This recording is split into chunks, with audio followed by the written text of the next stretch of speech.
Chapter 164. Afternoon. I, who can't hold on to love, always watch it slip away. There are so many happy people in the world, why can't you count me in? Love must be courageous with every setback. Love must be firm and persistent. Every single person has to see through it. If you want to love, don't be afraid of pain. Find someone you love the most, someone you love deeply, someone you want to love, to say goodbye to being single. Someone who is passionate, infatuated, heartless, and ruthless. To scar me, he was afraid that he wouldn't be able to see his wife for the next 2 months. Most importantly, his 2 personal maidservants had left today. He didn't even have a girl to flirt with. Li Zixuan was lying alone on a deck chair in the pavilion of the West Courtyard, singing this single love song, in solitude to comfort himself, a pitiful single dog. As he sang, Li Zixuan felt like he was letting go of himself. His singing became louder and louder. The servants watched from afar as their young master went crazy. They were hesitating whether or not they should tell the madam. If *ck, stop, stop, stop. Stop singing. Suddenly, he heard an angry roar. Li Zixuan subconsciously stopped singing. He opened his eyes and looked to the side. It was Li Tai. The little fatty covered his ears and looked at him with a strange expression. Li Zixuan was speechless. His singing wasn't bad, okay? Why did this fatty look so disgusted? Moreover, this is my house. It's bad enough that you didn't greet me when you came in, but you still have the cheek to look down on me? What? Could it be that Qin Kei's ears have become pregnant after hearing your master's singing? Li Zixuan asked with a smile. After dealing with Li Tai so many times, Li Zixuan knew that he couldn't be polite with this little fatty. Otherwise, he would definitely take advantage of him. Li Tai spat and said, "You're the one who got pregnant after hearing it. It's so unpleasant to hear. It's simply obscene. The person who wrote it is really vulgar. It's a disgrace to the refined."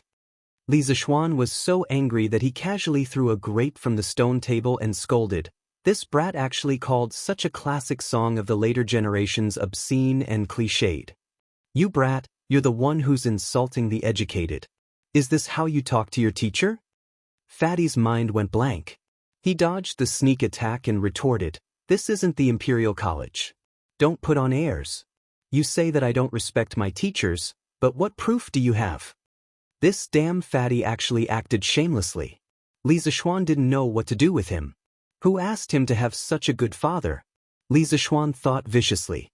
"I'll remember this and see how I'll deal with you the day after tomorrow." "Then may I know the reason for your highness' visit today?" Li Zixuan said indifferently with an unapproachable look. Li Tai finally remembered the purpose of his visit. It seemed that he had a favor to ask. He was so focused on bickering with Li Zixuan that he forgot about the proper business. This was bad. Their relationship was strained. How was he going to continue the discussion? "Ah, the song you sang just now was really beautiful. Tai is deeply impressed." Li Tai had never flattered anyone before. When he really needed to, he was incomparably stiff.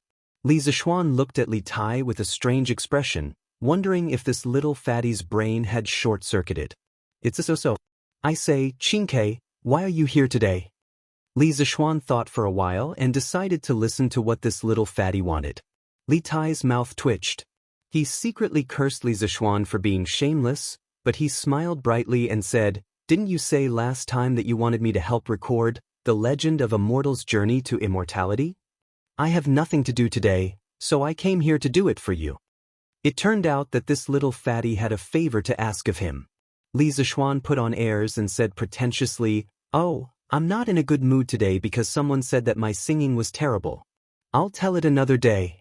Li Tai's face suddenly became very ugly, but when he thought of the wonderful journey to the west last time, he gritted his teeth and said, "I was just talking nonsense. Please don't take it to heart." Li Zixuan smiled. He knew that he couldn't go too far at this time. Everything had to be done in moderation. Otherwise, if he went too far, even friends would become enemies. "Well, I'm in a much better mood now, so I can tell you the story. Qin Kei, have you finished your homework?" Li Tai heard this and said proudly, "Of course. It's just a question. How can I, Li Tai, be stumped?" Li Zixuan asked curiously. Oh? So you've already thought of a solution? Tell me quickly. It's a secret. This student will give the answer to you the day after tomorrow. If I tell you now, there's no guarantee that it won't be leaked. Li Tai said with a guarded face. F***ck, this damn fatty is probably worried that I'll leak his answer to Iron Egg, isn't he? How shameless. I already have a standard answer, who cares? TSK, if you don't want to tell me, then I'll ask someone to call Iron Egg over and we'll tell him together. After a while, Iron Egg, Lan, and Li Tai sat in a circle in the pavilion. Li Tai had xian paper in front of him, and a little maid was grinding ink for him. Li Zixuan felt that the way Iron Egg looked at him today was a little strange, but he couldn't put his finger on it. It could only be considered as a man's intuition. After everyone had arrived, Li Zixuan closed his eyes and began to recall the legend of a mortal's journey to immortality that he had read in his previous life. This book could be called a divine book in his previous life. It was the founder of the mortal flow, and it was also the best and longest work of the mortal flow.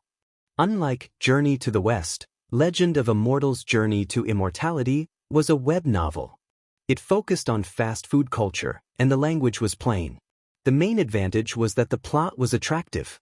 Li Zixuan wasn't sure if this type of web novel would be popular in ancient times. Today was a good time to test it out. In the time it took to drink a cup of tea, Li Zixuan had recalled most of the plot in the first volume of Legend of a Mortal's Journey to Immortality. On one hand, he really liked this novel in his previous life. On the other hand, his current mental strength was incomparable to that of ordinary people.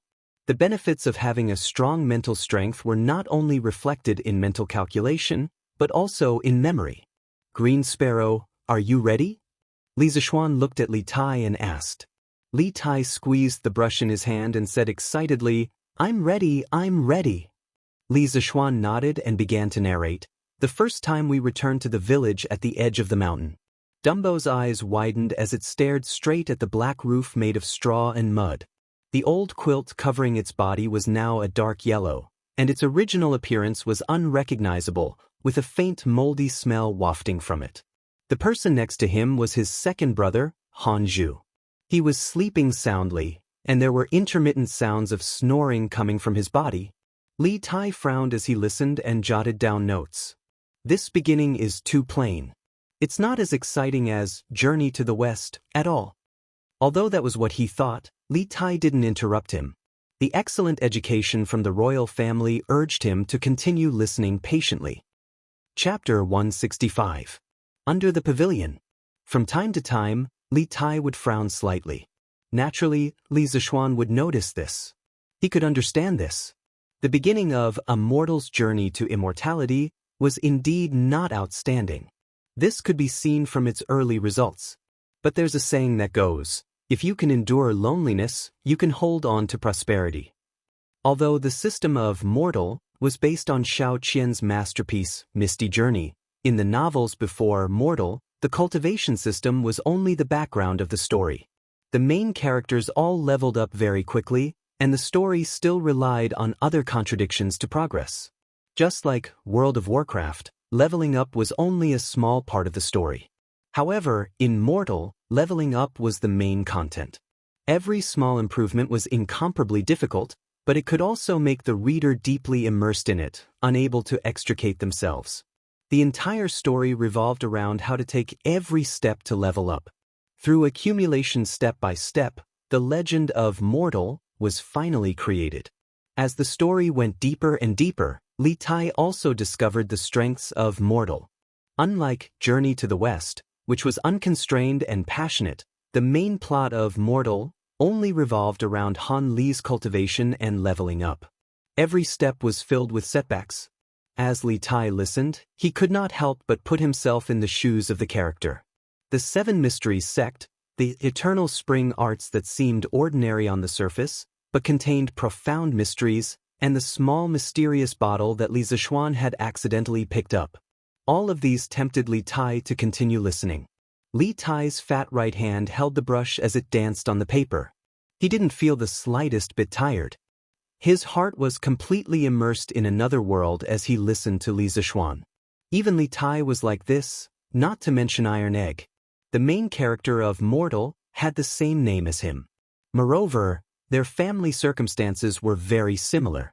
Thus, after listening to the story twice, Iron Egg was already completely immersed.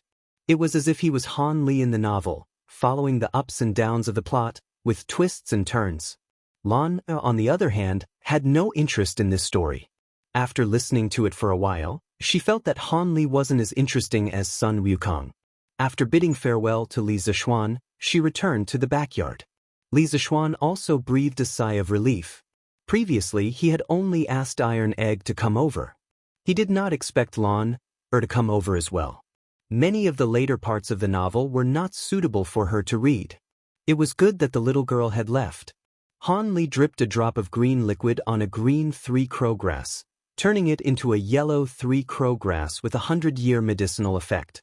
A few days later, he dripped another drop of green liquid on it, and it actually became another 100 years old. Seeing that this method was indeed effective, Han Li repeated the same method for the next 2 months. Every time a new green liquid was produced from the small bottle, he would drip it on the three-crow grass. And the three-crow grass lived up to his expectations. Its leaves gradually turned from yellow to yellow-black, and then from yellow-black to black. Finally, when its leaves were completely black and shiny, it became a rare 1,000-year-old three-crow grass in the world. Li Tai's eyes widened, and he was shocked in his heart. So this mysterious bottle can infinitely accelerate the maturity of spiritual herbs. This is really amazing. Han Li will definitely be able to completely turn the tables this time. Iron Egg's breathing quickened as he listened. He was as excited as he was when he obtained the mysterious bottle. Okay, that's all for today. Li Zixuan clapped his hands and did not want to continue. He had been talking for almost an entire afternoon, and his throat was smoking. You're done so soon? Li Tai was dumbfounded. He had just gotten into the role, and now it was over.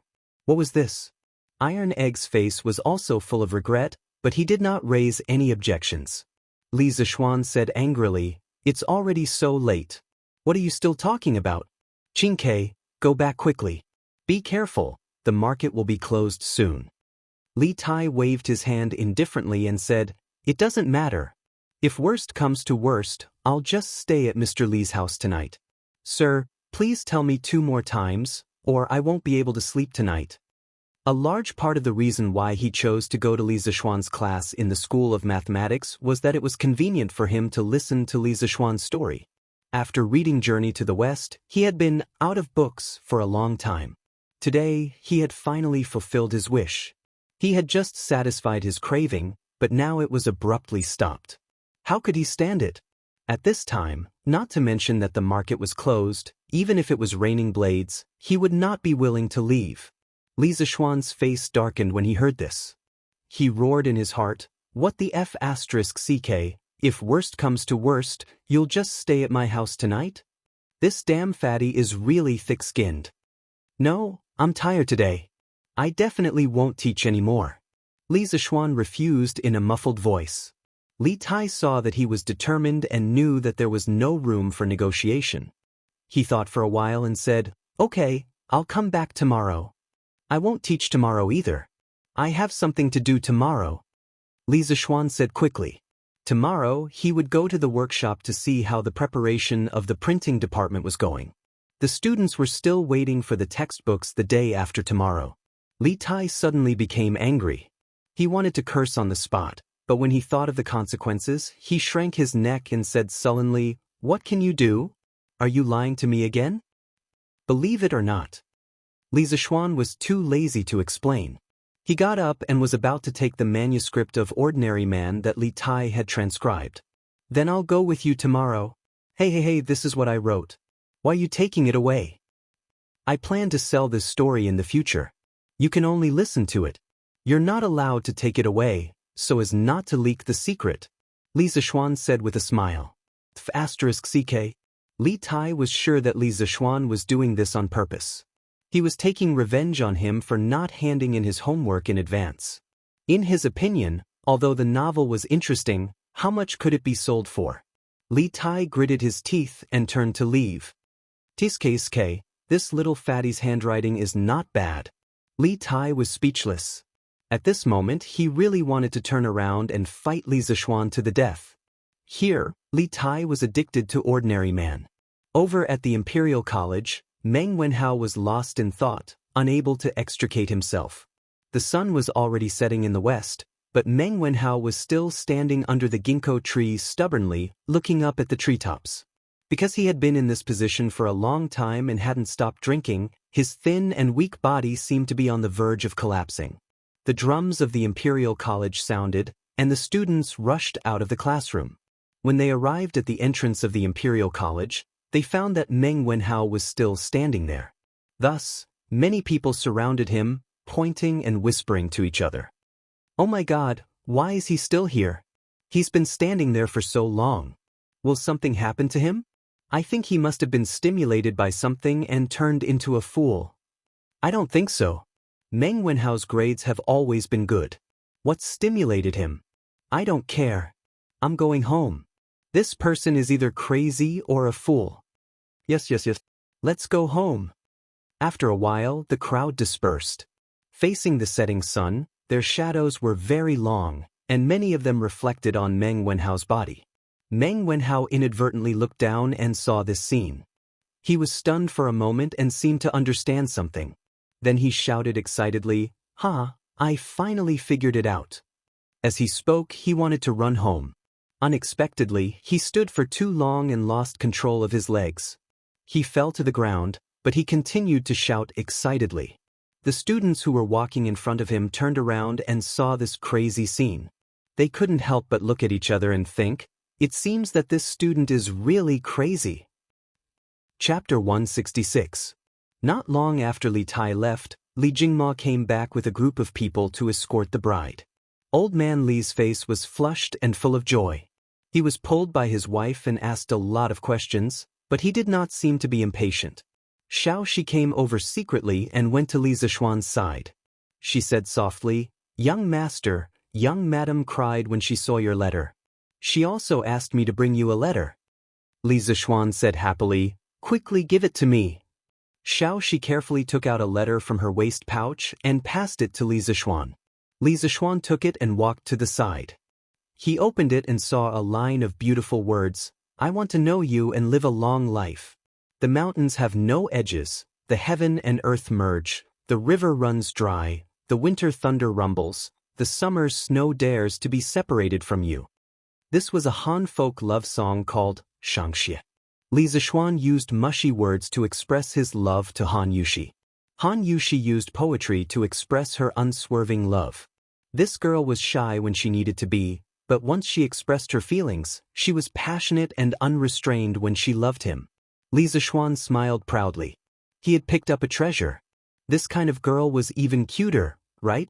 When Xiao He and Xiao Shi saw Li Zishuan's lewd smile, they couldn't help but back off in fear. The next day. "Teacher, what are you doing here today?" Li Tai left unwillingly yesterday, but he did not believe Li Zishuan's words. He thought that Li Zishuan was deliberately finding an excuse to fool him. Therefore, he came to the workshop today. Li Zishuan smiled and said, "I'm here to get the teaching materials. The day before yesterday, I told the students that I would print teaching materials for everyone. I can't go back on my words, right? Teaching materials, damn teaching materials." Hearing these two words, Li Tai suddenly remembered his foolish act of buying teaching materials at a high price. Thus, he silently followed behind and didn't want to speak anymore. Li Zishuan looked at him and knew what he was thinking. Iron Egg had told him the day before yesterday. Li Zishuan neither agreed nor objected to this kind of thing. Anyway, one was willing to take the hit and the other was willing to take the hit. His disciple didn't suffer any losses, and Li Tai didn't lack the money. When he arrived at the workshop, he was greeted by the sight of countless busy craftsmen. Compared to the beginning, the number of craftsmen working in the workshop had increased by more than 3 times. The main reason was that the supply of scooters and skateboards could not meet the demand. These two items were already hard to find in Cheng. Last month, he had negotiated a cooperation with Wang Renbiao, and he had to give him 50% of the supply every month. The Chitsu Pavilion Workshop, which was already short of supply, was even more strained. Seeing that Li Zixuan had arrived, the craftsmen didn't stop working. They only raised their heads and greeted him with a smile when Li Zixuan walked to their side. This was what Li Zixuan had told them before. He didn't like formalism. For him, efficiency was the way to go. The craftsmen were now full of a sense of belonging to the workshop. Not only was the treatment good, but there were also no officials who would scold them for no reason. They could obtain the most basic respect here. Therefore, when they worked, it was a race against time. When Li Tai saw that Li Zixuan had arrived and that the craftsmen were still at their original positions, each carrying out their duties, he couldn't help but click his tongue in wonder.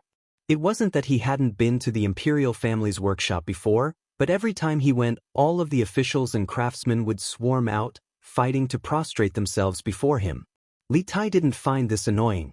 Now that he saw the orderly scene of the strange interest pavilion workshop, Li Tai couldn't help but think, this is what a workshop should be like.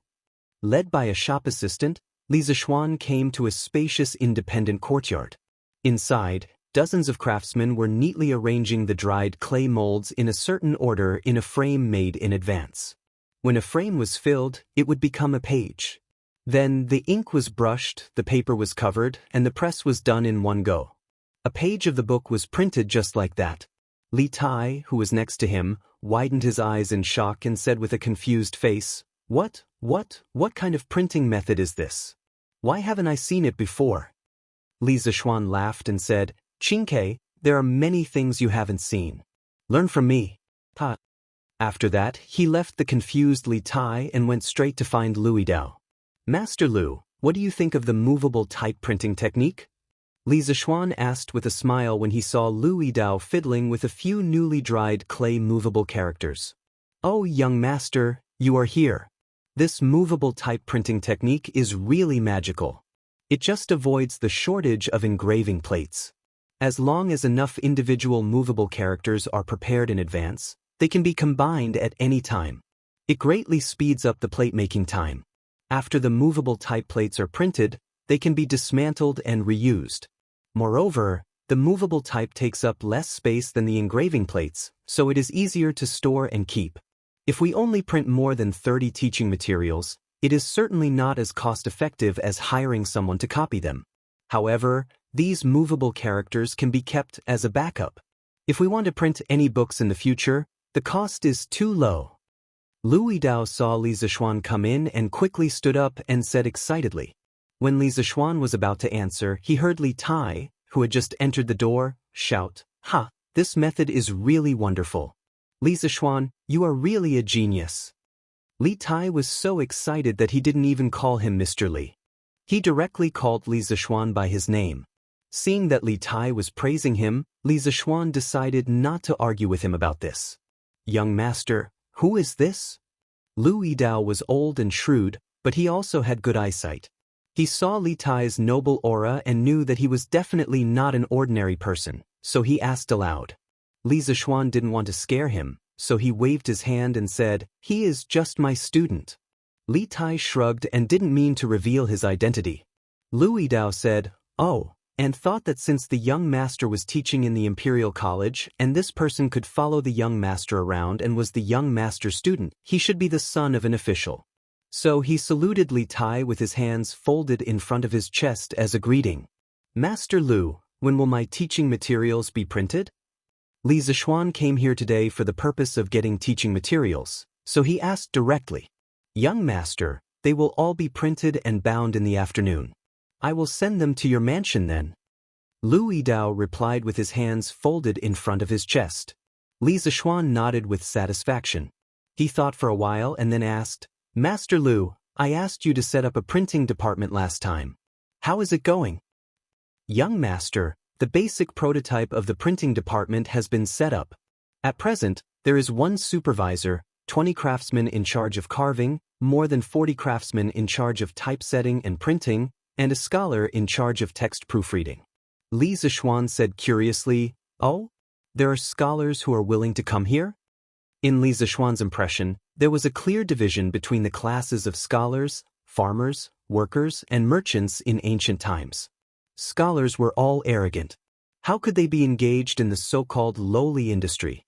Louis Dao stroked his beard and said with a smile, "Young master, not all scholars can pass the exam.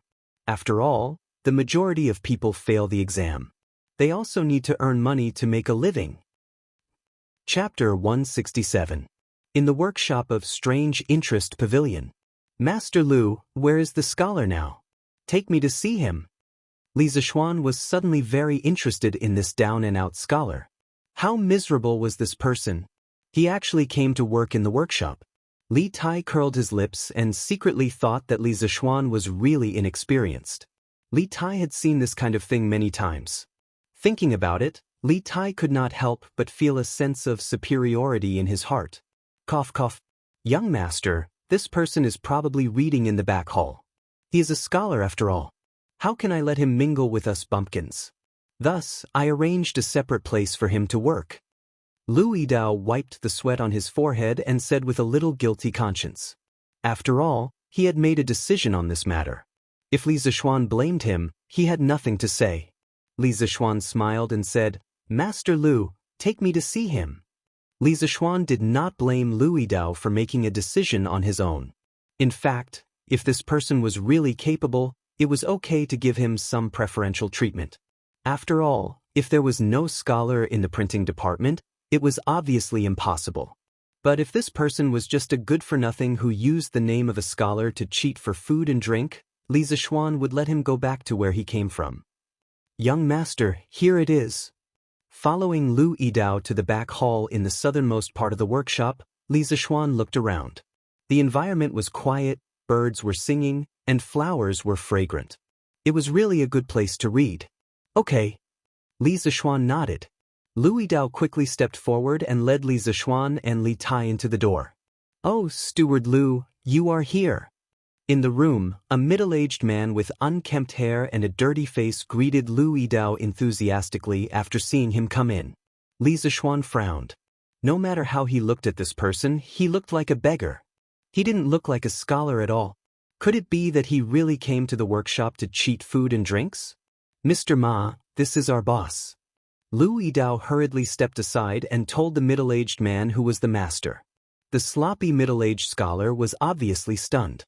After a moment, he cupped his hands and said to Li Zixuan in a serious manner, "I am Ma Zhou from Feiping County in Buzhou.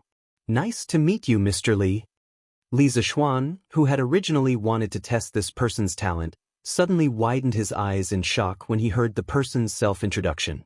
In his heart, he roared 3 times, F***CK. This person was actually the future Prime Minister of the Great Tang, and this formidable individual was actually working for him? Li Zixuan felt a little dizzy. The world was changing too fast. A man from Li County? A man from Li County? Ma Zhou saw that Li Zixuan was standing there in shock and didn't speak for a long time. He was a little worried and called him twice. He was worried in his heart. Could it be that the fact that he was a teaching assistant in Buzhou, drank all day and was scolded by the provincial governor for not doing any work had already reached the ears of this man from Li County? Ma Zhou lost his parents when he was young and had no one to rely on. Fortunately, he was diligent and didn't give up on himself. However, the years of poverty made him somewhat angry. His behavior was undisciplined and he drank wantonly. He was often drunk. During the reign of Wuda, the provincial governor of Buzhou, De Shishu, heard that Ma Zhou was proficient in classics and history. He was knowledgeable and talented, so he hired him to be a teaching assistant in Buzhou. However, this fellow's work ethic was obviously problematic. He drank all day and didn't take teaching as his job. He was paid but didn't do any work. He only knew how to drink and look drunk all day. De Shishu reprimanded him a few times, but Ma Zhou didn't change. He still did things his own way. Finally, one day, Ma Zhou drank and messed things up again. De Shishu couldn't take it anymore and heavily reprimanded him.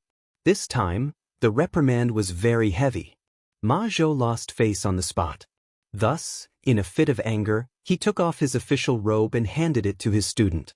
He asked him to return the provincial governor's robe. Then he laughed to the sky and left Buzhou. When this fellow left Buzhou, he was very confident. However, when he left Buzhou, he was dumbfounded. He didn't have any money for travel. Fortunately, he met a few important people on the way. After a few turns, he arrived at the capital, Chang.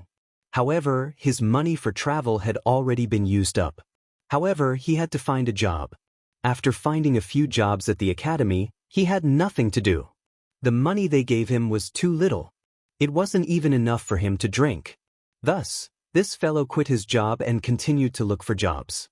As a matter of fact, he happened to come across the workshop of Strange Taste Pavilion. The pay was very generous. Thus, he didn't care about being reserved as a scholar and eagerly ran over. Oh, Mr. Ma, right? How did Mr. Ma recognize me? Li Zishuan reacted and casually asked. Ma Zhou smiled and said, the scooters of Strange Taste Pavilion are not only popular in Chang. They are also gradually becoming popular in other provinces and counties. The divine plow of curved yuan also originated from Strange Taste Pavilion. It was greatly promoted by the current emperor. Countless people in the world have benefited from it. Nowadays, who doesn't know the name of Strange Taste Pavilion? Who doesn't know the owner of Strange Taste Pavilion? Just now, when Steward Lu called you owner, I guessed that you were the man from Lantian County. Li Zishuan had only asked casually. He didn't expect Ma Zhou to beat around the bush with so many twists and turns. He thought to himself that when this person was smart, he really wasn't vague at all. Mr. Ma is smart. I wonder if Mr. Ma is satisfied with this job? Satisfied. Ma Zhou nodded repeatedly. However, he heard Li Zishuan's tone. It seemed that he had the intention of raising his pay. Then he rolled his eyes and added, it's just that there's no wine to drink in this workshop. It's really a fly in the ointment. Li Zishuan rolled his eyes. In his previous life, he had heard that Ma Zhou was addicted to alcohol. Now, it seemed that it was true. As long as Mr. Ma has real talent and can help me with something, I'm willing to give you some good wine. Li Zishuan purposely kept him in suspense. Ma Zhou's eyes lit up. He thought to himself that there was hope. He quickly asked, is owner's words true? Li Zishuan smiled and said, of course it's true. I wonder if Mr. Ma has heard of Drunken Immortal? If Mr. Ma is willing to do his best to help me, I'll give you an extra pot of Drunken Immortal every month in addition to your salary. How about it?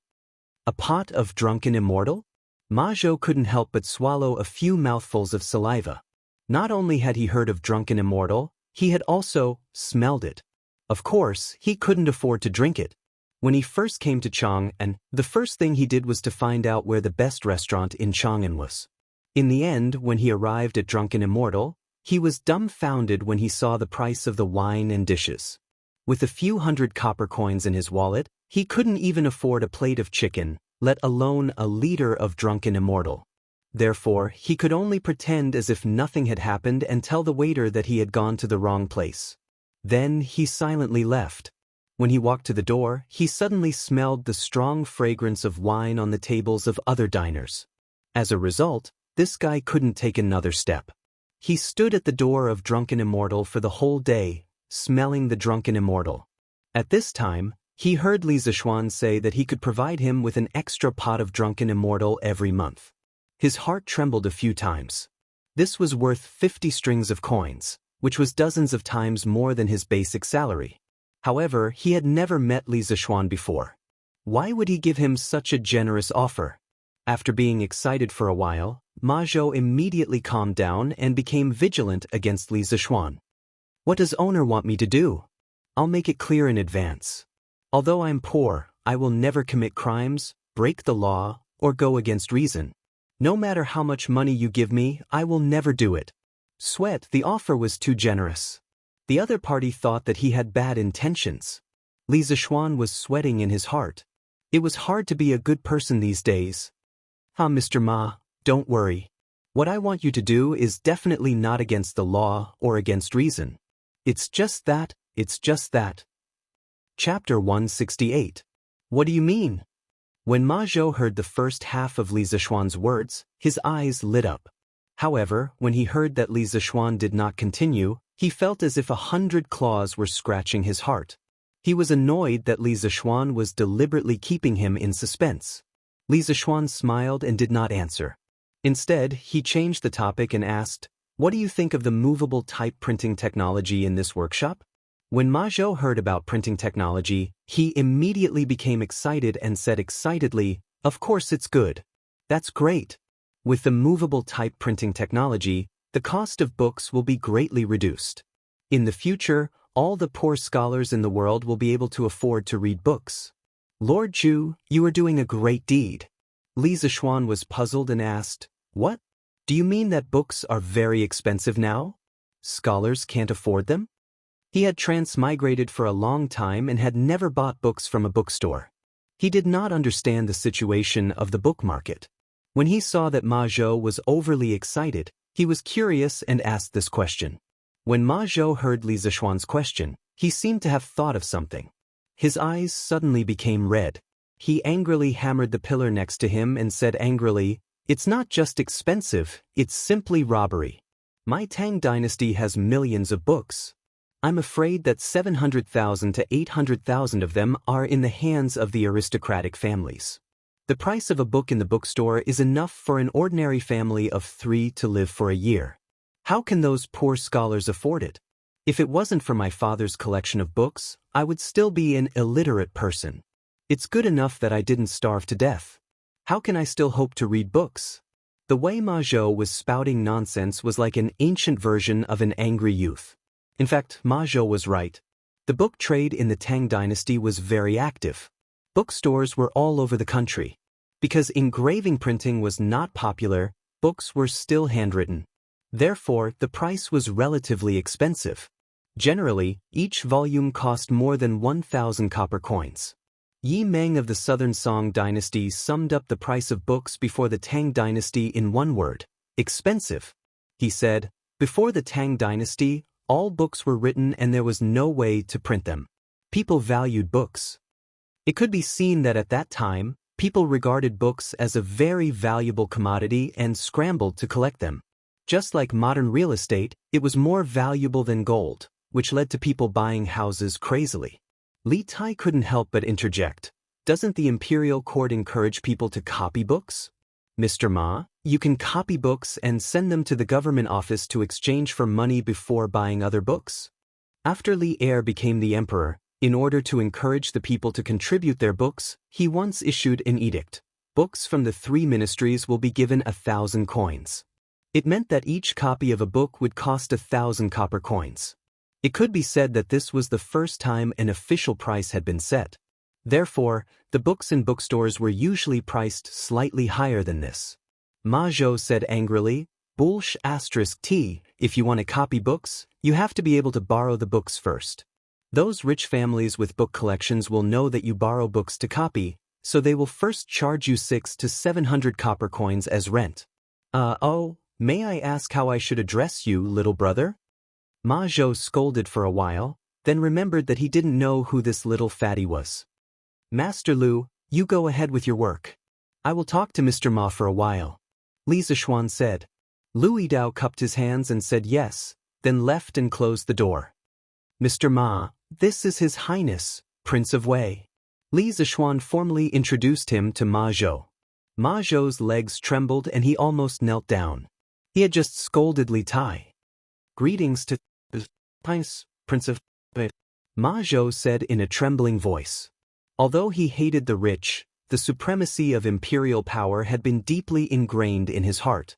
Moreover, Ma Zhou was well versed in classics, history, classics, and books.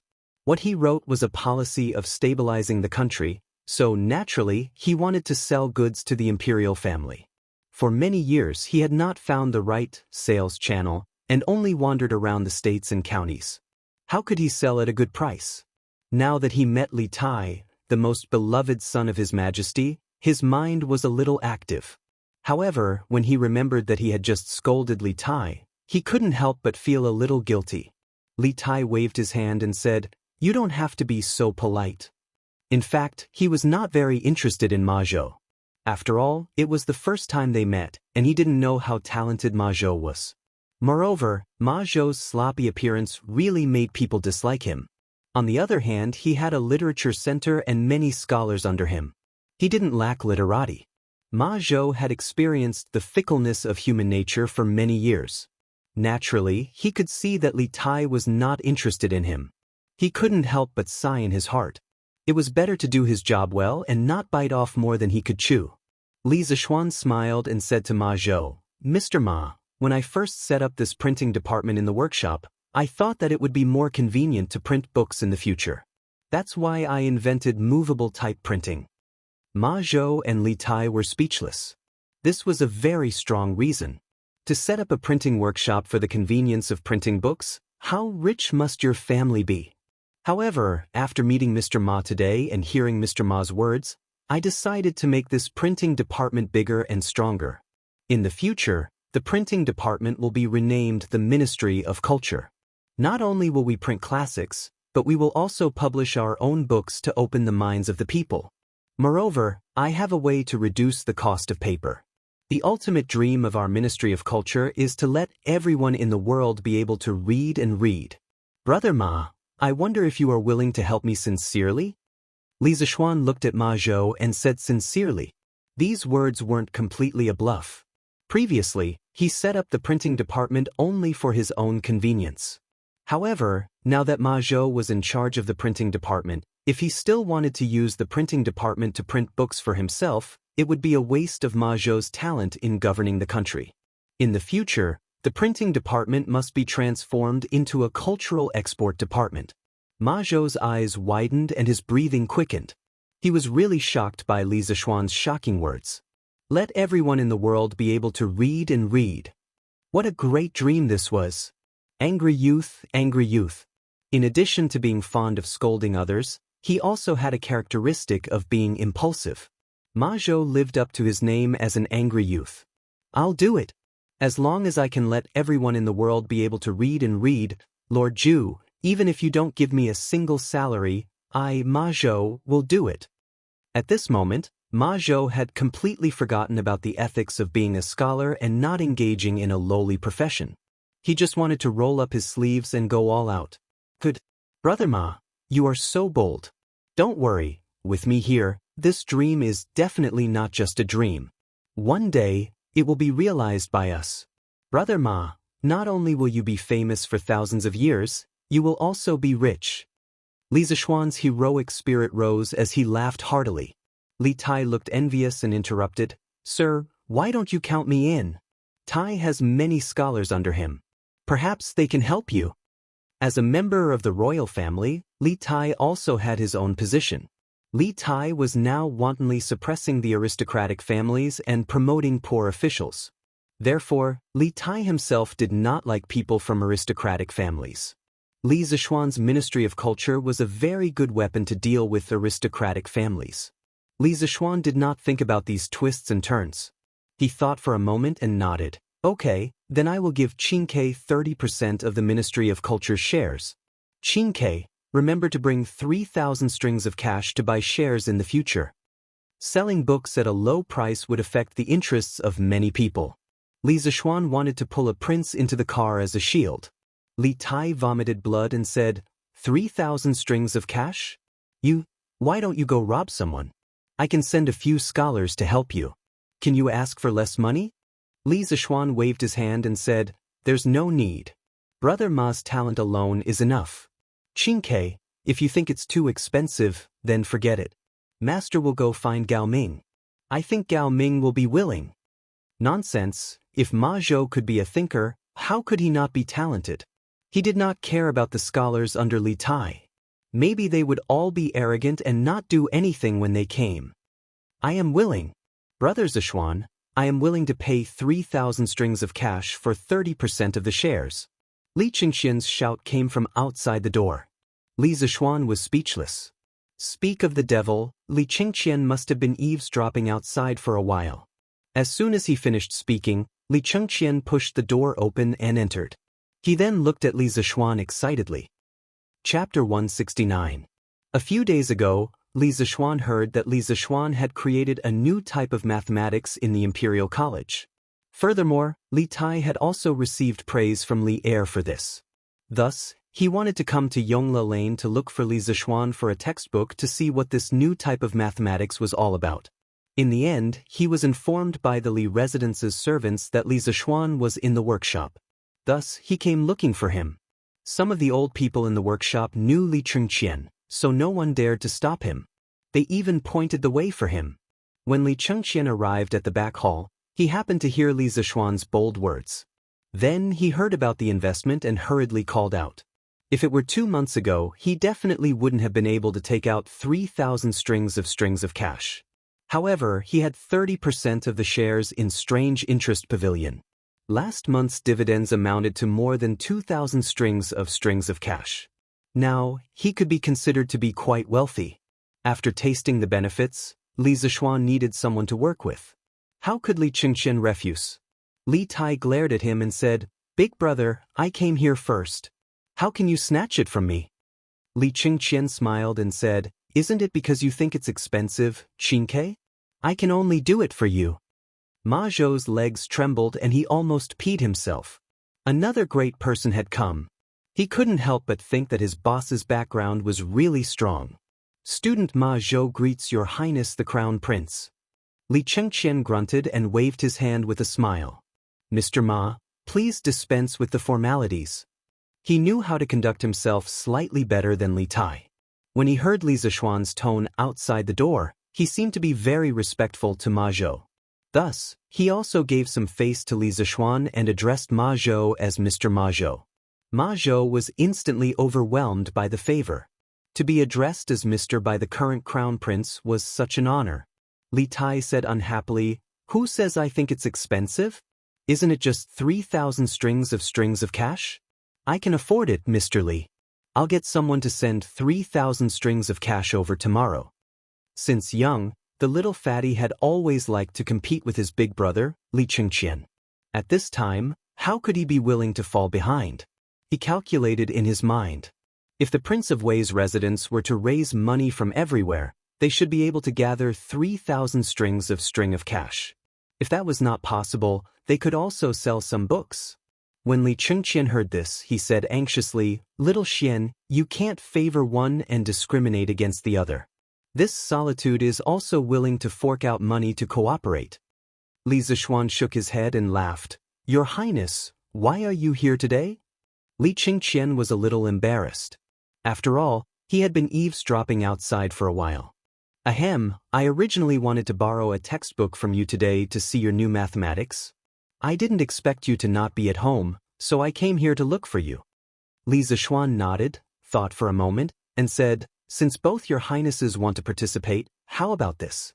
Both your highnesses will contribute 2,000 strings of cash each, and each of you will get 20% of the shares. What do you think, your highnesses?" He only wanted to honestly live his own leisurely days. He didn't want to help Li Tai and Li Chengqian in their infighting, nor did he want to offend either of them. Of course, if possible, Li Zishuan hoped that the two of them could live in harmony. Li Tai and Li Chengqian looked at each other.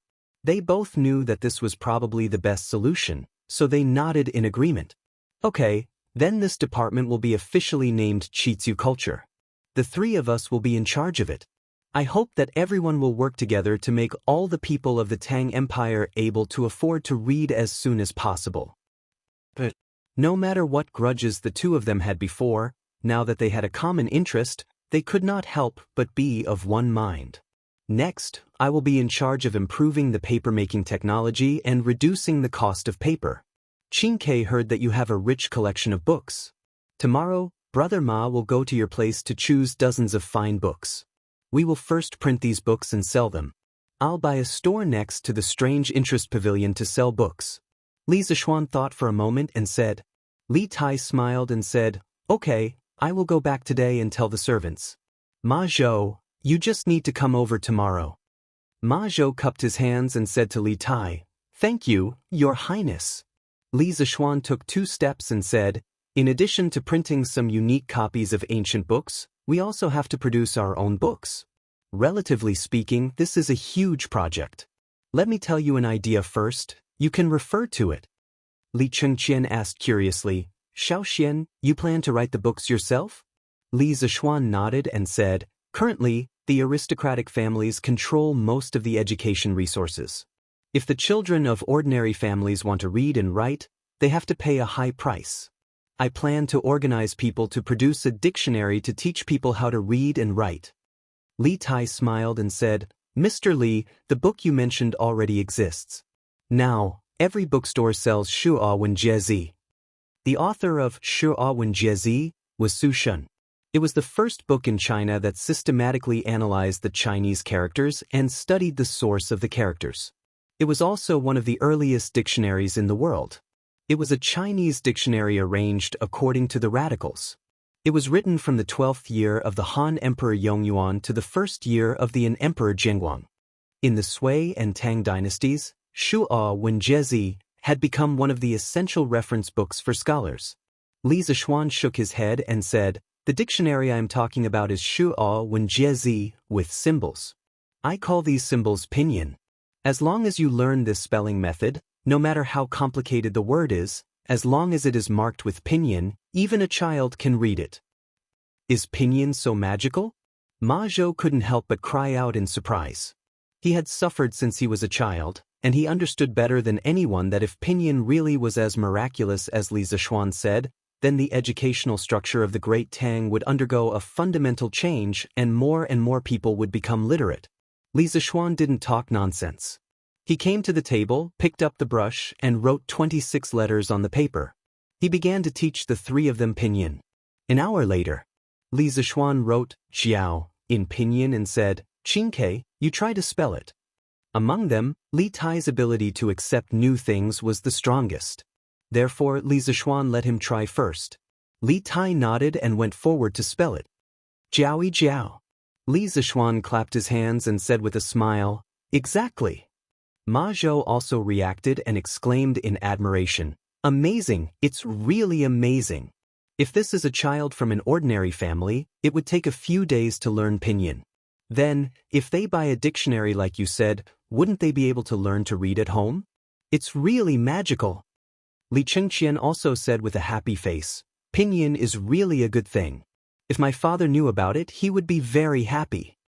Li Zishuan said, Since everyone agrees on this dictionary, Ma Zhou will be the chief editor of the dictionary. Qingge, Gao Ming, each of you send 3 scholars to assist Ma Zhou. This dictionary will be called the Tang Empire Dictionary.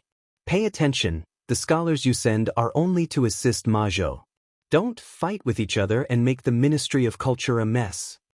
Li Zishuan decided to say the ugly words first, in case there was trouble later. Li Chengqian nodded and said, Okay. Ma Zhou waved his hand and said, Lord Zhu, you can't do that. I have little talent and knowledge. How can I let the scholars assist me? Li Tai also frowned and said, Yes, is Ma Zhou talented enough? This guy never knew how to beat around the bush. His words were too hurtful. Li Zishuan said angrily, I believe Brother Ma can do it well. If you have any objections, we won't compile the dictionary.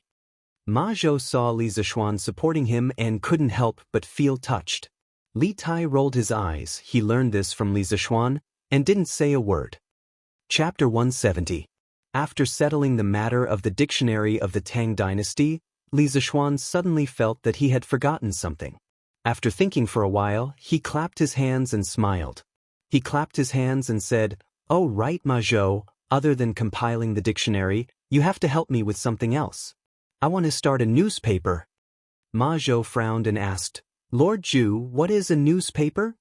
In the past, he was conceited that he was extremely talented and knowledgeable, but what he saw and heard today had really struck a great blow to his confidence. Because some words that he'd never heard of kept popping out from Li Zishuan's mouth, causing him to be unable to help but wonder if Li Zishuan was too monstrous, or if his knowledge was too shallow. Li Chengqian and Li Tai also looked at him curiously. Li Zishuan explained, the so-called newspaper is a printed matter that is published to the public on a regular basis. It mainly publishes strange news and comments from famous people. This newspaper is quite large and is divided into several sections. It can record some of the new things that are happening around you. It can also invite some famous scholars to interpret the new decrees issued by the imperial court for the public. It can also record some of the recent major cases that the government has tried. It can even publish some novels. The newspaper will be published once a day, and then we will hire a newsboy to sell it in the tea houses. In the early stages, we will write the content ourselves. In the later stages, We can ask scholars to submit articles to us. We will select the best and pay them some remuneration. In the long run, the content of our newspaper will become more and more abundant. The public will also get used to buying a newspaper every day when they have nothing to do to see what is happening around them. Li Chengqian pondered for a moment, then clapped his hands and laughed. Wonderful, wonderful, wonderful. In this way, we will be able to know everything that is happening in the world without leaving the house? Li Zishuan nodded. That's the logic. Li Tai laughed. This is good, this is good. This way, we can read novels in the newspaper in the future. Li Zishuan was speechless. He was worried that once the newspaper was published, the Prince of Wei would become a shut-in who only knew how to read novels every day. Ma Zhou cupped his hands and said, Don't worry, Lord Zhu. This Ma will handle this matter as soon as possible. Li Zishuan thought about it again and said, Brother Ma, you can put more effort into the other sections. I'll be in charge of writing the novel section first. You'll have to work hard for the next few days. Write down the content I just mentioned and give it to me. I'll do the typesetting for the first issue. For the next few issues, you just have to copy it. Ma Zhou was just about to agree when Li Chengqian beat him to it. Little Xian, you have a new novel? Li Zishuan nodded and said, I just started writing it recently. It's called The Legend of a Mortal's Journey to Immortality. Here, this is the manuscript. As he spoke, he took out a stack of manuscripts from his sleeve. His other purpose for coming here today was to ask Lu Yidao to arrange for someone to print the first few chapters of the novel, and then sell it as a serial book. As a result, now that he had Ma Zhou, Li Zishuan planned to create big news and directly launch a newspaper. He believed that with the addition of this wonderful novel in the early stages, the sales of the newspaper would definitely get better and better. Li Chengqian hurriedly took it excitedly and glanced at it. He immediately exclaimed, Wow, I haven't seen you for a few days. Little Xian, your handwriting has become so good? Oh no, why does this handwriting look a little familiar? Li Tai smiled proudly and said, I wrote this myself. Of course my handwriting is good. Calligraphy was one of Li Tai's strengths that he was proud of. At this time, when he heard Li Chengqian's praise, the little fatty couldn't help but grin even though he usually didn't get along with his big brother. Oh no wonder, no wonder. Qingke, your calligraphy has improved again. Li Chengqian nodded in understanding and casually praised Li Tai. As the big brother, he still had this kind of bearing. Ha, you flatter me. The little fatty's face was full of pride. He didn't know the meaning of modesty at all. Li Chengqian smiled and looked at the thick stack of manuscripts in his hands. He thought for a moment and said, Little Xian, I wonder if I can take these manuscripts back to read? He wanted to read them now, but with so many manuscripts, it was obvious that he wouldn't be able to finish reading them in a short period of time. He could only take them back and read them slowly. Li Zishuan nodded and said, Yes, Your Highness. Just remember to send someone to deliver them after you've finished reading them. But the few of them discussed the future direction of strange culture. Li Tai and Li Chengqian said goodbye. The two of them usually had a lot of things to do. They weren't like Li Zishuan, the rich second generation, who could wander around all day. At this time, only Li Zishuan and Ma Zhou were left in the room.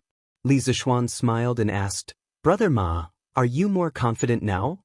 Ma Zhou laughed heartily and said, Of course. I really didn't expect Lord Zhu to be able to get in touch with the Crown Prince and Prince Wei. With the help of the two of you, our strange culture will definitely succeed. Li Zishuan nodded and looked into Ma Zhou's eyes for a while before saying he stared at them for a while and said, Brother Ma, if this succeeds, not only will you and I be famous for eternity, but you will also have a bright future and wealth in the future. I hope Brother Ma can settle down and do things honestly before strange culture takes off. Don't think about anything else. Ma Zhou's heart trembled. He knew that Li Zishuan's words were a warning to him. He didn't expect Li Zishuan to see through his previous thoughts. He quickly cupped his hands and said, Lord Zhu is right. I will definitely do my best. He also understood that he had nothing now. Prince Wei and the Crown Prince would definitely look down on him. Li Zishuan could help him now. No matter what, he had to be worthy of Li Zishuan. Instead of going out to curry favor with others, It was better to stay here and do a good job. When the time came and his name was known, he wouldn't have to worry about his future. Li Zishuan nodded with satisfaction. He walked to the table and pondered for a moment. He said, I wonder if Brother Ma has a family in Chang'an? Ma Zhou sweated and said, cough cough. I have been poor since I was young. I haven't married yet. Li Zishuan was speechless. Ma Zhou looked like he was at least 26 or 27 years old. In modern times, there was no problem. However, in ancient times, it was very problematic for someone to be unmarried at such an age. Alas, he could only blame himself for not caring about his appearance. His image was too poor. Then where is Brother Ma staying now? Ma Zhou was even more embarrassed. He coughed embarrassedly and said, cough, cough, cough. I used to stay in an inn. However, I used up all my traveling expenses a few days ago. I've been staying here for the past 2 days. Li Zishuan looked around. There wasn't even a bed in the room. This Ma Zhou probably slept on the table at night. The future prime minister of the Tang Empire was actually living such a miserable life. Li Zishuan frowned and said, how can this be? I'll ask Faubert to rent a house near the workshop for Brother Ma. A person can only work more efficiently when he has a good rest. Ma Zhou hurriedly cupped his hands and thanked him gratefully. After chatting with Ma Zhou for a while, Li Zishuan pushed the door open and left. Chapter 171. After exiting the back hall, he bumped into Faubert. Li Zishuan briefly told him about the newly established Strange Culture Department and asked him to cooperate with Ma Zhou's work more in the future. He also repeatedly told him to improve Ma Zhou's treatment so that he could work in the workshop with peace of mind. After explaining, Faubert gave Li Zishuan 2 things. One was a horseshoe, and the other was the blood transfusion syringe that Li Zishuan asked him to make a long time ago. Young master, this is the horseshoe and syringe that you asked me to make before. This horseshoe is quite easy to make, just follow the blueprint. As for the syringe and needle, I tried my best, but this is the best I could make. Faubert handed the things to Li Zishuan and said with a bitter smile. Li Zishuan took a look and suddenly his forehead was full of black lines. This F***king needle was almost as thick as a matchstick. Was it trying to stab someone to death? If it was a little thicker, it would be almost as thick as a human's blood vessel. The syringe was nothing to complain about. In this era, there was no rubber. Li Zishuan also thought for a long time before he suggested Faubert to wash the animal intestines, sterilize it with alcohol, and then rinse it with distilled water. Then connect it to the syringe to replace the syringe. His previous set of equipment could not only be used to concentrate wine, but also to make distilled water. Li Zishuan also understood that the process of making this set of blood transfusion equipment was very troublesome. After all, every step had very strict requirements for the operator. It could not be contaminated. Therefore, he never urged Faubert for so long. But now, this syringe really made him a little dissatisfied. Faubert, can this syringe be thinner? Like the thickness of an embroidery needle? Li Zishuan asked somewhat unwillingly. Faubert smiled bitterly. Young master, this is already the thinnest needle we can make. Don't think that embroidery needles can be made very thin. They are made with an iron rod and then slowly polished. Your needle is made with an iron pipe and then polished. At most, it can only be this thin. If it is any thinner, I'm afraid it will break in the middle. Li Zishuan did not want to force Faubert anymore. In the end, the industrial foundation was too weak. Many professional mechanical equipment workshops did not have, and it was all done by hand. It was not bad to be able to make it like this. If it was painful, then so be it. He believed that Faubert should be able to endure this pain. All right then. Thanks for your hard work, Faubert. Li Zishuan waved his hand, took the horseshoe and syringe, and went home. When he got home, Li Zishuan went straight to his study to prepare a set of papermaking equipment. The current papermaking technology of the Tang Dynasty was still passed down from the improved papermaking technology of the Eastern Han Dynasty. At that time, he used tree bark, hemp, rags, fishing nets, and other raw materials to make paper. Compared to the paper made from plant fibers before the Eastern Han Dynasty, the cost of this paper was indeed much cheaper. However, because the papermaking process was completely manual, the cost was still very high, and it was not something that ordinary people could afford. In the relevant history books of the Tang dynasty, it was recorded that Huai Su practiced calligraphy with a wooden board and became a master of cursive calligraphy. When Bai Ji was young, he wrote one stroke at a time. He did not dare to be careless because a piece of paper was a few days' worth of food. Thus, it could be seen that the price of paper in the Tang dynasty was still very high. Li Zishuan planned to draw a set of long net papermaking machine. This was a patent that the British brothers Fourlinear bought from the inventor of the papermaking machine and gave it to Tang Jin to improve the design. In 1803, they successfully made the first long net papermaking machine that could make paper, also known as the Fourlinear papermaking machine. Its main feature was that it had a conveyor belt-shaped part made up of endless nets. It was composed of the wet part, including the headbox, shaper and press part, and the dry part, drying, calendaring, and coiling. At that time, the power source of this papermaking equipment relied on the steam engine that had improved. However, with the current industrial foundation of the Tang dynasty, there were still many difficulties in making a steam engine. Therefore, Li Zishuan made some changes. In the transmission and refining parts, some linkage structures were added so that this part could be replaced by animal power. Compared to the current traditional papermaking workshop, not only would the speed and efficiency of papermaking be greatly improved, but the cost would also be lower. For other people, drawing such a complicated set of blueprints would take at least 2 to 3 days. However, Li Zishuan was different. He had abnormal mental strength that exceeded that of ordinary people, as well as skillful control of his strength. When he drew the blueprints, he did not stop at all. He was completely like a printing machine. After nearly 2 hours, Li Zishuan finally straightened his body. He shook his sore wrist and let out a long breath. Looking at the stack of blueprints in front of him, he smiled with satisfaction. Then he called San Bao and asked him to send it to the workshop and pass it to Faubert. "Young master, you told me not to let anyone disturb you while you were drawing. In the end, you were drawing until now. You didn't even have lunch. I'll get the kitchen to cook for you." At this time, Xiaoxi ran over and said with a distressed expression. Only then did Li Zishuan look at the sky. It was already past lunchtime. He then remembered that when he came back, he did tell Xiaoxi not to let anyone disturb him while he was drawing. Who knew that he had been drawing for so long that he even forgot to eat lunch? His stomach also let out 2 goo-goo sounds of protest. "Sigh, I'm not qualified to be a rich second generation. How can a rich second generation starve?" Li Zishuan criticized himself in his heart. He looked at Xiaoxi's beautiful face and said, "Okay, Xiaoxi, go quickly. I'm starving." Xiaoxi obeyed and left. Li Zishuan admired the little girl's delicate back and could not help but sigh. "It's so good to have a little girl like her by my side. Clothes will be handed to me, food will be served to me. The most important thing is that she's beautiful. When I have nothing to do, it's nice to look at her." Unknowingly, Li Zishuan was walking further and further down the path of feudal society. He did not look back at all. After finishing his lunch in a whirlwind manner, Li Zishuan was just about to lie down and rest when Lan Er ran over.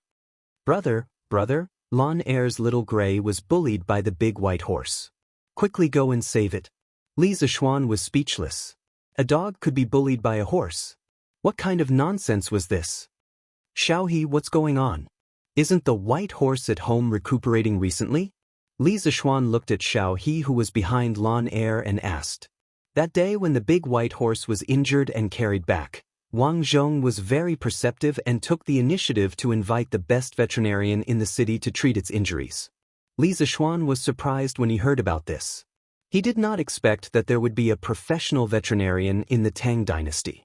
Xiaohe looked at Lan Er and hesitated for a long time before saying to Li Zishuan, "Young master, the big white horse's injuries were not serious before. It's already recovered today." Little Gray was still teasing it like before, but in the end.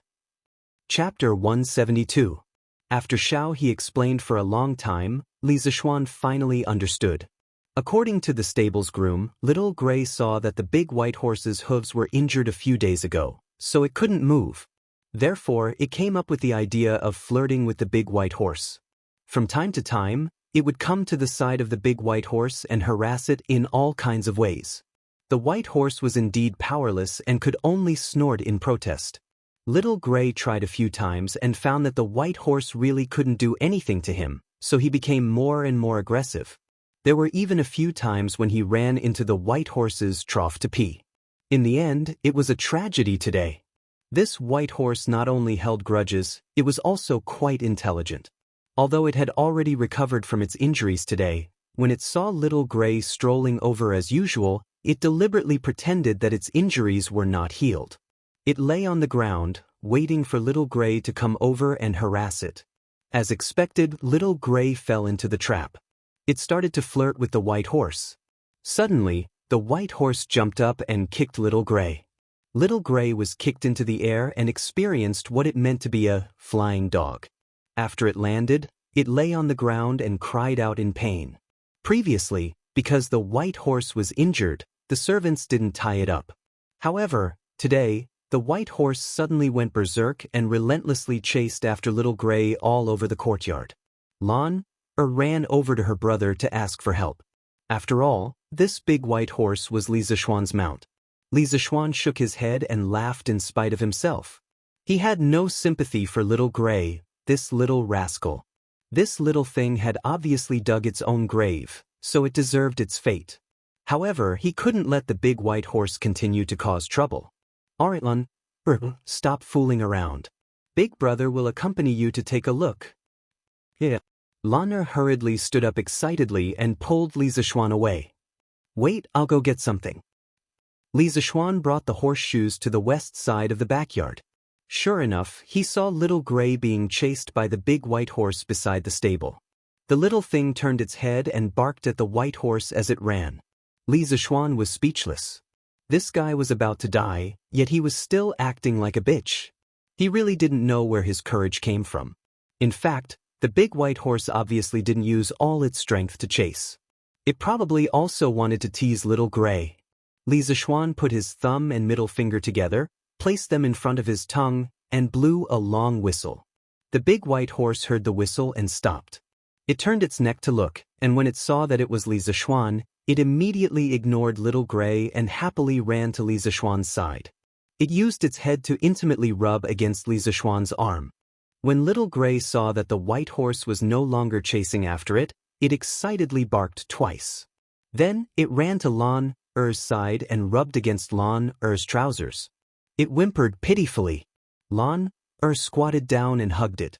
She complained to Li Zishuan, "Big brother, your white horse is too much. Little Gray is so cute, yet it has the heart to bully it." Li Zishuan was speechless. There was no need to be so protective. This matter was obviously caused by the little thing's own death. How could the white horse be blamed? At this time, the white horse also snorted, as if it was protesting. Li Zishuan touched the mane on the white horse's neck and said to Lan, Okay, the white horse won't bully your Little Gray in the future. Xiao He, go call a few servants over to help. I want to put on shoes for the horse." Xiao He was confused and asked, "Young master, why does the horse need to wear shoes?" Li Zishuan waved his hand and said, "You will know in a while. Go call the servants first." Xiao He didn't dare to ask any more. She went to the front yard with a stomach full of doubts. A moment later, Xiao He called over 4 strong servants, including San Bao. Li Zishuan tied the white horse's reins to the tree next to him and instructed the servants to flip the horse over so that the horse's hooves faced the sky. Then, he asked the 4 of them to hold the white horse down. Li Zishuan personally went up to nail the horse's hooves. The big T-shaped iron nail on the horse's hooves was about 5 centimeters long. It was nailed directly into the horse's hooves. Xiao Shi and Xiao He screamed at the side and quickly covered their eyes, not daring to look. Li Zishuan shook his head with a smile and continued to do the same thing. He nailed horseshoes on the other 3 hooves of the white horse, and then let the people let go of the white horse. The white horse rolled on the ground and stood up directly, as if nothing had happened. Li Zishuan stroked the horse's mane and said with a smile, "Okay, from now on, I will call you Whitey. Now that you have shoes to wear, you don't have to worry about your feet getting hurt anymore." The white horse used its head to knock Li Zishuan's arm. No one knew if it liked this name or not. Brother, why isn't the white horse injured? Lun opened her eyes and saw Whitey standing there perfectly fine. It didn't look like it was injured at all. She couldn't help but ask curiously.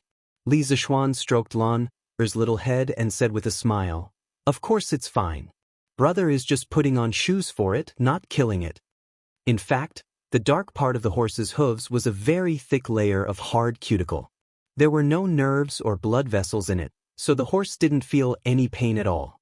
The reason why Whitey was injured on the road last time was mainly because it was running too fast. The vines directly pierced through the cuticle and hurt its flesh. Lun made an "oh" sound, but still didn't understand. But why is brother putting on shoes for it? Then why do you have to wear shoes? It hurts my feet if I don't wear shoes. If a horse doesn't wear shoes for a long time, it will also hurt its feet. Whitey was injured because of this last time. After wearing shoes, Whitey can run on all kinds of terrain and won't have to worry about pricking its feet anymore. In fact, the hard cuticle on a horse's hooves was equivalent to a human's fingernail. Naturally, the fingernail would be worn down when the foot rubbed against the ground. However, the fingernail would also continue to grow, so a natural balance was maintained. If a human broke this balance, for example, by keeping a horse in a soft field, the fingernail would grow wildly. At this time, if a horse was loaded with heavy objects and ran for long distances, its fingernail would be quickly worn down and split open. This way, the horse would become a cripple and unable to walk. It was just like how a human's fingernail could no longer be used to scratch things. Putting horseshoes on a horse could solve this problem very well. It could slow down the wear and tear of the horse's hooves and greatly extend the horse's life. After hearing this, Lun made an "oh" sound like a little adult and nodded.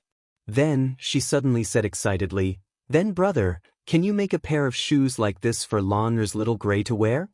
Li Zishuan fainted. This little dog's feet didn't have a thick layer of hard cuticle like a horse's hooves. This nail went in. "Little sister, you want to eat dog meat, right?" Woof woof woof. Little Gray seemed to have sensed danger. It quickly broke free from Lan's embrace and ran away. Chapter 173. Father, this is the magic of pinyin. All words can be marked with pinyin. As long as the children who have just entered school spend some time learning pinyin, they can rely on self-study to recognize all the words. Li Tai spoke frankly in the Sweet Nectar Hall. From the looks of it, he had probably just finished teaching Li Er about pinyin. As for Li Chengqian, that fellow was hiding in the Eastern Palace reading novels. After all, after Journey to the West, he had not read for a long time. Li Er glanced at the paper on the table. Although his expression did not change, his heart was in turmoil. From a certain point of view, the importance of pinyin was no less than that of Li Zishuan's invention of the curved plow. Moreover, once this kind of dictionary was published, the number of literate people in the world would increase tenfold. At that time, he would be able to promote a large number of commoner officials to deal with the aristocratic families. His descendants would also no longer be reprimanded by the aristocratic families. Li Er was a natural strategist. He quickly understood the deeper meaning of pinyin. He could not help but excitedly say, "Good! What a good pinyin! Qin Ke, this matter is of great significance. You and Chengqian must pay attention. If you do not have enough people, we can have Kong Ingda transfer a group of professors from the Imperial College to assist you." Li Tai smiled and said, "Many thanks, father, but I and Big Brother have more than enough people." The father and son chatted for a while more before Li Tai clasped his hands and excused himself.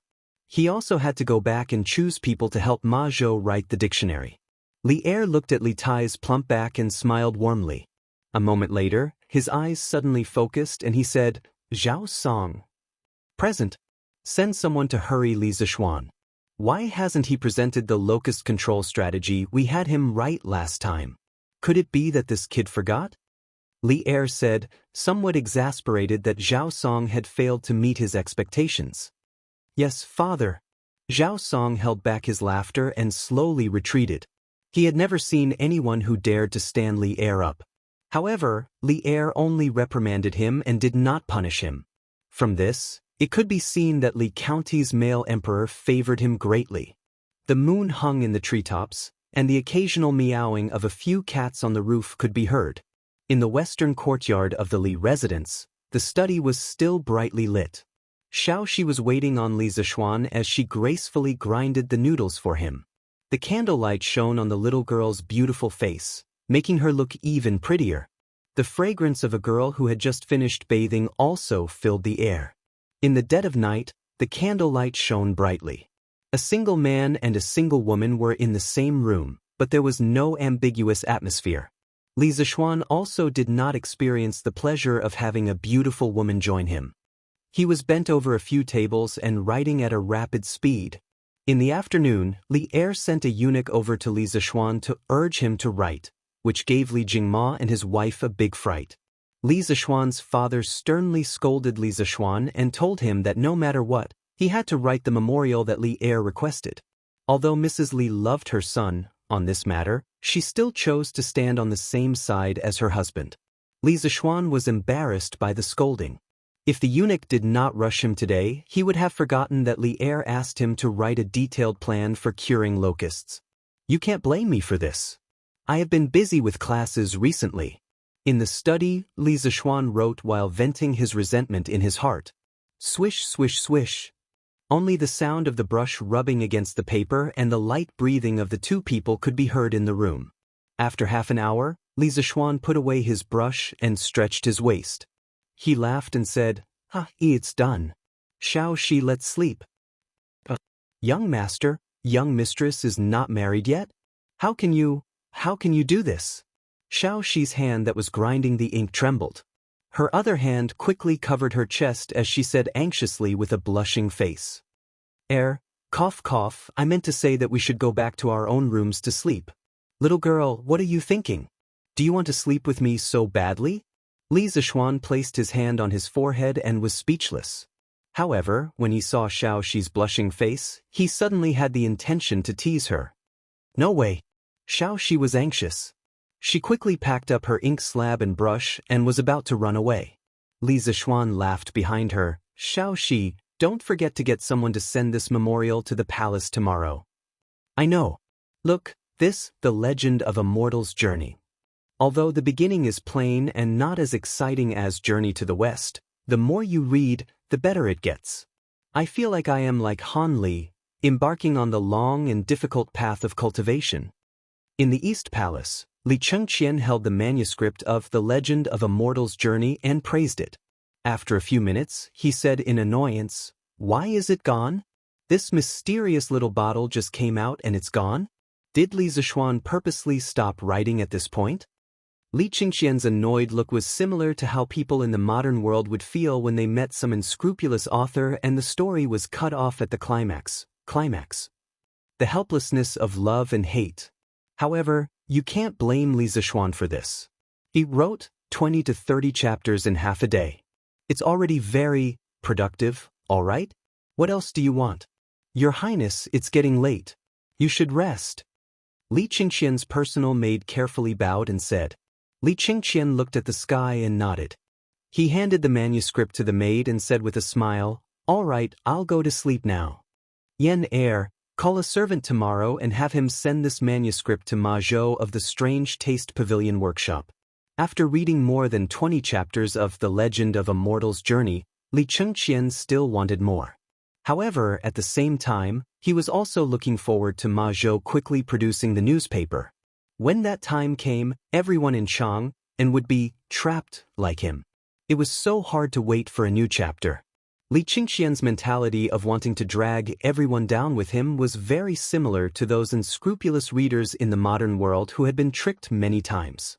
Yan took the manuscript and hurriedly bowed and said, Yes. The next day, after breakfast, Li Zishuan and Iron Egg went out of the house to school. Lan had a temper when she woke up today and didn't come with them. Li Zishuan didn't force her. When Lan cried and shouted that she wanted to go to the Imperial College to attend classes, Li Zishuan had already guessed that this little girl would slack off for 3 days and dry her net for 2 days. Although this little girl didn't persist for 3 days, it didn't matter. He didn't expect this little sister of his to be knowledgeable and become the top scorer in the exams. Iron Egg carried more than 30 textbooks and walked behind Li Zixuan with difficulty. This couldn't be considered as Li Zixuan abusing a child, okay? This was also a kind of training for Iron Egg. After all, Iron Egg had persevered for so many days. He could still carry this weight. Oh, sir. Hello, sir. As soon as Li Zixuan entered the Imperial College, he happened to meet two students from the School of Mathematics and Mathematics. Being greeted respectfully by the students made Li Zixuan feel a little smug. His vanity was greatly satisfied. He clasped his hands behind his back and pretended to be a master. He nodded pretentiously and said, Then he directly passed by them and rushed to the School of Mathematics and Mathematics. Senior Iron Egg, come here, let me help you carry the books. Let me help you too. The two students were shocked by Li Zixuan's arrogance. After a while, they came back to their senses. Seeing that Iron Egg had memorized so many books, they hurriedly came over to help. This was Sir's first core disciple. If they had a good relationship with him, they might be able to get some exam questions from him in the future. Then wouldn't it be easier for them to pass the monthly exams? Thank you for your kindness, junior brother. But I don't need your help. This is also the homework that Master left for me. I have to memorize it myself. Iron Egg wiped his sweat and gratefully refused. Then he quickly went to catch up with Li Zixuan. Memorizing textbooks is also considered homework? The two students stood behind, scratching their heads with a confused look on their faces. Brother Su, Brother Yu, why don't you go to the school? If you don't go now, you will be late. At this time, a student ran from behind and said breathlessly. The two students hurriedly ran away. Chapter 174. Chonyo Huayu, you two are here? When he arrived at the classroom, he saw the tall and burly Cheng Chumo and the refined Qin Huayu sitting at the back. Li Zixuan recalled that day when Cheng Chumo and the other old generals had entrusted their sons to the School of Mathematics. However, he didn't expect that these second-generation generals would come today. Cheng Chumo hung his head and said weakly, Brother, I didn't want to come. Brother, I didn't want to come either, but my father said that if I didn't come, he would break my legs. I thought he was just scaring me, but who knew that he was serious this morning? Even my mother couldn't hold him back. Fortunately, I ran fast, or else I would be lying in the Imperial Medical Department now. Sai, Xiao Xian, we used to be brothers. Now you suddenly became my teacher for no reason. This is so King disgusting. When Li Zixuan heard Cheng Chumo's complaints, he almost laughed out loud. He didn't expect Cheng Chumo to be so cruel to his own son. He was about to comfort him when Qin Huayu said with a smile, Chonyo, Uncle Cheng is doing this for your own good. Since you're here, you should learn well. Moreover, I just borrowed the notes of other classmates and found that Xiao Xian's new mathematics has many merits. Stop. Huayu, don't say any more. Your grades are good, so of course you don't care. But look at me, old Sheng, how do I look like a scholar? I just heard that the last 5 in the monthly exam will have to clean the classroom and enter the role of shame. I really don't know which son of a bitch came up with this rotten idea. It's going to kill me. Cheng Chumo didn't wait for Qin Huayu to finish and interrupted him. His voice was very loud. 80% of the people in the classroom heard him. The noisy classroom instantly quieted down. Other than Cheng Chumo and the other two newcomers, all the other students looked at this man who dared to speak so arrogantly. Li Zixuan's face darkened. He kicked Cheng Chumo's thigh and said, F***CK, I was the one who came up with this idea. If you're in the last 5 this month, you'll have to clean my dorm for 2 months. Cheng Chumo staggered from the kick. When he heard Li Zixuan's words, his eyes widened in shock. He stretched out his hand and stammered, Hey, Xiao Xian, don't. What kind of relationship do we have? Is there a need to be like this? Just treat me as a fart and let me go. Ha! When the students saw Cheng Chumo's antics, they couldn't help but burst into laughter. Many of them knew the identities of Cheng Chumo and the others. Those who didn't know found out after asking them in private. They thought that these second-generation generals were all arrogant, but they didn't expect Cheng Chumo to be so funny. He was no different from ordinary people like them. Li Zishuan ignored Cheng Chumo. He looked at the tanned and fat youth beside Qin Huayu and asked, "You're Yuchi Baolin, right?" The little fatty scratched his head and laughed. Yes, I'm Yuchi Baolin. You can call me Baolin, sir." Li Zishuan nodded and encouraged him. "Okay, Baolin, study hard. If there's anything you don't understand, you can ask Iron Egg or me directly." Cheng Chumo muttered at the side, What's there to learn from him? In the end, he still has to fight with me for the last place." Li Zishuan was so angry that he turned around and slapped him on the head. "If you really get last place in the exam, we'll see how Uncle Cheng will deal with you. I won't recognize you as a disgraceful brother." Cheng Chumo rubbed his head like a wronged wife. He looked at him with an aggrieved expression and muttered, "Little Xian, you're not kind. I've always been so good to you. How can you be like this?" "What? Even I have to do as Sir says. What else do you want, ugly ox?" Li Tai had just arrived at the academy on time. He heard Cheng Chumo's aggrieved complaints and couldn't help but interrupt. Cheng Chumo looked at Li Tai in surprise. He opened his mouth and wanted to say something, but in the end he didn't say anything. He held his forehead with his hand and sighed. It seemed like he had completely accepted his fate. "All right, let's start class. Students, take out your homework. Iron Egg, go collect your homework and pass it to me." The sound of a bell and drum came from outside. Li Zishuan had hired a night watchman to ring the bell for the academy. When the bell rang, Li Zishuan started a new day of classes. "Yes, master." Iron Egg stood up and collected the homework one by one. He had just handed out new books to all the students when he arrived in the morning. In addition, he was Li Zishuan's eldest disciple, so the students treated him very well. After a while, Li Zishuan took everyone's homework and skimmed through it. After a while, he frowned and shouted, "Wang Meng, get up." Wang Meng sat down and waited for Li Zishuan to praise him. He had thought for a long time before coming up with the homework. However, judging from Li Zishuan's tone, it was obvious that he wasn't going to praise him. Wang Meng stood up in shock and stuttered, "Yes, sir." "Tell us, what method did you write in your homework?" Wang Meng sweated and said, I wrote that if you saw the ginkgo tree down, then connect a few rulers on the ground to measure the height of the tree, you would be able to get the height of the tree." Ha! The students burst into laughter after hearing this. Cheng Chumo was also amused. He laughed and shouted, "Brother Wang Meng, with you here, it seems like I don't have to be the last in the exam." Li Zishuan asked everyone to be quiet. He looked at Wang Meng and said, "Now do you know that you were wrong? The reason why I'm teaching you mathematics is so that you can apply what you've learned in your daily life. I don't want you to be like before, relying on brute force for everything." Wang Meng hesitated for a while and said, "But my dad said that when he was doing carpentry, he used this method to measure the length of the tree trunk." Li Zishuan was speechless.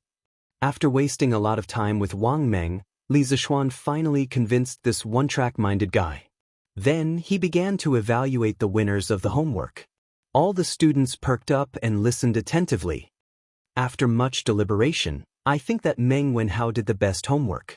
His method was to measure the length of the shadow of the person and the tree at the same time. Then he multiplied the length of the shadow of the person and the actual height of the person to get the true length of the ginkgo tree. Other than Meng Wenhao, Li Tai's method was also outstanding. He made the person's eyes stick close to the ground and then moved a ruler until the top of the ruler was in a straight line with the person's eyes and the tip of the tree. Then, according to the ratio of the distance between the person's eyes and the ruler's distance, he multiplied the length of the ruler to get the true height of the ginkgo tree. Both of their methods were the smartest and the best. However, I think that Meng Wenhao's method is simpler and more accurate. He deserves to be first. Let us give a round of applause to these two students. Chapter 175. Clap, clap, clap. Regardless of whether it was sincere congratulations or fake flattery, there was still a warm round of applause in the classroom. Meng Wenhao clenched his fist and was so excited that his face was red. He did it, he really did it. His hard work for the day was not in vain. At this moment he really wanted to shout to the sky. Ku Shiqing, who was sitting not far away from him, looked at him in surprise. At the same time, a sense of crisis rose in his heart. At present, the waters in the School of Mathematics were getting deeper and deeper. It would not be easy to get first place in the exams like before. Li Tai sat in the front and was a little depressed. This method was discussed by him and a few mathematics experts for a long time before they came up with such an answer. He was very confident that he would get first place, but he did not expect that there would be an accident. However, he was also very impressed with Meng Wenhao's answer. Hence, the unhappiness in his heart quickly dissipated in the warm applause. Li Zixuan stood in front and looked at Meng Wenhao. He was a little emotional. He did not expect this child to be able to think of such an answer. He really could not underestimate the wisdom of the ancients. The applause gradually stopped and Li Zixuan began a new day of teaching. What was different from the previous time was that today's class would have a 15-minute break every 45 minutes. This made the students more energetic in class, and the class was livelier than before. Li Zixuan believed that as time passed and they got used to this way of teaching, their learning progress would be much faster than before. Taiji Palace, Sweet Dew Hall. After the morning court, Li Er gathered Zhang Sun Wuji, Fang Xianling, and Du Ruhui to the Sweet Dew Hall to discuss the plan to eliminate the locusts. Li Er knelt on the seat of honor while Zhang Sun Wuji, Fang Xianling, and Du Ruhui knelt on the cushions below. Li Er looked up and asked lightly, "How are the three of you thinking these few days? Do you have any countermeasures for next year's locust plague?" Zhang Sun Wuji took the lead and said, "Your Majesty, since Your Majesty has already firmly believed that there will be a locust plague next year, I think that the most important thing now is to increase the storage of food in case of emergency." Li Er nodded and looked at Fang Xianling and asked, "What do you think?" "Your Majesty, I estimate that the Ministry of Revenue doesn't have much money left. I'm afraid that it will be difficult to deal with this locust plague. I'm afraid that Brother Fuji's plan won't work." After some thought, Li Er explained just how difficult the imperial court situation was. It's true that the Bureau of Revenue currently has no more than 4 million strings of coins left. Adding on the various expenditures, we can only use a little more than 1 million strings of coins. Relying on this amount of money to buy food will not be enough for the people of the Great Tang to survive the plague of locusts. Du Ruhui could not help but say, "Your Majesty, this old subject did not think that the finances of the imperial court would be so tight. From today onwards, this old subject will voluntarily not take any salary from the imperial court. This subject is also willing to do so." Zhang Sun Wuji and Fang Xianling couldn't help but agree. Li Er waved his hand and refused, "My three beloved ministers, you have followed me to conquer the world and have suffered a lot. Now that the world is peaceful, how can I let you suffer? Let's continue discussing the locust plague." When Zhang Sun Wuji, Fang Xianling, and Du Ruhui heard this, their eyes reddened. They were extremely touched. At this moment, Du Ruhui stood up and said, "Your Majesty, why don't you mobilize all the wealthy merchants to donate money? The imperial court can use this to tide over this crisis." It had to be said that old Du's idea was quite advanced. However, he had neglected a fact. But in what name will the imperial court use to mobilize the wealthy merchants to donate money? Li Er's eyes lit up at first. However, after a while, they dimmed again. The reason for the donation was indeed a big problem. Du Ruhui was taken aback when he heard this. He immediately reacted. The prophecy of the locust plague could not be made known to the world. Naturally, they could not use the name of the locust plague to get people to donate money. However, if that was the case, what convincing excuse could they find? The hall fell into silence. The three important ministers all calmed down and pondered carefully. Li Er was a little disappointed. He did not expect that the three ministers he relied on the most were also at a loss. Was there really no other way? "Your Majesty, Li Xianxing has asked Duke Lu to send in a secret memorial." At this moment, a chamberlain ran in with a memorial in his hands. He bowed and reported to Li Er. Li Er perked up and scolded jokingly, "This brat finally sent the memorial over. Quickly hand it over. If it's not written well, I will not let him off easily." The chamberlain quickly did as he was told and handed the memorial to Li Er. Zhang Sun Wuji, Fang Xianling, and Du Ruhui looked at each other. They were very surprised by Li Er's reaction. After about half an hour, Li Er put down the memorial and looked at the three old ministers. He smiled and said, Li Zishuan has sent in a memorial. He mentioned some locust control strategies. My dear ministers, please take a look and see if they are feasible. The chamberlain took the memorial and handed it to Zhang Sun Wuji. The three of them gathered together and began to read it carefully. They saw the words written on it. I have thought hard and obtained 3 locust control strategies. I would like to present them to your majesty for your reference. Firstly, I believe that since the imperial court does not have much money left, why not send a large ship filled with silk and porcelain to the small countries in the Southern Sea to exchange for food? I have heard that the weather in the Southern Sea is extremely hot. Rice matures 3 times a year and the price of food is extremely cheap. Those uncivilized people have never seen such beautiful silk and exquisite porcelain of our great Tang. A bolt of silk can be exchanged for 5 dan of food. Actually, even if our great Tang has tens of millions of gold in our treasury, I do not agree to purchase food from within the country. That is just robbing the east wall to pay the west wall. It is no different from some grain merchants hoarding food in advance. In the end, the ones who will starve are the local people. Secondly, I believe that the imperial court can issue a decree to encourage the people to raise chickens, ducks, geese, and other poultry through tax reduction. When the number of these poultry reaches a certain level, it can guarantee that the crops will not be harmed by the locusts when the locusts come. What the imperial court has to pay is just a portion of the tax for the coming year. Otherwise, when the locusts come and the people are unprepared, all the crops will be eaten by the locusts. At that time, not only will the imperial court not be able to collect 10% of the tax, they will also have to fork out additional money to provide relief. Thirdly, I suggest that your majesty issue a decree to allow the officials of the various provinces of Great Tang to set up warehouses to store the food collected this year. When the locusts come next year, the various provinces will open the warehouses to provide relief. This will prevent the transportation of food and huge losses during the journey. I have thought for half a night and came up with these 3 strategies. If there is anything wrong with them, I hope that your majesty will not blame me. A child's words carry no harm. A child's words carry no harm.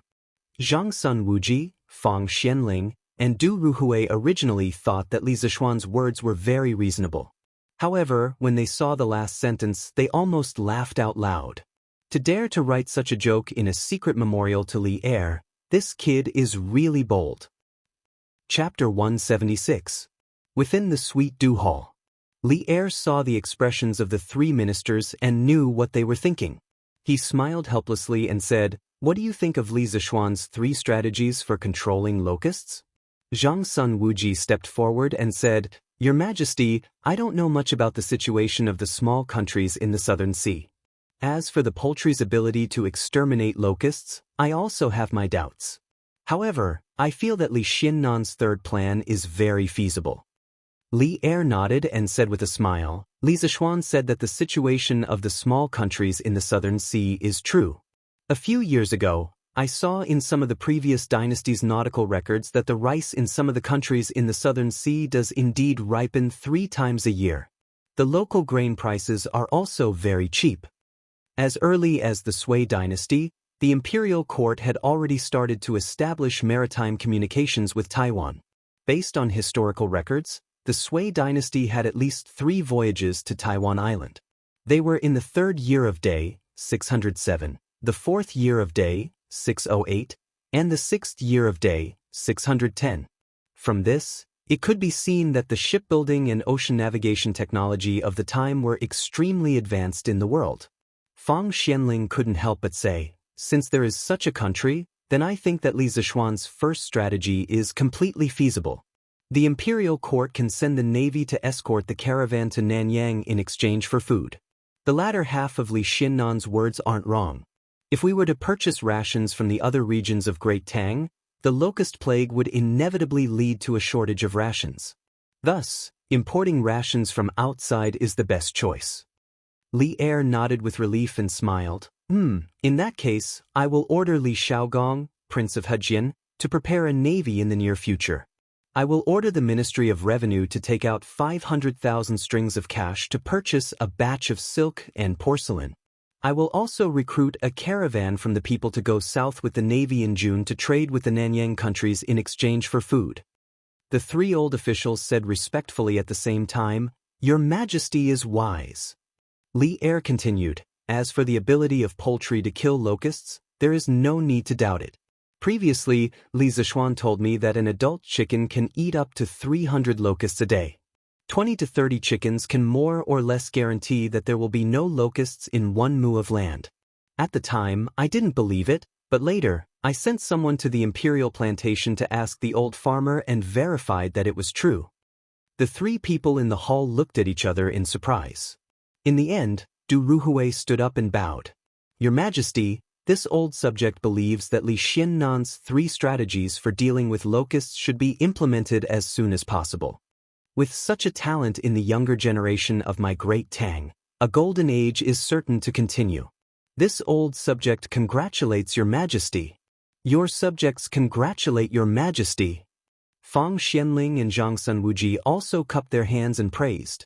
The two of them were shrewd old men. They knew that Li Er had been worried about the next generation of talents of the empire. At this moment, they could make Li Er happy. Not only did it not violate their principles, but it could also harmonize the relationship between the ruler and his subjects.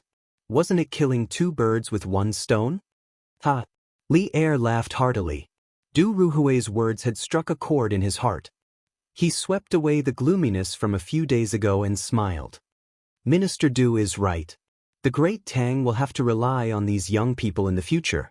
People of our generation are already old. Since the 3 of you agree, then the 3 of you should cooperate with me to implement the 3 strategies for dealing with locusts as soon as possible. This subject obeys the decree. At noon, the mathematics school was about to start classes. The Imperial College had its own canteen. After all, there were many students from outside the city. Of course, the Imperial College did not force the students to eat in the canteen. Therefore, many students from the city chose to go home for lunch. "Huayu, how is Uncle Qin's health recently?" After class, Li Zishuan found Qin Huayu and asked. Qin Huayu was still thinking about the lessons in the morning. Unlike Cheng Chumo, who had been fooling around outside since he was young, the Qin residence's upbringing was extremely strict. Qin Huayu had been ordered by Qin Qiong to study hard at home since he was young. Therefore, although he was the 2nd generation of a military family, he was more like a gentle scholar. This was the first time he had heard of this new mathematics class. Even now, he was still immersed in it. Li Zishuan saw that he was in a daze and repeated it again. Qin Huayu was instantly awakened and said in astonishment, "Ah? Oh, thank you for your concern. Although my father's health is not as good as before, he is much better after these days of recuperation." Li Zishuan did not know whether to laugh or cry at the way Qin Huayu addressed him. This Qin Huayu was still immersed in the lesson and had not changed his identity. "Huayu, after class, you can just call me Little Xian. If you still call me Mr., wouldn't it be too distant?" That's right, that's right." Cheng Chumo quickly echoed from the side. Even in class, this fellow was unwilling to call Li Zishuan Mr., let alone after class. Okay, then I'll call you Little Xian after class."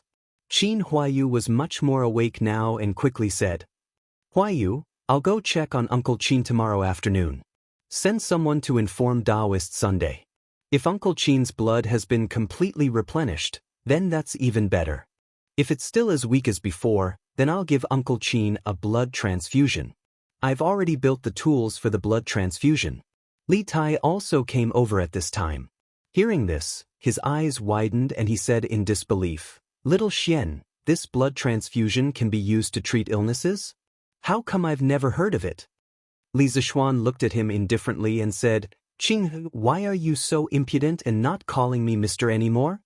Li Tai said bluntly, "Didn't you just say that I'll call you Little Xian after class to avoid alienation?" Li Zishuan was speechless. This little fatty really didn't treat him as an outsider.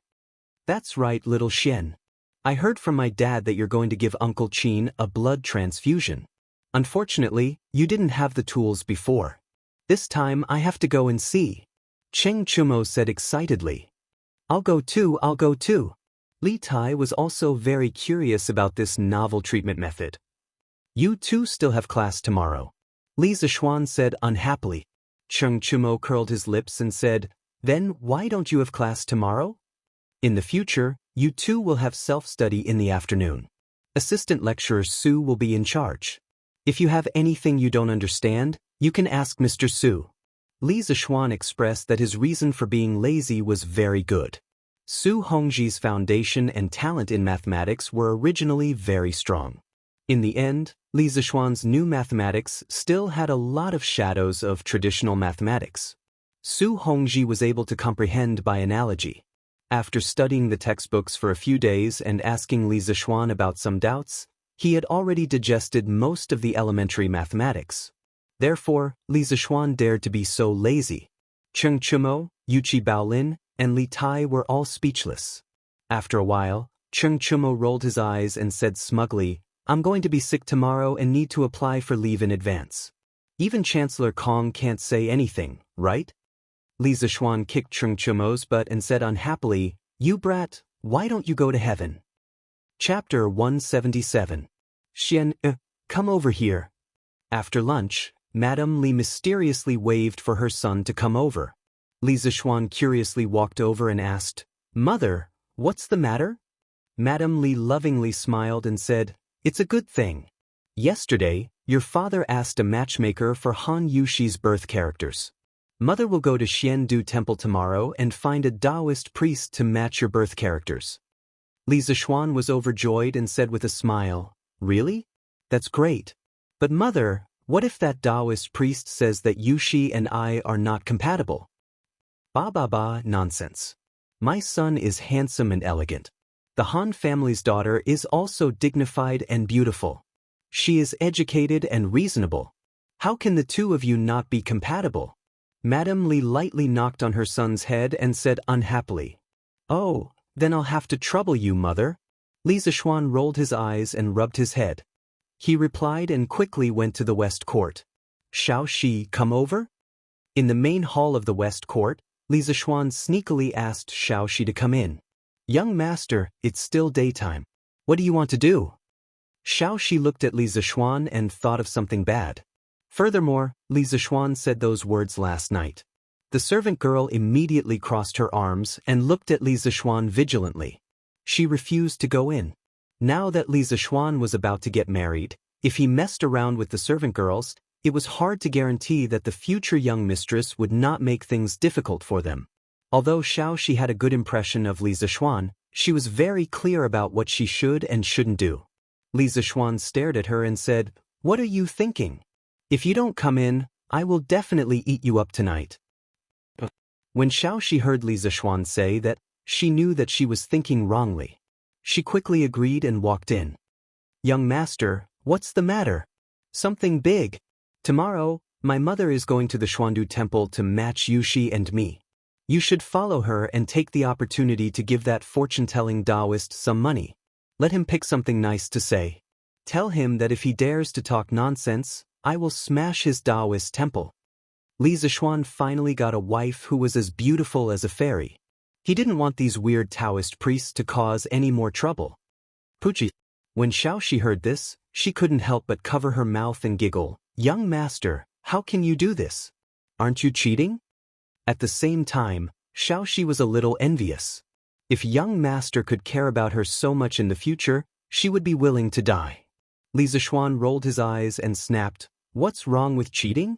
Those Taoists of the Jianghu were always talking nonsense. How many of them could be accurate?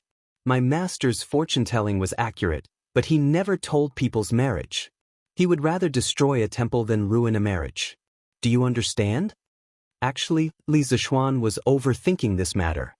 Normally, Taoists would match people's birth characters. Regardless of whether the man and woman were suitable for each other, they would usually pick something nice to say. Very few Taoists would purposely break up people's marriages. If that was the case, the grudge would be too big. It wouldn't be in line with their principle of keeping a low profile to make a fortune. Hence, most of the time, the so-called matching of birth characters was just a formality to let the elders feel at ease. Shao Shi stuck out her tongue mischievously.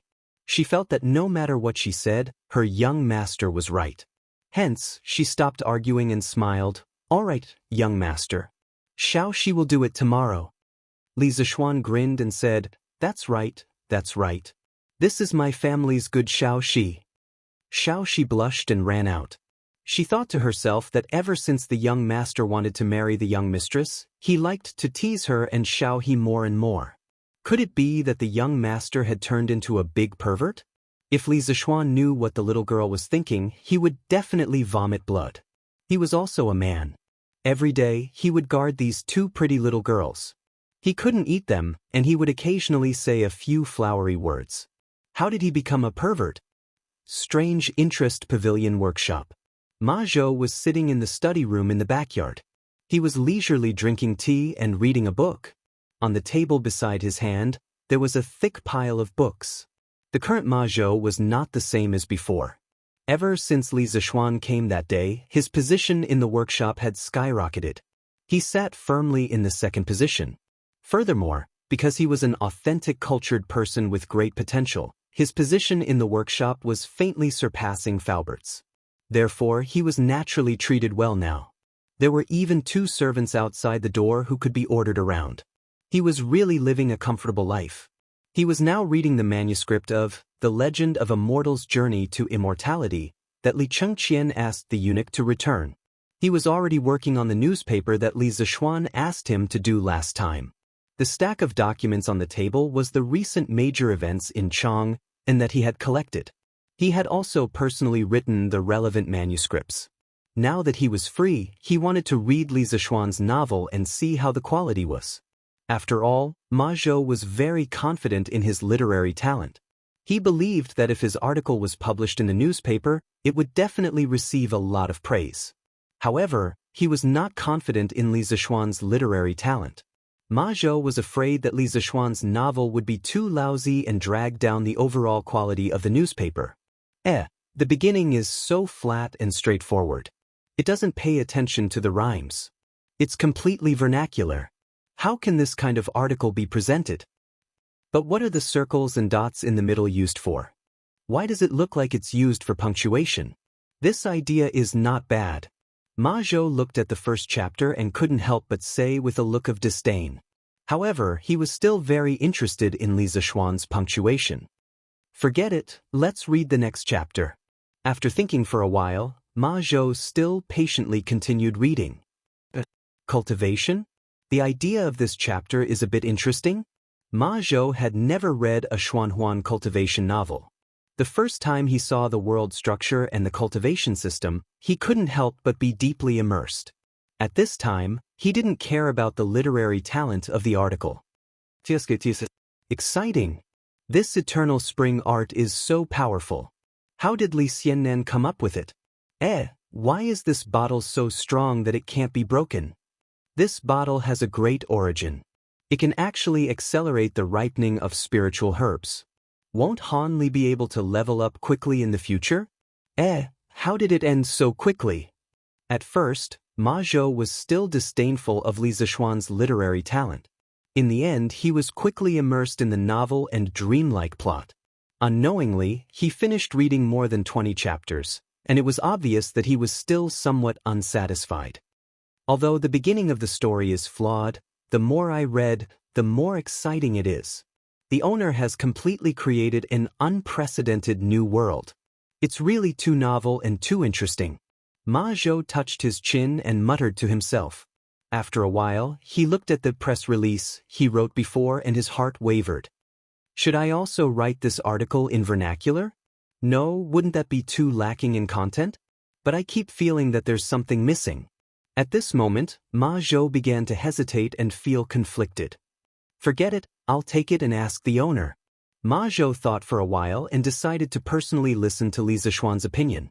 After all, the idea of this newspaper was originally proposed by Li Zishuan. Swordsmen are working so hard. Students who read pirated versions, can you come to QQ Bookstore and subscribe 2 chapters to support me? It's just a few cents. Give me some motivation to persevere. The results are too terrible. Chapter 178. In the afternoon, after Li Zishuan finished his nap, Xiao He came over and told him that a middle-aged scholar named Ma Zhou had come to see him and was waiting in the main hall of the front yard. Li Zishuan nodded and walked to the front hall. He saw Ma Zhou wearing a high hat and a wide belt. He was immaculately dressed, looking like a scholar with an imposing appearance and an elegant demeanor. His attire almost blinded Li Zishuan's titanium alloy eyes. Was this still the sloppy man he saw yesterday? TSK, Mr. Ma's style is almost as elegant as mine. If you walk on the street, won't other young ladies be stolen by Mr. Ma? Li Zishuan looked at Ma Zhou and couldn't help but sigh. Ma Zhou was about to get up and salute Li Zishuan. When he heard this teasing, he didn't know whether to laugh or cry. However, Ma Zhou was not a person who couldn't make jokes. He smiled and half-joked with Li Zishuan's words. Lord Zhu, I'm now the brand of Chitsu culture. No matter what, I have to dress up a little. Otherwise, won't I embarrass Lord Zhu? In history, the Zhenguan dynasty was full of talents. Ma Zhouguan was able to rise so quickly because, in addition to his talent, he was indeed outstanding in his conduct and conduct of the world. Ma Zhou was a smart man. He paid more attention to art when remonstrating, unlike Wei Zheng, who was straightforward. If Ma Zhou's strategies for governing the country were great wisdom, then these trivial details could only be regarded as petty cleverness. However, it was this petty cleverness that smoothed the relationship between him and Li Shimin, so Li Shimin always treated him well. In the 12th year of Zhenguan, Ma Zhou was promoted to the secretary of the secretariat and was transferred to the secretariat to work. Li Shimin said to the attendants on his left and right, "If I don't see Ma Zhou later, I'll miss him." From this, it could be seen that Ma Zhou was humorous, not inflexible, and knew how to conduct himself. Basically, he could make everyone like him. Li Zishuan was also amused by Ma Zhou's words. Mr. Ma is really humorous. I wonder what brings you here today? Upon hearing this, Ma Zhou stopped smiling. He took out a stack of manuscripts from his sleeve and handed them to Li Zishuan. He said with a smile, Lord Zhu, I have compiled the recent decrees issued by our dynasty as well as some major cases and strange stories around Chang and into the kind of press release you mentioned. I'm here today to let you see if it's okay. Li Zishuan was surprised. So fast. Ma Zhou said embarrassedly, I was a little excited yesterday when I thought of the grand plans Lord Zhu mentioned, so I? Only then did Li Zishuan notice his panda eyes. This guy probably didn't sleep last night, right? Ma Zhou's outfit today was too eye-catching, so Li Zishuan ignored his facial expression. Brother Ma, you're well-read. You should know the principle of combining work and rest. No matter how great your ambition is, it still needs to be accumulated step by step. It's impossible to achieve it overnight. Your body is the most precious asset. He seemed to remember that in the history books of his previous life, Ma Zhou died very early. That was why he said this. He didn't want Ma Zhou, a talented and humorous person, to die young. In fact, in history, Ma Zhou suffered from chronic diabetes for a long time. He couldn't recover after a long period of treatment. In the end, he died on the 9th day of the first lunar month in the 22nd year of Zhenguan. He was 48 years old. Ma Zhou heard Li Zishuan's words. Although he was touched, he still didn't take it seriously. He waved his hand and smiled. Thank you for your concern, Lord Zhu. But I'm still in the prime of my life. Every time I think of doing something big with Lord Zhu and leaving my name in history, I feel excited. It's just that we met too late. I've wasted so much time in the past few years. Ma Zhou's words were sincere. Scholars all had the ambition to govern the country and pacify the world. Whether it was the dictionary or the newspaper, it was a great promotion for the education of the Tang Empire. At first, Ma Zhou came to the workshop to earn money to buy wine. But since he knew about Li Zishuan's ambition to let everyone in the world be able to afford to study, he felt that his body was full of vitality and he had more motivation to work. Li Zishuan insisted, work can be done slowly, but you can't ignore your health. Brother Ma, listen to me. Rest when you need to. The Tang Empire will only get better and better in the future. There are many things that Brother Ma needs to do and witness. Later, I'll instruct your servant to remind you to rest on time every day. Ma Zhou spread his hands and said helplessly, I'll listen to Lord Ju. Li Zixuan nodded with satisfaction. Only then did he look at the manuscripts written by Ma Zhou. On Taizong Shu, in ancient times, those who were not subjects were all subjects of His Majesty. Those who were not under His Majesty's control were under His Majesty's control. For China, there was no such thing as the Turks, and the great and great Khans were helpless. Yantua and Tiela were in charge of the prefectures and counties. Gaochang and Tuhan were in charge of sweeping the land. Only the Goryeo were ordered by the successive generations, and Mok was poor. His Majesty reprimanded them for being traitors. Zhenguan law interpretation, it said, man, 3 talents and 10,000 things are divided. Qi contains spirit, and man is the leader. Li Yuan is the minister of justice, and he is punished for political and religious reasons. His sentiments are unscrupulous and foolish, and he knows Shin is ruthless. If he is big, he will mess up his area. If he is small, he will show his style. If he does not establish a system, he will not be heard of before. The murderer of the massacre of a family of 6 in Xinfeng County has been arrested by the authorities. In the spring of the first year of Zhenguan, Lu Yuanyi's family was robbed by thieves. The family of 5 fought back with all their might, but the thieves were brave and brutal. Li Zixuan looked at the pieces of news in his hand. Sometimes he frowned, sometimes he was deep in thought. After a while, he finally finished reading all of them. Then he put down the manuscripts in his hand and looked at Ma Zhou. Brother Ma, I have a few suggestions. See if they are feasible. If you think they are not, we can discuss it in detail. Ma Zhou nodded and said, I have the same idea. Lord Ju, please tell me. I am all ears. Li Zixuan stretched out a finger and said, First, I think that you should add punctuation marks in all of your manuscripts. This will make it easier for the readers to read. As for what punctuation marks are, I believe that Brother Ma has already roughly understood part of it from my A Record of a Mortal's Journey to Immortality. Later, I will systematically teach you the usage of all punctuation marks. Ma Zhou cupped his hands and said, I have indeed seen these marks before. At that time, I also guessed that they were used to punctuate sentences. I didn't expect it to be true. In this way, if we add these marks to the newspapers in the future, it will indeed have a good effect. Li Zixuan agreed and said, Exactly. The same sentence can be punctuated in different ways. Each way of punctuation represents a different meaning.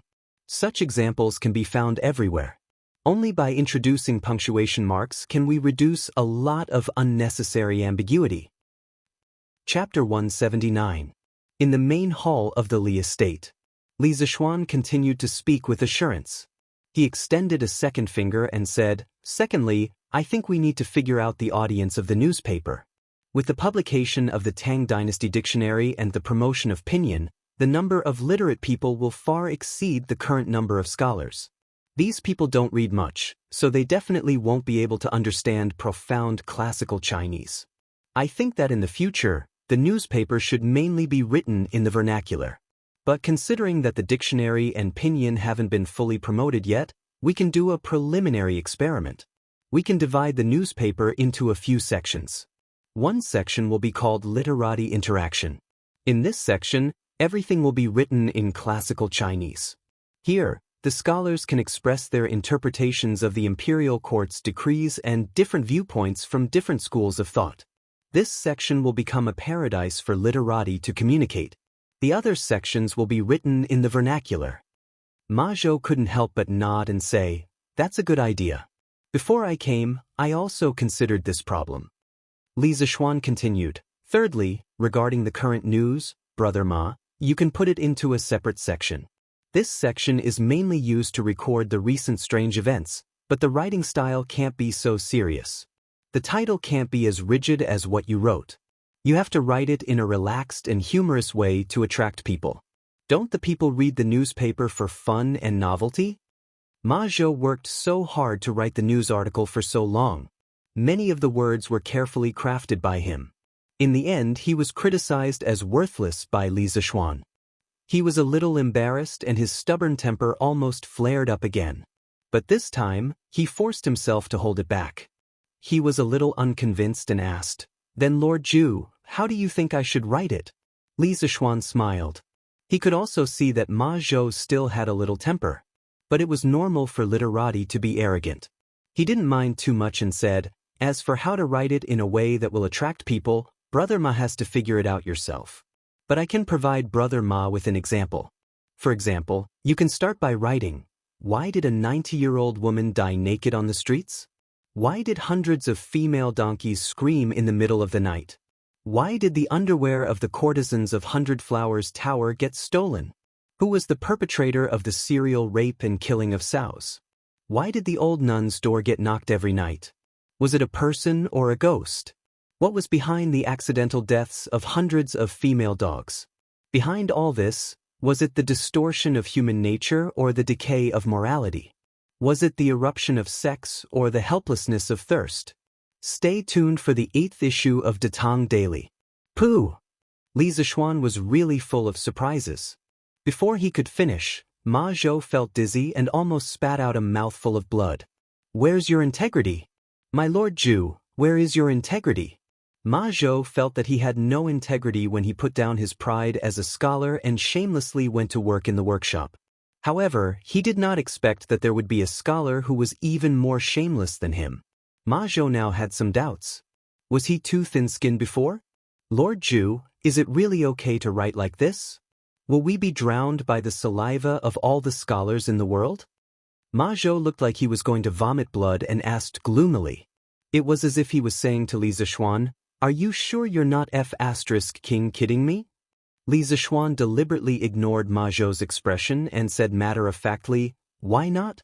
Brother Ma, don't you think that the people will be more interested in reading if you write like this? As for the scholars' saliva, Brother Ma, you don't have to worry at all. If they want to scold us, let them. Only when there is controversy can we become more and more famous. Their saliva will only make our newspaper more popular. Moreover, in the future, our newspaper will definitely have the absolute power of public opinion. When that time comes, I'll see who dares to scold us. Ma Zhou wiped the cold sweat on his forehead. Why did he feel like he had fallen into a pit of fire? Moreover, it was the kind of pit that was 10,000 meters deep. He could not jump out even if he wanted to. Lord Zhu, do you really want to write like this? Ma Zhou hoped that Li Zixuan would change his mind and not make things so shocking. Li Zixuan insisted, yes, just write in this style. There's a trace of exaggeration in the humor. Once people start reading, they can't stop even if they want to. All right then. Ma Zhou could only agree helplessly. He cursed in his heart, is that a trace of exaggeration? It's simply too exaggerated. Li Zixuan thought for a while and continued, then the novel section at the end of the newspaper will be called De Hua Jianghu. In the early stage, I'll use my Legend of a Mortal's Journey to Immortality to cover it. Every issue will have 4 chapters serialized. Later on, if the Ministry of Culture receives some high-quality novels, then they can be serialized together. Brother Ma, what do you think of my Legend of a Mortal's Journey to Immortality? Can I put it in the newspaper? Ma Zhou said awkwardly, ahem, of course. This Ma has also read this novel. Although the beginning is a little plain from the last few chapters, this Ma has never heard of the huge world built in this novel and the cultivation system mentioned in the book. This Ma is simply unheard of. It is really too novel. I believe that when the time comes, there will be many people who will like to read it. Li Zixuan said proudly, of course, the story will only get more and more interesting. Brother Ma, you definitely won't be able to imagine it. Then when the novel is published, will the author write your name, Lord Zhu? Ma Zhou suddenly thought of a very important question. Li Zixuan pondered for a moment and smiled, there's no need to write my real name. I'll give myself a pen name. In the future, everyone who contributes can give themselves a pen name. My pen name will be Leather Knight. At the same time, he said silently in his heart, Master Forgetful, I'm sorry. I'll just copy this novel from you. I'll copy someone else's next one. Don't mind me. I'll be taking your novel to the Tang dynasty. You're welcome. Ma Zhou's face was full of doubts and asked, Lord Zhu, what's the meaning of the 3 words Leather Knight? Li Zixuan looked up. His gaze seemed to penetrate the roof, through the sky, and rushed out of the horizon. He sighed deeply and said, "This is because I miss a person. A very great person.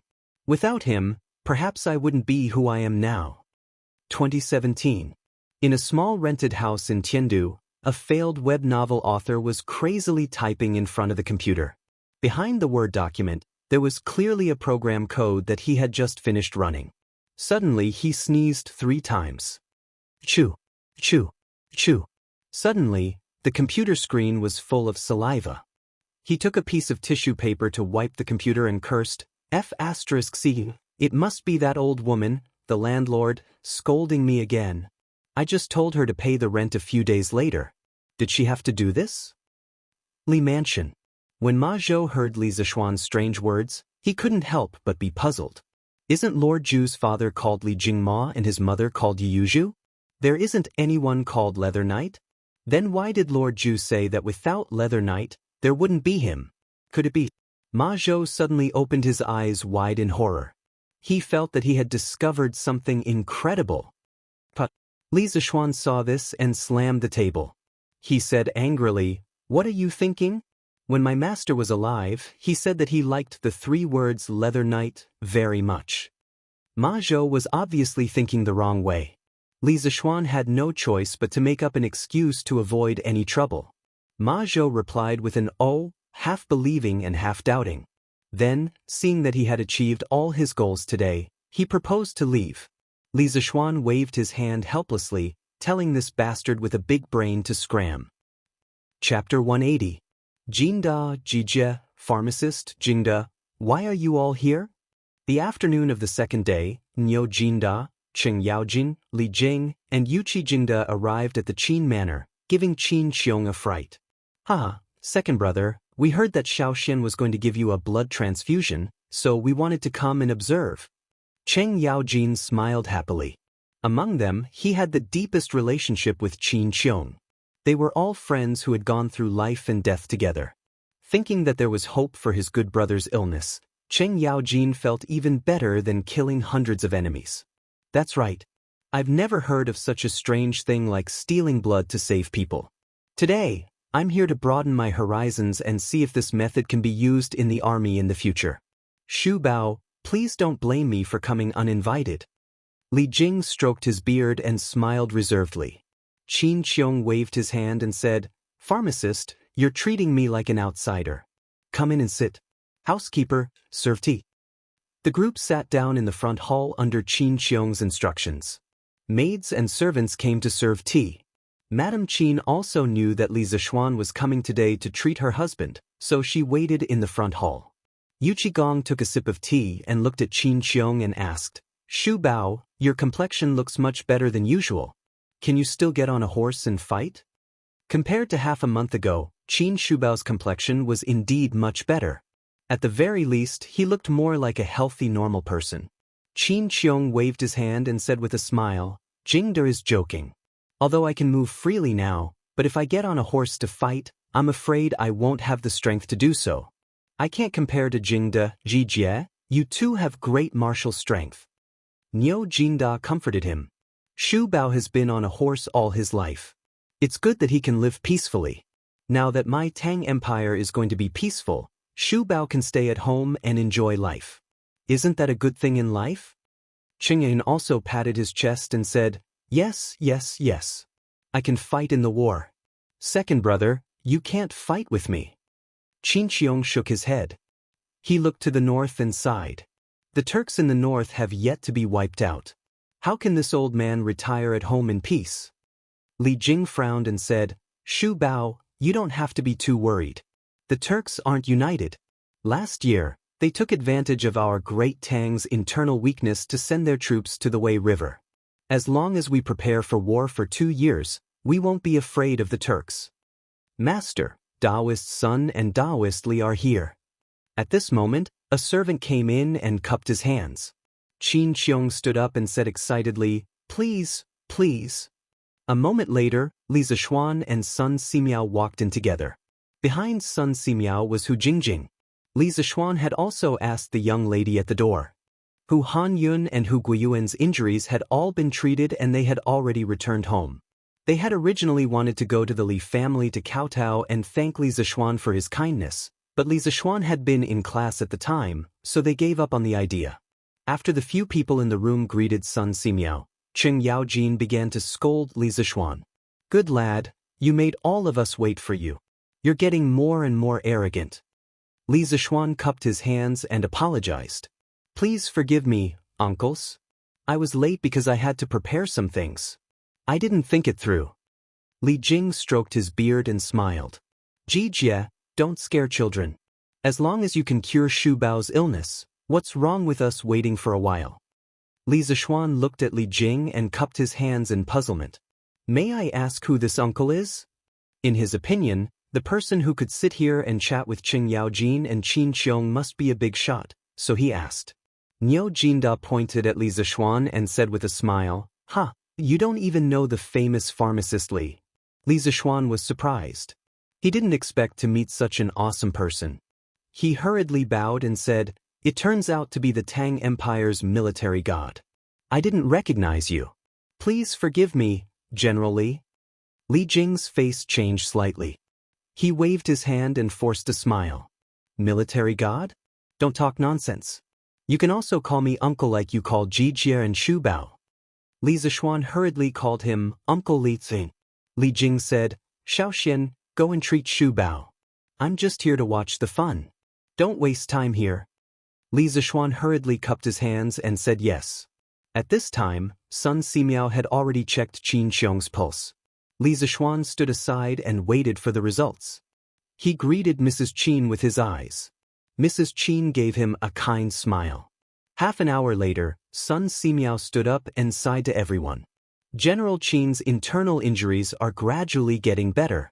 However, the qi and blood he lost in the early years has not been completely recovered. It has been a long time since the last time I checked his pulse.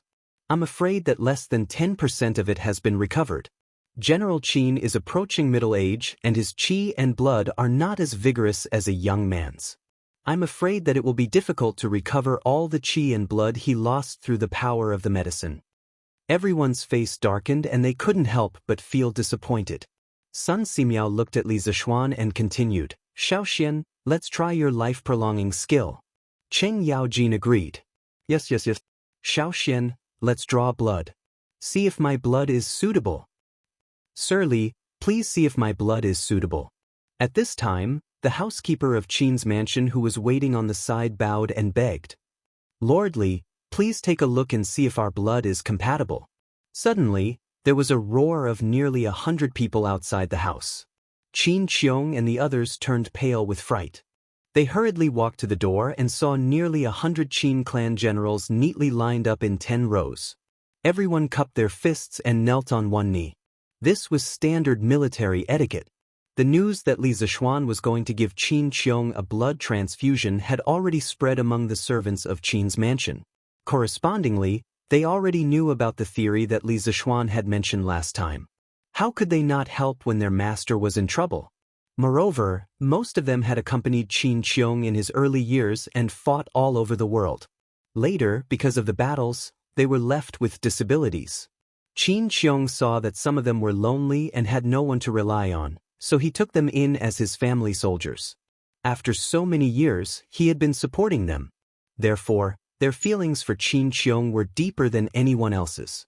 Moreover, according to Li Zishuan, taking a little blood wouldn't kill anyone. What was there to be afraid of? At this moment, Qin Qiong felt as if he had returned to the battlefield. These were all brothers who would die for him. At this moment, he couldn't help but tear up. "Zhuang Qi, what do you want to do by bringing them here? Hurry up and go back." "Family head, I, Zhuang Qi, did everything I did today willingly. If it wasn't for you, I would have starved to death on the side of the road. Now that you are in trouble, forget about taking a bit of my blood. Even if you want my life, I'm willing." The leader, Zhuang Qi, clasped his fists at Qin Qiong and said loudly, "Yes, master, we are all willing. We are all willing. Lord Li, please draw my blood. I have the most blood." When the other family soldiers heard Zhuang Qi's words, they all shouted out. In an instant, the front yard of Qin's mansion was filled with roars. Li Zishuan was also moved by the brotherhood on the battlefield. Just as he was about to step out and persuade Qin Xiong, he heard a heroic laugh from outside the door. Ha! It is said that men on the battlefield are loyal. The family soldiers of Qin's mansion are all indomitable and loyal men. Please support me with a legal subscription. The author is about to vomit blood. Chapter 181. Following this forthright laugh, Li Er, dressed in a bright yellow uniform, strode in with large strides.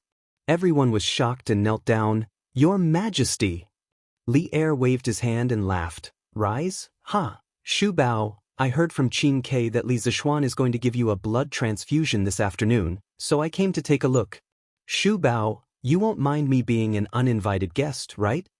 Qin Xiong bowed. "I wouldn't dare." Qin Xiong was both gratified and happy that Li Er had personally come to see him. He had stayed out of the Xuanwu Gate incident last year because he did not want to participate in the tragedy of killing his brother and seizing the throne. It had nothing to do with his position. He had always been on Li Er's side. But from the rewards of the officials after the incident at Xianwu Gate, everyone thought that Qin Xiong had lost the favor of the emperor and would no longer be valued. Usually, only Qing Yaojin and Niu Jinda, these former battle brothers, were willing to come to the Qin Fu. Now that Li Er came out of the palace to see Qin Xiong, to a certain extent, it dispelled some of the rumors. Qin Xiong didn't care about these rumors, but he was still happy that Li Er came to see him personally. "Ha, don't just stand there, continue. Don't delay Shu Bao's treatment because of me." Li Er didn't rush everyone to do what they were supposed to do. Li Zishuan looked and said to Qin Xiong, "Uncle Qin, since these men are willing to donate blood for you, why don't we start the blood test first? I said before that taking a small amount of blood is not harmful to the human body, but beneficial. I'm willing to use my life to guarantee this." Qin Xiong patted Li Zishuan's shoulder and said, "I believe you." Then he looked at the group of family generals in front of him and said loudly, "All of you, get up. This old man owes you a favor today." Zhuang Qi stood up and grinned. "Family head, you're too serious." Li Zishuan had them stand in a row, but he didn't need so many people. He planned to let them leave once he found a suitable blood type. He first used a porcelain bottle to take the blood of the 10 people and put their names on the bottle. Then he took it back and tested it with Qin Xiong's blood. After a while, the results came out. "Uncle Qin, Zhuang Qi and Mei Wenhua have the same blood type as you. You can use their blood." Li Er and the others watched from the side and clicked their tongues in wonder, but did not interrupt. In the courtyard, Zhuang Qi heard Li Zishuan's words and immediately grinned proudly. "Ha, you're so uncultured. Don't fight with me this time. Lord Li, you can just use my blood. Your uncultured body is not as strong as mine." A lame veteran in the first row was immediately unhappy. He scolded, "Zhuang Laoqi, you're F*king looking down on us veterans. If you're not convinced, come out and fight with me." Qin Xiong could not help but scold, "All of you shut up. Don't be rude in front of His Majesty."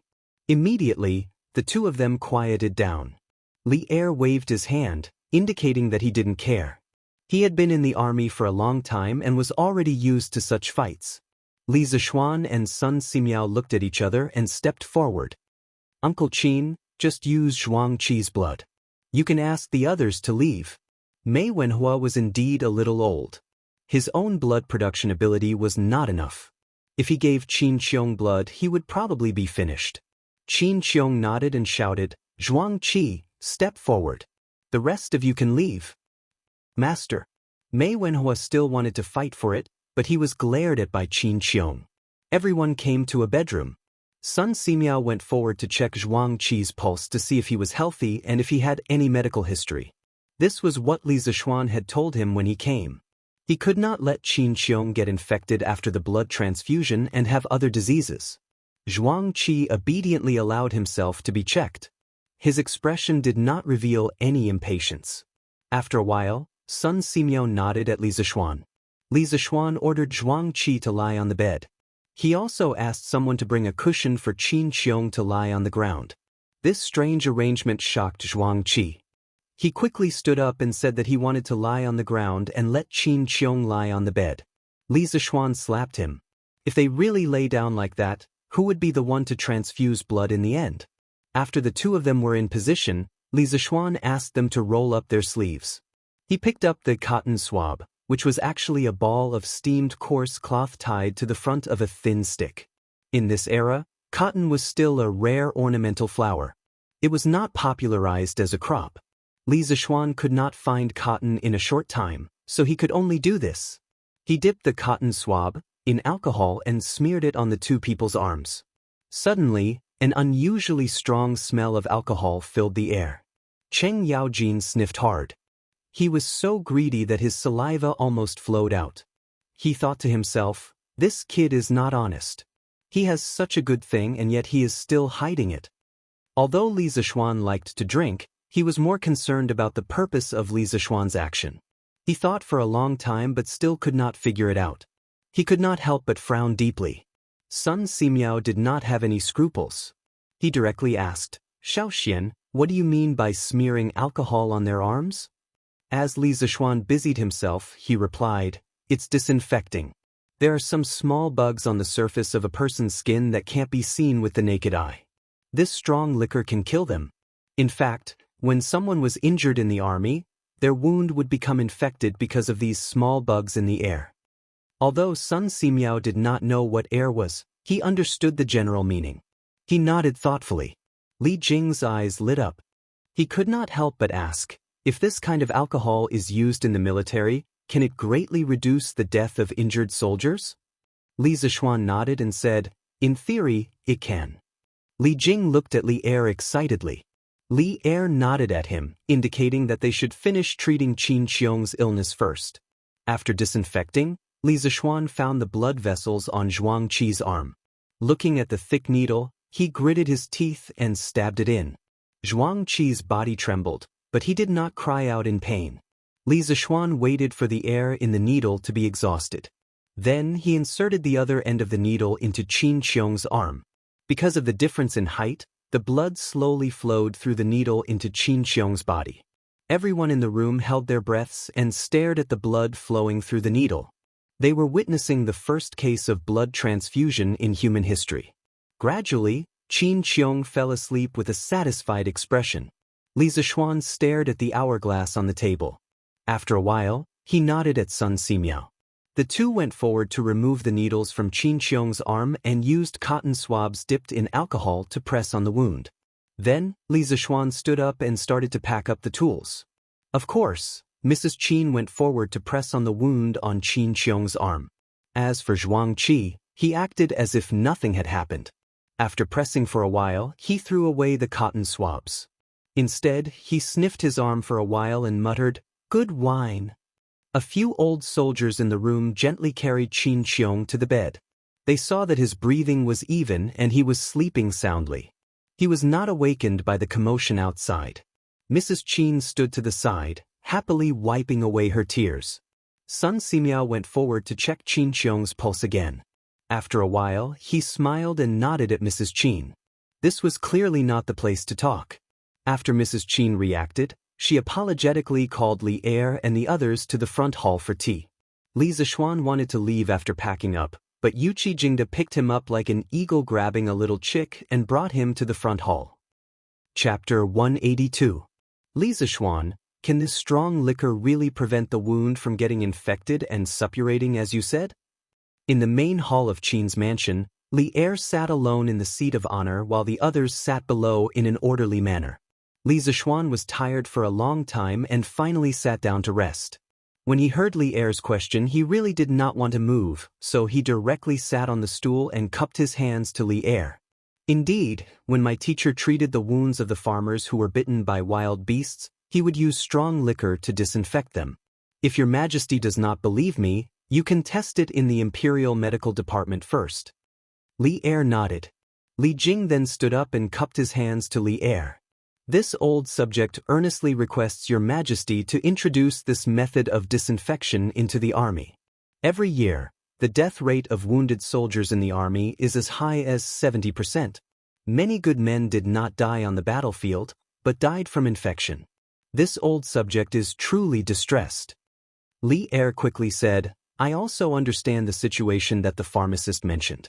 Li Zishuan, how much of this strong liquor do you have in your winery? He wanted to directly take the method of brewing the strong liquor into the imperial court's possession. After all, this strong liquor had become an extremely important strategic resource in terms of its effect. However, there were still shares of the Chung family in it. If he did so, it would not look good. Li Zishuan suddenly had a good premonition. He felt as if he was being targeted by a tiger. He cautiously said, "Your Majesty, this strong liquor has no other use except for disinfection. Therefore, the winery only has a few bottles. I made it on the spot." Li Er stared and said, "What do you mean by no other use except for disinfection? You really don't know the severity of the situation. Just by disinfection, you can save the lives of many good men in the Tang Empire." He shook his head and muttered, "Can this liquor be brewed in large quantities and supplied to the army?" Li Zishuan thought for a while and asked, "How much of this disinfection liquor does the Tang Empire need every year?" Li Er did not know this. He looked at Li Jing and threw the question out. Li Jing was also a little confused. He knew how many injured soldiers there were every year, but how would he know how much strong liquor was needed? There are about 15,000 injured soldiers in the army every year. Little Xian, calculate how much hard liquor you need. Li Jing could only throw the question to Li Zishuan. Li Zishuan calculated carefully.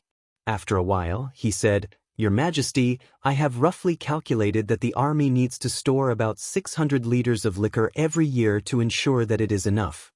Li Er nodded and slapped the table, saying, "Good. Then your winery will provide 600 liters of hard liquor to the Ministry of War every year." As for the price, Li Zishuan rushed to say, "At least 8 rounds per liter." Li Er was so angry that he almost slammed the table. "Nonsense. You have the nerve to earn money from saving the lives of those soldiers." Li Zishuan felt wronged and said, "Your Majesty, this is really the cost price. This disinfection liquor is more than twice as strong as the immortal drunken wine. Think about it, the immortal drunken wine is already sold for 5 rounds per liter. If you sell it for less than 8 rounds per liter, I will really go bankrupt." What he said was not entirely a lie. In modern times, alcohol was indeed very cheap, but industrial alcohol was generally obtained through chemical synthesis, not through fermentation and distillation of grains. In the Tang dynasty, 8 rounds per liter of medical alcohol was really not expensive. Li Er said angrily, "Nonsense. How can this little liquor make you go bankrupt? Don't be unreasonable. 6 rounds per liter." Li Zishuan almost vomited blood. This Li Er was really not a good person. He was a robber, a robber. Cheng Yaojin stood up and snorted, "Your Majesty, the cost of this liquor is indeed very high. 6 rounds per liter is really going to be a loss." The Cheng family had shares in this winery, so of course Cheng Yaojin would jump out and complain. Li Er saw that Cheng Yaojin was also pretending to be pitiful, and he suddenly had nowhere to vent his anger. "Fine, 8 rounds per liter it is. If you dare to cut corners, I will teach you a lesson." Li Er flicked his sleeves and left. All the big shots had seen what they wanted to see, and Qin Qiong was now sleeping. It was not appropriate for them to stay any longer, so they all said their goodbyes. Only Li Zishuan, Sun Simiao, and Cheng Yaojin were still there. Sun Simiao looked at Madame Qin and said, "General Qin's pulse is stable, and his body is no different from a normal person. Madame Qin, please don't worry." Madame Qin sincerely thanked him. "Thank you, Dr. Sun." Sun Simiao waved his hand, looked at Li Zishuan, and said, "Xiao Xian, I have never heard of the small insects in the air that you mentioned. Can you tell me in detail some other day?" Chinese medicine focused on the 5 qi and 6 qi, the balance of yin and yang, and the integration of heaven and man. Li Zishuan's theories had really broken Sun Simiao's understanding of medicine. He seemed to have seen the door of a new world, waving at him. Li Zishuan said with a smile, "Of course. If you want to hear from me one day, I will tell you everything. In fact, these small things that can't be seen with the naked eye can be seen with some tools. When I make this tool in the future, I will invite you to come and see it together." Sun Simiao said in surprise, "There is such a strange thing? That's great. As the saying goes, hearsay is false, but seeing is believing. If you can really make that kind of tool one day, you must send someone to inform me. Even if I'm thousands of miles away, I must rush back to take a look. Li Zishuan nodded and said, "Don't worry, Taoist Sunday. I will definitely inform you." Only then did Sun Simiao say goodbye with satisfaction. Who actually helped Sun Simiao carry the medicine box obediently. She smiled sweetly at Li Zishuan and waved goodbye. Then, she turned around and left with Sun Simiao. When Li Zishuan saw that everyone had left, he also wanted to say goodbye. However, he heard Madame Qin say, "Xiao Xian, don't be in a hurry to leave. Auntie has something to say to you." Li Zishuan stopped and respectfully said, "Auntie, please go ahead." Madame Qin said with a smile, "Why are you still standing? Sit down. Sit down and talk." Li Zishuan obeyed and sat down. Cheng Yaojin was about to leave, but when he heard Madame Qin ask him to stay, he sat down with Li Zishuan. Madame Li looked at Li Zishuan and couldn't help but say with emotion, "Xiao Xian, your Uncle Qin's illness is all thanks to you. Otherwise," Li Zishuan quickly waved his hand and interrupted, "Auntie Qin, please don't say that. The Qin and Li families are like family. This is what I should do." Madame Qin smiled happily and said, "Ha, you are right. I heard that you are going to marry Yushi. This girl is my adopted daughter. From now on, our two families will really be one family." Cheng Yaojin's eyes widened. At this time, he patted Li Zishuan's shoulder and laughed, "Ha, no wonder you are so good to Han Tianhu. It turns out that you are interested in his daughter. You are so cunning." Li Zishuan's forehead was full of black lines. Did this old guy even know how to speak properly? Chapter 183.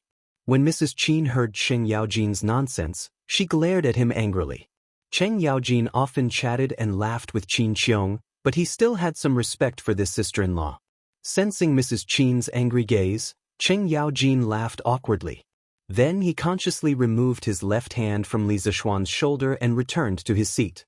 Mrs. Qin smiled in satisfaction.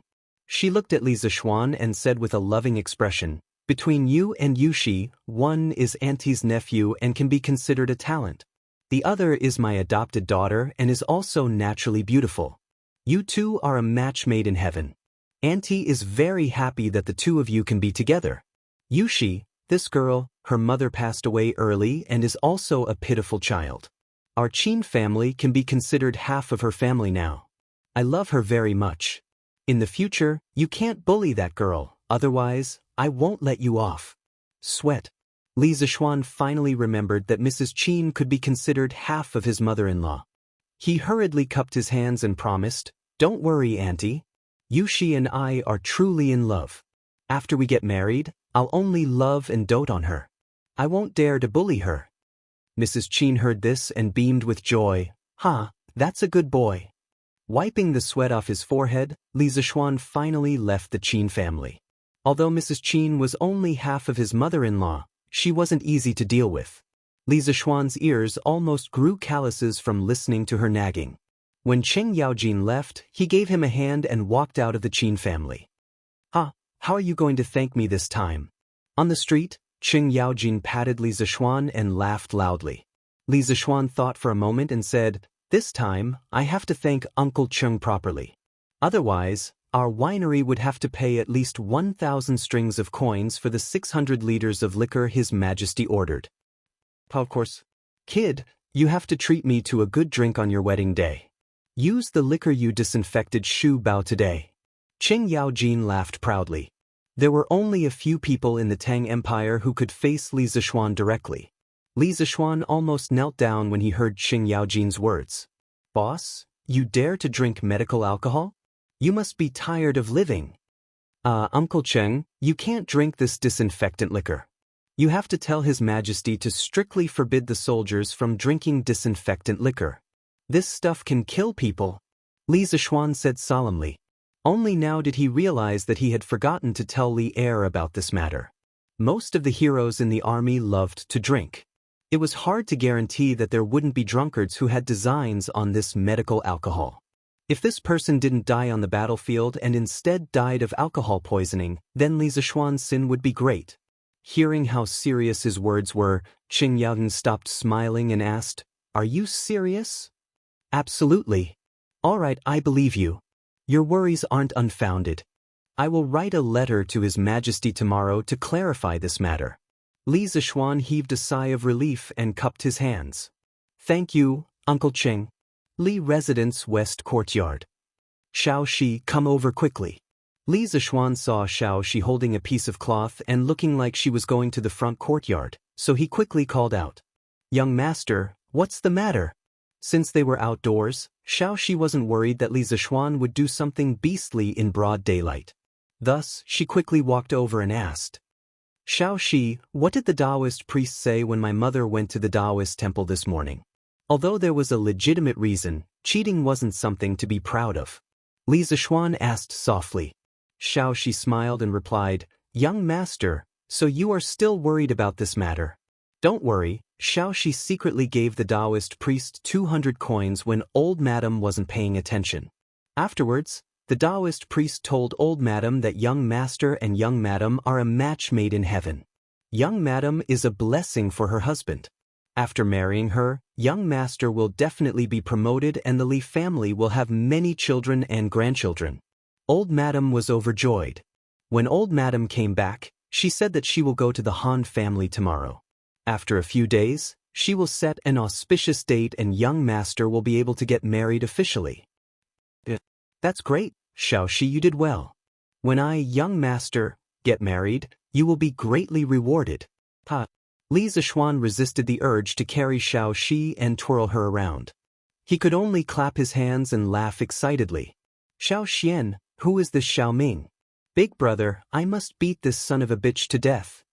The next morning, Li Zishuan had just finished teaching everyone and was preparing to go home for lunch when Chung Chumo chased after him from behind and asked angrily.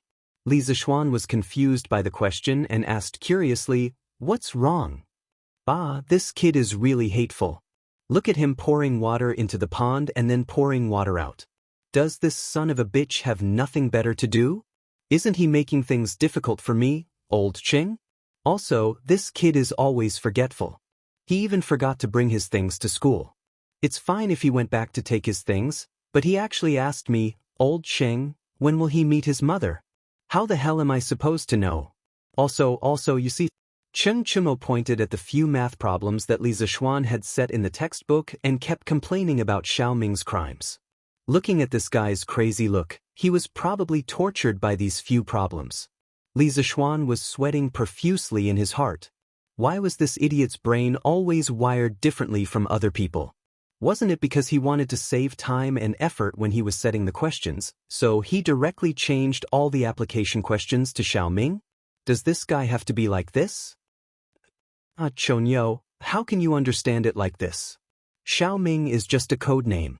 The reason why Mr. set this problem is to let us learn how to solve this kind of problem, not to let you care about who the problem is.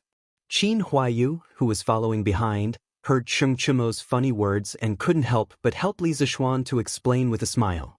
Li Zishuan gave this guy a kick. He said unhappily, "Did you hear what Huayu said?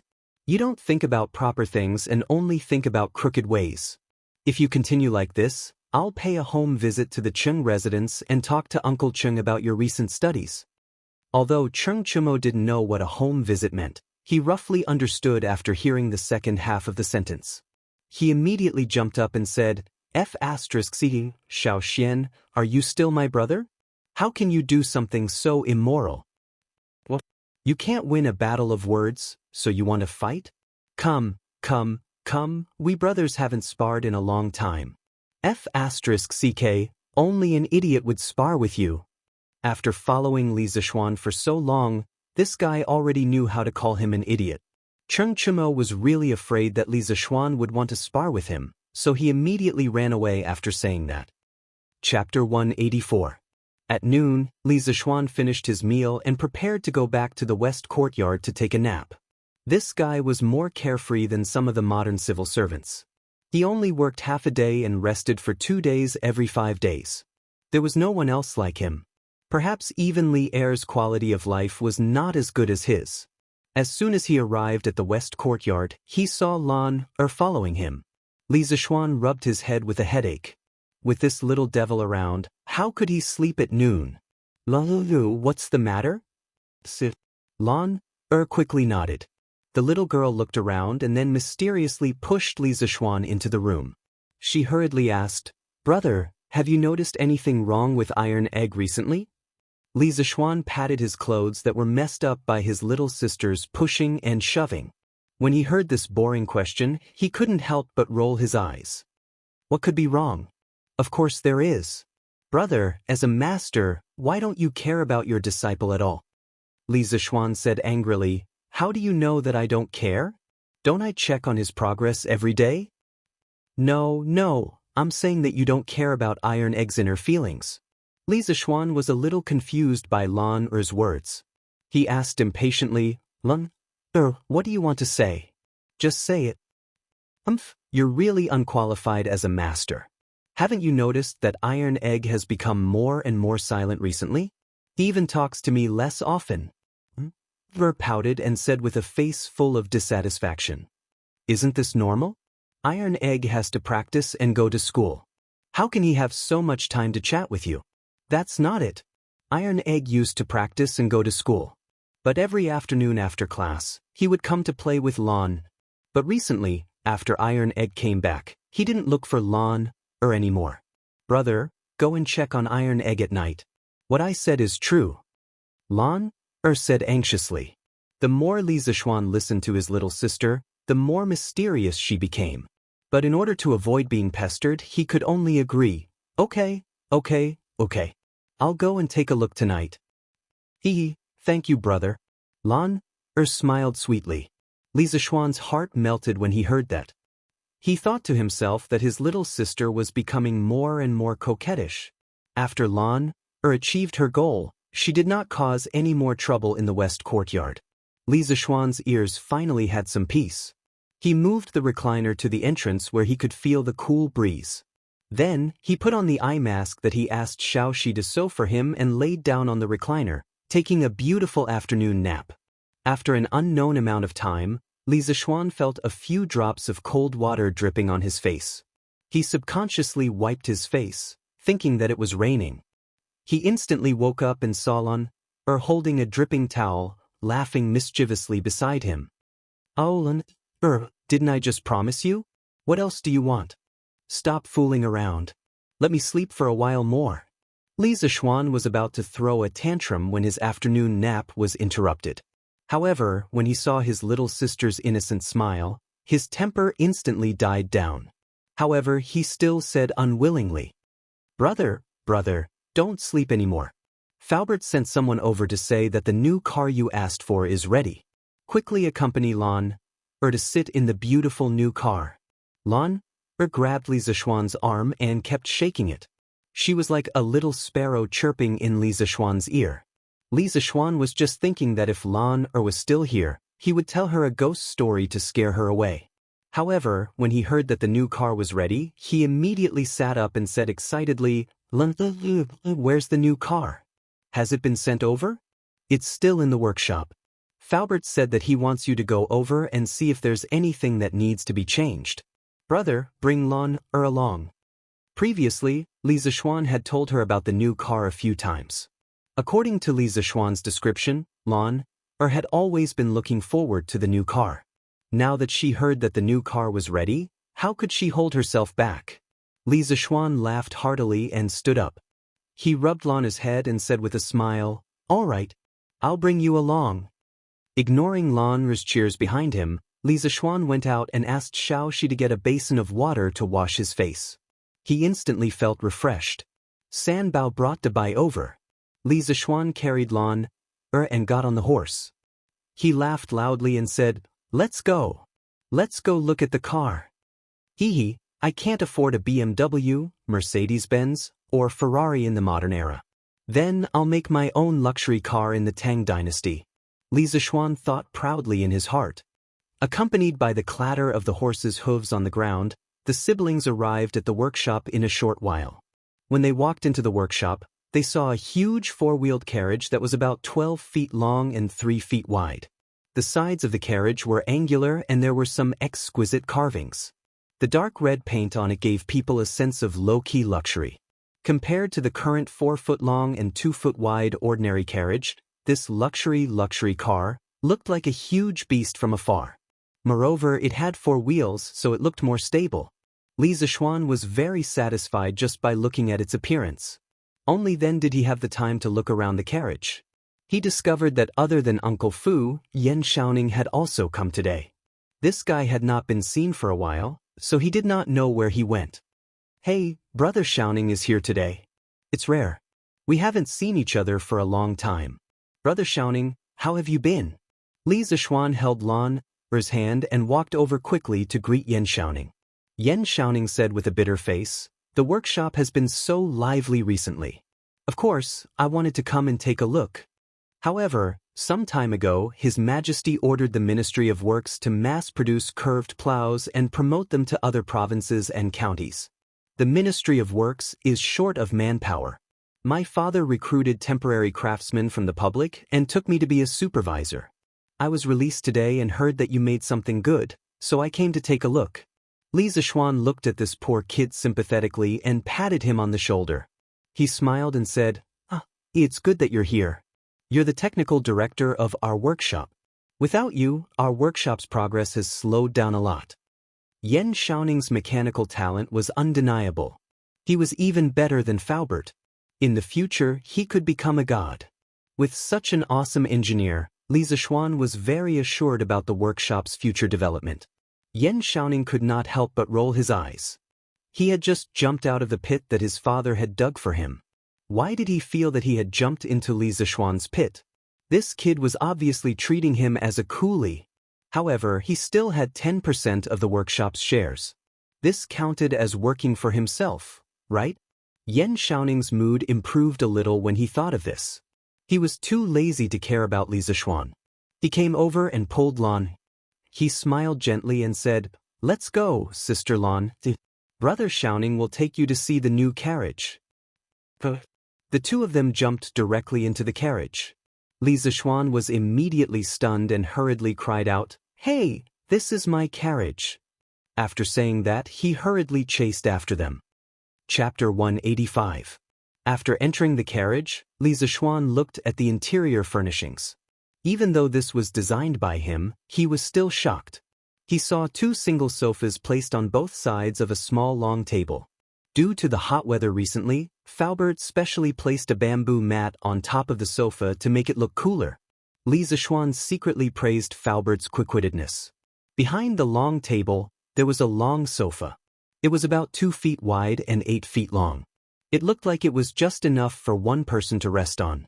If there were 2 people, then they could only lie on top of each other. Li Zixuan suddenly had an unhealthy thought in his mind. Faubert was quite thoughtful. He even placed a bamboo mat on top of the sofa to make people want to lie on top of it and sleep. In the innermost part of the carriage, there were 2 compartments side by side. Li Zixuan pushed open the door and looked inside. He found that one was the bathroom and the other was the water storage room. The water storage room's container was a large rectangular iron can. It looked like it was specially designed to save space. The iron can could store about 70 to 80 pounds of water. There was an iron pipe at the bottom of the iron can. There was a simple switch at the top of the iron pipe. Although it was not as professional as the modern faucets, its functions were similar. TSK, perfect, too perfect. Li Zixuan looked around and couldn't help but exclaim. Other than the lack of air conditioning, sound system, and electric lights, the interior of the carriage was perfect. It was simply a must-have for traveling with a family. "Oh my God, Xiao Xian, you have sinned. Such a luxurious carriage, only a rich person like you can enjoy it." Yan Xiaoning couldn't help but exclaim while touching the sofa and the window. Brother, I will sleep here tonight." Lana seemed to have discovered a new world. She lay on the sofa and rolled around while laughing happily. Li Zixuan was speechless. This girl was really a little overlord. "Young master, is there anything else that needs to be changed in this carriage?" At this moment, Faubert had also boarded the carriage. He chuckled at Li Zixuan. Li Zixuan waved his hand in satisfaction. "No need, Faubert. I'm very satisfied with this carriage. Let's pull it back now and see if it's comfortable to run on." Faubert nodded and said, "All right, this old man will go and saddle the young master." 15 minutes later, Dabai was able to pull this massive object with the strength of a single horse, under the astonished gazes of the workers in the workshop. The wheels of the carriage began to roll slowly, and it spun faster and faster. Dabai snorted joyfully, indicating that it was so easy. Faubert arranged for a worker from the workshop to sit in front of the carriage and drive the horses. He also sat in the carriage with Li Zishuan to feel the performance of the new carriage when it ran. "Wow, little Xian, how come this car doesn't feel bumpy at all? This is too amazing. Or has the roads in Chang and become so flat?" Yen Xiaoning nestled comfortably on the sofa and looked at the passing scenery outside the window. Suddenly, the tea on the table didn't spill. He sat on the sofa and carefully felt it. He couldn't help but exclaim in surprise when he didn't feel any bumpiness at all. Li Zishuan drank a mouthful of water contentedly and smiled proudly. "Of course it's because our carriage is good. Don't you know what the roads in Chang and are like? What do you think? Little brother's carriage is awesome, right?" Yen Xiaoning said excitedly, "Awesome, of course it's awesome. Quickly tell me, how did you do it?" "Won't you understand when you go back to the workshop later and ask Faubert to look at the blueprint?" Li Zishuan didn't want to explain it to Yen Xiaoning again. He was busy right now. Busy with what? Isn't this nonsense? "Look, that young lady outside the carriage window is so pretty. Most importantly, she's wearing very thin clothes." Unfortunately, Big White's speed was too fast. Li Zishuan was only able to catch a glimpse of her chest and couldn't see it anymore. Inside the carriage, Faubert saw Yen Xiaoning's unsatisfied look and explained with a smile, "Young Master Yen, some special shock absorbers have been added to the bottom of the carriage. On the other hand, the sofa we're sitting on is also very useful for shock absorption. As for the detailed structure of the interior, you can only go back to the workshop to look at the blueprint." Hearing this, Yen Xiaoning nodded thoughtfully. "Wow, husband, look at that carriage. Why is it so tall and so big?" A white-clothed lady in her 20s saw the huge carriage that just passed by in the middle of the road. She hurriedly pulled the man beside her and exclaimed, "It's really big. I've never seen such a huge carriage before. Husband, should our family buy a carriage like this too? Otherwise, you'll have to accompany me back home every year. It'll be so hard on you." The man was speechless. He wanted to say that it wasn't hard on him, but looking at his wife's pleading face, he couldn't help but soften his heart. He hurriedly nodded and agreed. The pretty lady in white cheered happily. She leaned over to the man's ear and whispered, "Husband, you're so nice. I'll change my style of serving you tonight." The man stiffened slightly to show his respect. He looked excited and laughed. "Look, such a big carriage can be pulled by only one horse. It's really amazing." Unlike the cheating couple, this person who spoke was obviously slightly knowledgeable. "Yes, not only that, you see, this carriage actually has 4 wheels. It's really stable when it runs. It doesn't feel like it's swaying at all. Tisk, hey, this carriage's appearance is so beautiful. I wonder where it's sold? I really want to buy one. Squire Wang is really generous. This carriage isn't something that ordinary people like us can afford. This carriage came from an Elaine. Maybe it was made by the workshop of Strange Interest Pavilion. Then it's really sold. That's great." Li Zishuan and the others sat in the new carriage and left under the envious eyes of the passers-by. Suddenly, "Bah, whose carriage is so arrogant that it choked me with a mouthful of dust. Damn, this carriage's size is too coquettish. There's actually such an arrogant person in Chang. Hey, the carriage in front, stop." Cheng Chumo, who had just returned home after class, was caught off guard by the rolling carriage on the roadside. He choked on the dust and was instantly furious. There was actually someone more arrogant than him in Chang. He immediately ran wildly and chased after the carriage, shouting all the way, "It's Virgo!" Yen Xiaoning stuck his head out of the window and looked back. Then he turned back and said to Li Zishuan, "Damn, Yen Xiaoning, it's you. Stop the carriage quickly. I'm going to rob you. This carriage is mine." Cheng Chumo's eyes were sharp. He recognized Yen Xiaoning the moment he stuck his head out of the window. He immediately shouted like a bandit. In the carriage, Li Zishuan was speechless. He shouted outside, "Stop the carriage!" Then the carriage slowly came to a stop. Cheng Chumo cheered and quickly ran to the front of the carriage. With a leap, he jumped onto the carriage. "Wow, Xiao Xinlun, Earl, Faubert, you're all here too. Ha, then I won't be polite. Gee, what's this stool made of? It's so damn comfortable." Cheng Chumo acted as if he had returned home. He didn't treat himself as an outsider at all. He sat on the sofa and couldn't help but sigh. Lun was pushed to the side by this guy. The little girl was unhappy. She stood up and pulled Cheng Chumo's cheek. She said unhappily, "Humph. Brother Chonyo is really thick-skinned." Ha. Chapter 186. Hee hee, little Xian, your carriage is so comfortable. Why don't you give me one? Although Cheng Chumo was pulled off the sofa by Lan, he was not angry at all. He wandered around the carriage like Granny Lu in the Grandview Garden, looking left and right and touching everywhere. After a while, when he carefully looked at the luxurious interior of the carriage, Cheng Chumo could not help but be shocked. This kind of carriage was the standard for rich playboys like him. It would be so flashy and cool if he drove it out. Thus, he licked his lips and begged Li Zishuan for it. "Hee, in your dreams.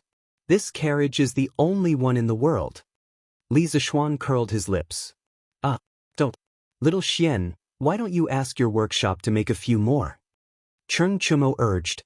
Li Zishuan squinted his eyes and said, "I can, but this carriage is expensive. It's not that I'm looking down on you, but can you afford it, Chonyo? Didn't this guy always say that he was poor?" Li Zishuan did not believe that he could afford a luxury carriage now. "Damn, you're looking down on me. As long as you have this kind of carriage, I can afford it. Tell me, how much is it?" Cheng Chumo was immediately unhappy. His family had shares in the winery. With the sales of the Drunken Immortal and Gentle Beauty, the Cheng Chumo had also earned a lot of money. Correspondingly, Cheng Chumo's pocket money had increased recently. This guy was now quite wealthy and was very confident. Li Zishuan looked at this jokester's face and could not help but want to attack him. Thus, he said, "No bargaining, only 999 strings of cash." He had asked Faubert about the cost of this carriage on the way here.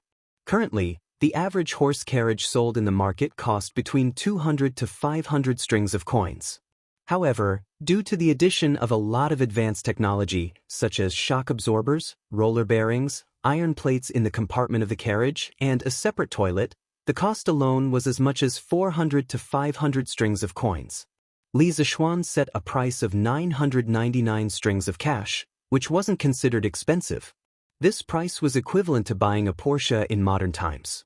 With such excellent performance, such a domineering appearance, and such luxurious interior, Li Zishuan believed that even if it was sold for more than 1,000 strings of cash, there would definitely be rich people rushing to buy it with gold bricks. However, Cheng Chumo was not a rich person. He only had a small amount of wealth. When he heard such a crazy price, Chumo's mouth. "Little Xian, you're robbing me. Damn it, this carriage is not made of gold." "Is it expensive?"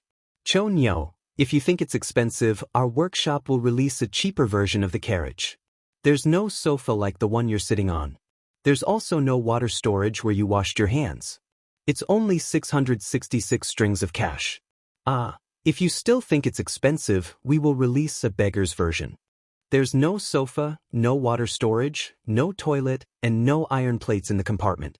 We'll sell it for 555 strings of cash. How about that? You can afford it, right?" Li Zishuan sipped a mouthful of water and said slowly, "Damn, I don't want a beggar's version." Cheng Chumo was furious. This beggar's version was not a good thing just from the name. He, Cheng Chumo, would rather not buy this carriage than make a beggar's version and embarrass himself. "Ahem, little Xian, money is just a worldly possession. Do we need to be so calculative? If your workshop makes another one, give it to me. How about it?" If the hard way did not work, he could only use the soft way. After all, everyone knew that Cheng Chumo was thick-skinned. So what? Since money is a worldly possession, why don't you give all your pocket money to me for safekeeping, Chonyo? Bah, no way. Cheng Chumo expressed that he was not an idiot. Why would he give away his money to someone else? Damn, little Xian, if you don't give me one, I'll go to your house and not leave. I'll eat and drink your food. Let's see if you lose out.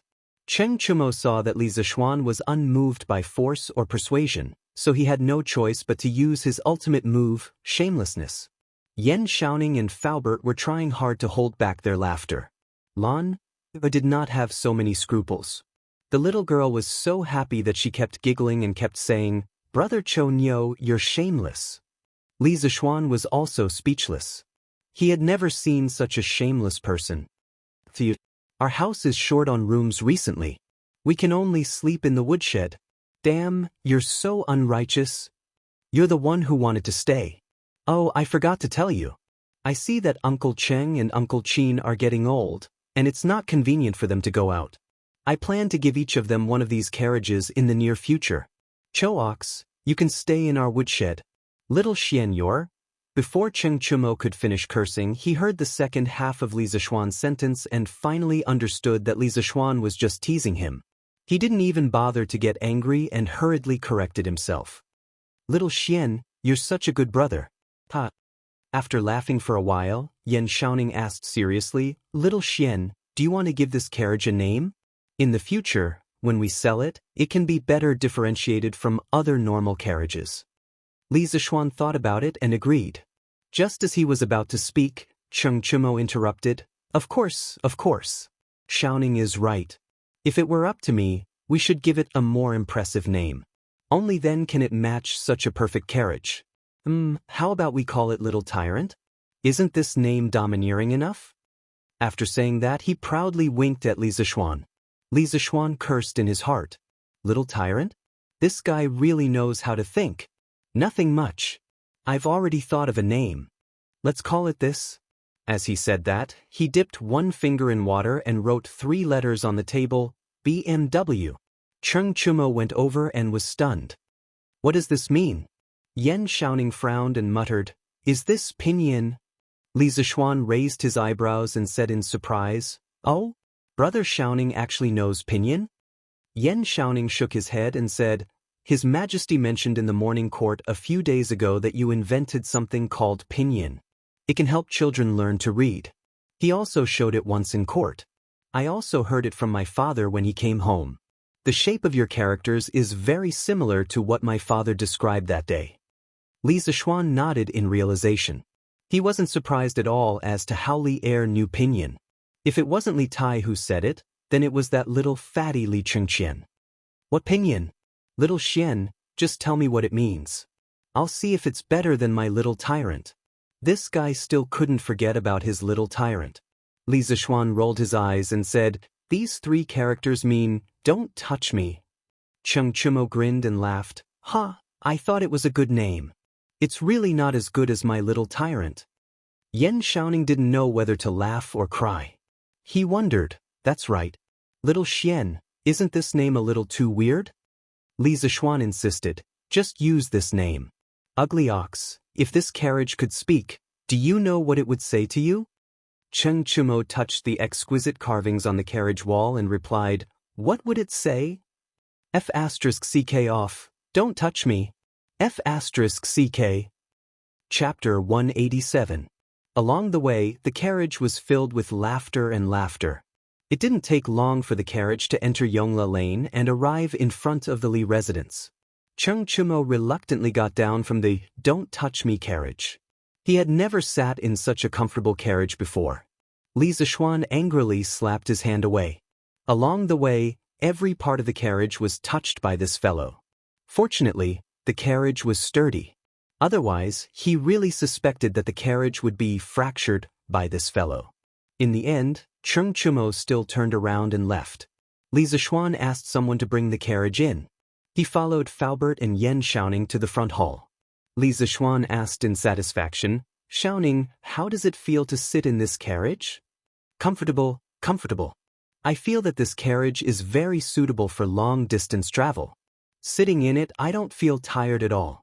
Yan Xiaoning thought for a while and replied, Even Brother Xiaoning said it's good. Then it will definitely sell well. Faubert, The workshop will organize people to speed up the production of this new type of carriage. First, make 20 of them and send them to me. I have a use for them. Li Zishuan thought for a while and said to Faubert with a laugh. Faubert was dumbfounded and stupefied. Young master, what do you need so many carriages for? The cost of 20 carriages was more than 10,000 strings of cash. Faubert couldn't help but be surprised. A part of it is to give to people. In the past few months when I returned to Chang, and I owed a lot of people. It's easy to repay money, but it's not easy to repay a debt of gratitude. This carriage can not only repay a part of the favor, but also make a name for myself in the circle of nobles. As for the other part of the carriage, I have a use for it. Li Zishuan thought in his heart. This young master is about to get married. When I pick up the bride, how can I do it without a grand carriage? Faubert was speechless and could only agree. All right, Faubert, how's the paper machine? Are there any difficulties? After talking about eating, drinking, and having fun, Li Zishuan finally remembered what he wanted to do. Young master, the paper machine structure is complicated, and the amount of work required to build it early is quite large. It's not difficult to build it according to the blueprint, but it will take some time. Faubert thought for a moment and replied. How long will it take? 7 days. Li Zishuan frowned and muttered to himself, are there not enough ordinary craftsmen in the workshop? Or are there too few skilled craftsmen? Of course it's because there are too few skilled craftsmen. Young master, skilled craftsmen are too hard to find. I'm afraid there are less than 10 skilled craftsmen in the workshop. Faubert said with a bitter face. Li Zishuan thought for a while, but he didn't have any good ideas. He could only say, Faubert, send more people to other states and counties to look for craftsmen. As long as they are skilled and are willing to come to our workshop, we can talk about the benefits and treatment. As for the paper machine, you guys should try to speed up the progress. Ma Zhou is almost done with the preparations, and we're just waiting for you guys to start. Oh, Xiaoning happens to be free these few days. Why don't you go to the workshop and help Faubert with the paper machine? This should be able to speed up the progress a lot. Li Zishuan looked at Yan Xiaoning, who was leisurely at the side, and his eyes suddenly lit up as he suggested. Faubert quickly nodded in agreement. He admired Yan Xiaoning's mechanical talent very much. Yan Xiaoning staggered, and his face was full of black lines. He had just been released from his father's prison sentence, and now he was going to be thrown into prison by Li Zishuan. Just as he was about to object, he saw Li Zishuan raise a finger and said, Brother Xiaoning, don't refuse. This paper machine is very important, and it must be done as soon as possible. Moreover, this workshop also has your shares. At worst, I'll give you a don't touch me carriage after it's done. How about it? Yan Xiaoning was a little moved, and he nodded after a moment. Unlike Li Zishuan, who casually owned dozens of don't touch me carriages in the Tang dynasty, a carriage was a very precious asset for other families. After dinner, Li Zishuan went to Mingyue Xian and saw Iron Egg squatting on a big rock beside the pond, hugging his knees, and looking at the moon in the sky in a daze. Li Zishuan's heart was slightly moved. It seemed that his little sister was right. Iron Egg really had something on his mind. Could it be that this kid had taken a fancy to a girl and started to think about love? If that's really the case, what should I do? This is obviously puppy love. As his master, should I stop it? Li Zishuan's thoughts ran wild in the distance. The more he thought, the more tangled he became. In the end, he shook his head and slowly walked towards Iron Egg. Iron Egg, what are you thinking about? Li Zishuan walked behind Iron Egg and found that this kid was still in a daze, so he could only ask. Master, you're here? Iron Egg heard the sound and instantly woke up. This child was a little panicked and hurriedly said, Don't be nervous. Come, sit down. Tell me, what were you thinking about just now? Why were you so lost in thought? Li Zishuan patted his disciple's shoulder and said in a gentle tone. Iron Egg obeyed and sat down, but his eyes were somewhat evasive when he looked at Li Zishuan. Say it. Master, Iron Egg was not thinking about anything. There must be something. Do you think I don't know you, kid? Hurry up and say it. What can we talk about? Master, it's really nothing. This kid seemed to be born in the year of the walnut. Li Zixuan frowned and suddenly said with a smirk, "Oh, I understand. Did you fall in love with a little girl? You were just looking at the moon and thinking about love. Iron Egg, it's not that I don't want you to find a wife. It's just that you are still young and should put your mind on your studies." Having such an unreliable master, Iron Egg almost vomited blood in his heart. His cheeks instantly swelled red and he hurriedly stood up and waved his hand. "Master, it's not like that. It's not like that." "Then what is it like? If you have nothing on your mind, why would you be staring at the moon in a daze? Hurry up and say it. You're a man, why are you wasting time?" Li Zixuan slapped Iron Egg down again. With Li Zixuan's jesting, the atmosphere of the conversation instantly became relaxed. Iron Egg was no longer as reserved as before. He hesitated for a moment and asked, "Master, are you going to marry my sister?" He had been staying with the Li family all this time, so he had more or less heard about Li Zixuan's marriage. Li Zixuan nodded and frowned. "Yes, Iron Egg, could it be that you don't want your sister to marry me?" Iron Egg scratched his head and said awkwardly, "Yes and no." "Kid, what are you trying to say?" Li Zixuan angrily knocked Iron Egg's forehead. Iron Egg hurriedly said with a conflicted face, "Master, Iron Egg has been thinking recently.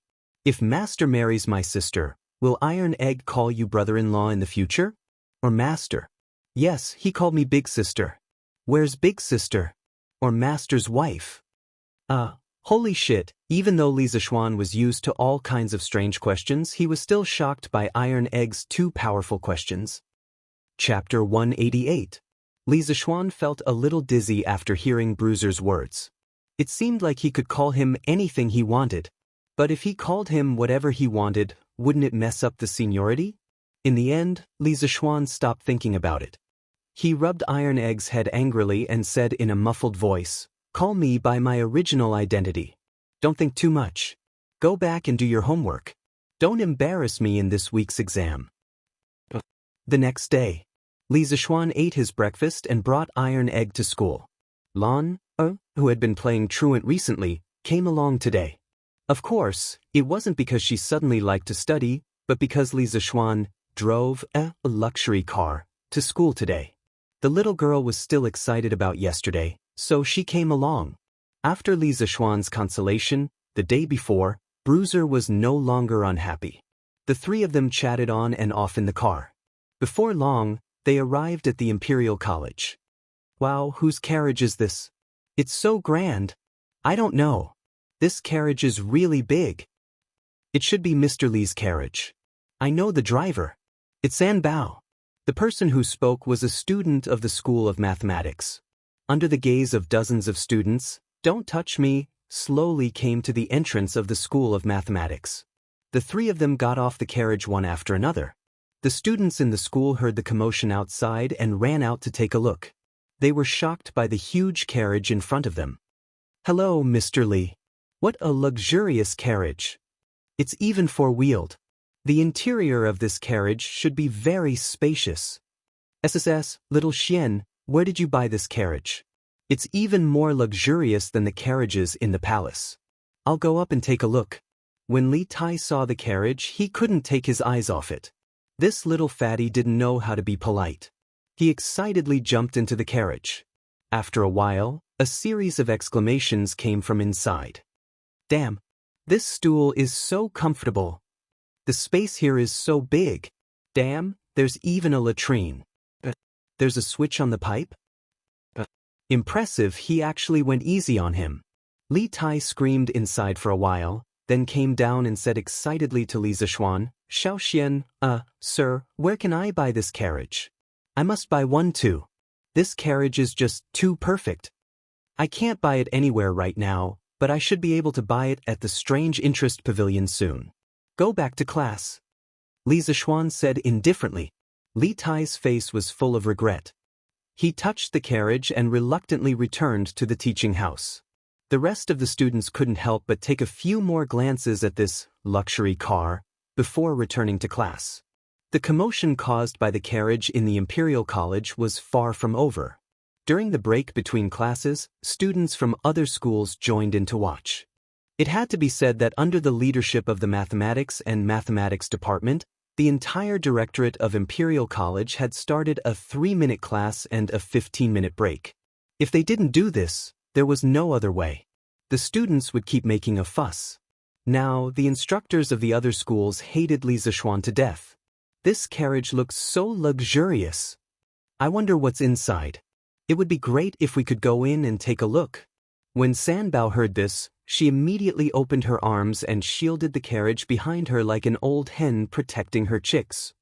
This carriage is so domineering. I want to ask my father to buy one too. Do you know where to buy one? The person who spoke was obviously from a wealthy family. He didn't even ask for the price, only where to buy it. I've never seen this before. But since this carriage is from Professor Li, he probably knows about it. I know where to buy it. Wang Mingming, hurry up and tell me. If you're right, I'll reward you with money. Thank you, young Master Cui. I heard from my friends in the Mathematics and Mathematics Department that this carriage is from the workshop of the Strange Taste Pavilion. It will be sold at the Strange Taste Pavilion after a while. Good. When the time comes, I'll definitely buy one. Cho, reward me. Yes, young master. Thank you, young Master Cui. During the 4th period, Kong Yingda came to the door of the Mathematics and Mathematics Department. He waved at Li Zixuan as if he had something to say. Seeing this, Li Zixuan let the students study by themselves. He followed Kong Yingda outside the classroom. Chancellor Kong, you're looking for me? Li Zixuan asked softly as they approached the carriage.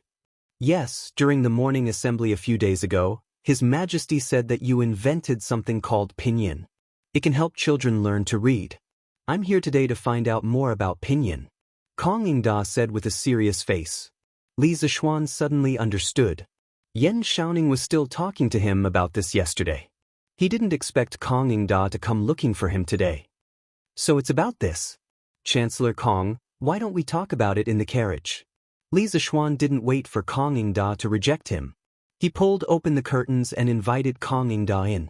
Kong Yingda hesitated for a moment, nodded, and got into the carriage. After entering the carriage, Kong Yingda was shocked to see that the interior decoration of the carriage wasn't inferior to a small independent room. He finally understood why Li Zixuan insisted on him getting into the carriage to talk.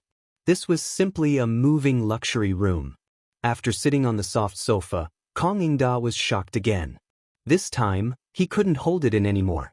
He put on a serious face and said to Li Zixuan earnestly, Little Xian, Mencius once said that when the heavens are about to bestow a great responsibility on a man, they must first torment his will, toil his muscles and bones, and starve his body.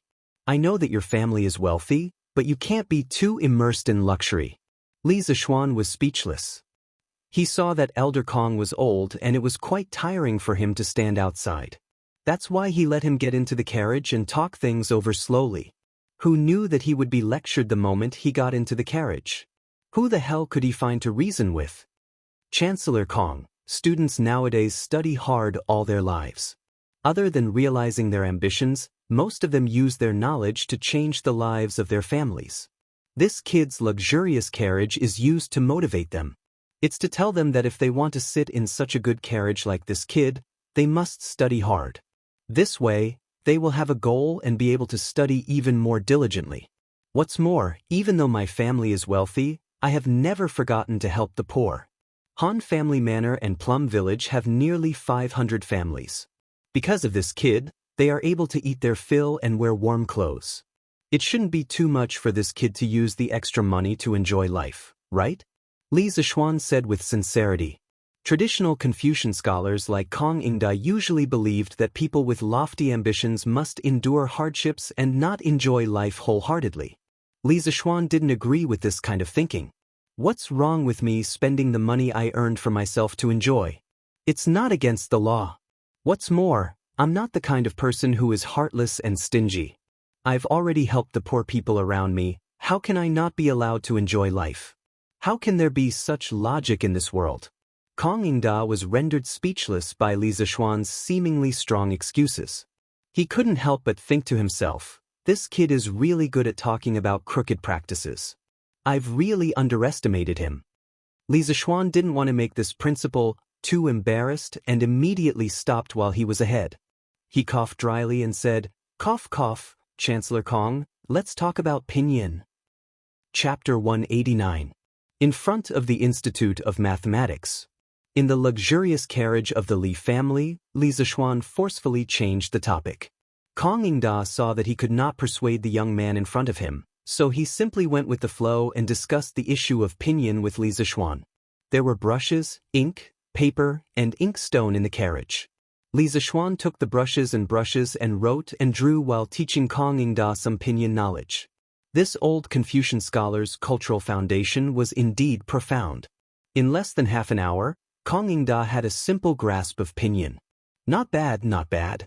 Professor Li, pinyin is indeed magical. If you can spread this method of learning words, your name will definitely go down in history. I want to be the first to spread pinyin in the 6 institutes of the Imperial College. I wonder if Professor Li is willing? After Kong Yingda understood the magical effects of pinyin, he could not help but praise. Li Zixuan pondered for a moment and nodded. Of course. Although the students of the Imperial College had long learned how to read, there was still a need to teach them how to read. Most of the students belonged to the elite class of the current young people. After they understood the benefits of pinyin, when they left the Imperial College, they would either become officials, enter the court, or just become teachers. However, they would all bring pinyin to other places. They would also be the first batch of seeds to spread pinyin. Thus, Li Zixuan agreed with Kong Yingda's idea very much. Then from tomorrow onwards, I'll have to trouble Professor Li to teach pinyin to all the instructors, professors, and teaching assistants of the Imperial College every afternoon. I estimate that after 4 or 5 days, all of them will have mastered the pinyin literacy method. At that time, they will teach the students of the Imperial College. What do you think? Kong Yingda thought for a moment and said the pinyin teaching plan that he had been considering for a long time. Kong Yingda had learned that Li Zixuan would be lazy every afternoon. Although this guy had his own legitimate reasons, the fact that he was lazy was indisputable. Therefore, Kong Yingda deliberately set the training time to be every afternoon. This way, it would not delay the teaching plan of the School of Mathematics, and it would also promote pinyin in the shortest time possible. When Li Zixuan heard Old Man Kong's words, he was immediately flabbergasted. Damn, is this old man purposely messing with me? Does this count as me digging a hole and burying myself? Chancellor Kong, you mustn't do that. You might not know, but this junior contracted a strange illness when I was young. Later on, I was saved by my master, and this junior avoided the misfortune of dying early. However, for the next few years, this junior must rest every afternoon. Otherwise, this junior will definitely lose my life. Li Zixuan suddenly had an idea and immediately cried out pitifully. Although Kong Yingda didn't know what it meant to spit out a mouthful of old blood, at this moment he was really about to vomit blood because of Li Zixuan. He had lived for so long and had seen countless people and things. What kind of strange things had he not heard? As soon as he heard Li Zixuan's words, he knew that this kid was talking nonsense. Kong Yingda pointed at Li Zixuan with a face full of anger. He was so angry that he trembled and couldn't say anything. When Li Zixuan saw the situation, he felt that he had gone overboard. He immediately stood up and patted Kong Yingda's chest to soothe his heart. Chancellor Kong, calm down, calm down. This kid was just joking with you, please don't take it seriously. Kong Yingda drank a cup of tea and only then did he catch his breath. He lectured Li Zixuan with a solemn face. Brat, I know that you have some attainments in mathematics and have some smarts in other areas, but you have to know that a Taoist also has a conscience. At the beginning, a man's nature is good because he has a conscience. Therefore, a teacher should follow a person's good nature and promote their good nature while suppressing their evil. This is to pass on Taoism.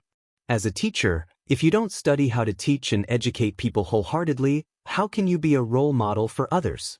The spread of pinyin is extremely important to the education of our great Tang. You have to do it diligently. Otherwise, in the future, you will have to stay in the Imperial College to teach and not go anywhere. Kong Yingda's voice was stern and he was so frightened that he spat at Li Zixuan's face. Li Zixuan's face was full of helplessness. It seemed that old Kong was really angry this time. Yes, Chancellor Kong's lesson is right. This kid will definitely teach pinyin to the teachers of the Imperial College. In order to ensure that he could continue to rest in the afternoon, Li Zishuan could only compromise and sacrifice these few days to teach pinyin to the teachers of the Imperial College. Otherwise, what else could he do?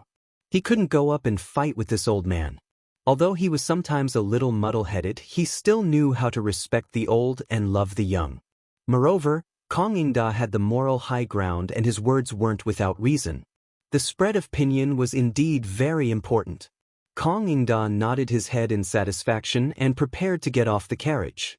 Suddenly, he turned his head and said, "I heard from His Majesty that you, the Crown Prince, King Wei and the others are working together to compile a dictionary that includes pinyin. If you don't have enough manpower, you can tell me and I will send some scholars of the Imperial College to assist you." "Thank you for your kind intentions, Chancellor Kong, but I have enough manpower." He had received news yesterday that Su Shizhang, Xue Shou, Yan Xiangzuan from the Eastern Palace, as well as Xiao Dian, Gu Yin, Jiang Yaqing, Xie Yan and the other scholars of the literature hall under Li Tai were all in the back hall of the workshop. The compilation of the Great Tang Dictionary was already in full swing and they had enough manpower. Yes, this dictionary is very important. Professor Li, you must pay attention to it. After the compilation of the dictionary is completed, you must inform me. I must go and take a look at such a grand literary event. Of course, of course. Rest assured, Chancellor Kong. Li Zishuan hurriedly cupped his hands and promised. He only hoped that the Chancellor would leave quickly and not create any more trouble. A moment later, Li Zishuan wiped the sweat off his forehead. He had finally sent away the old-fashioned great scholar of the present age. He thought to himself, it seems that this brother's good days are about to come to an end.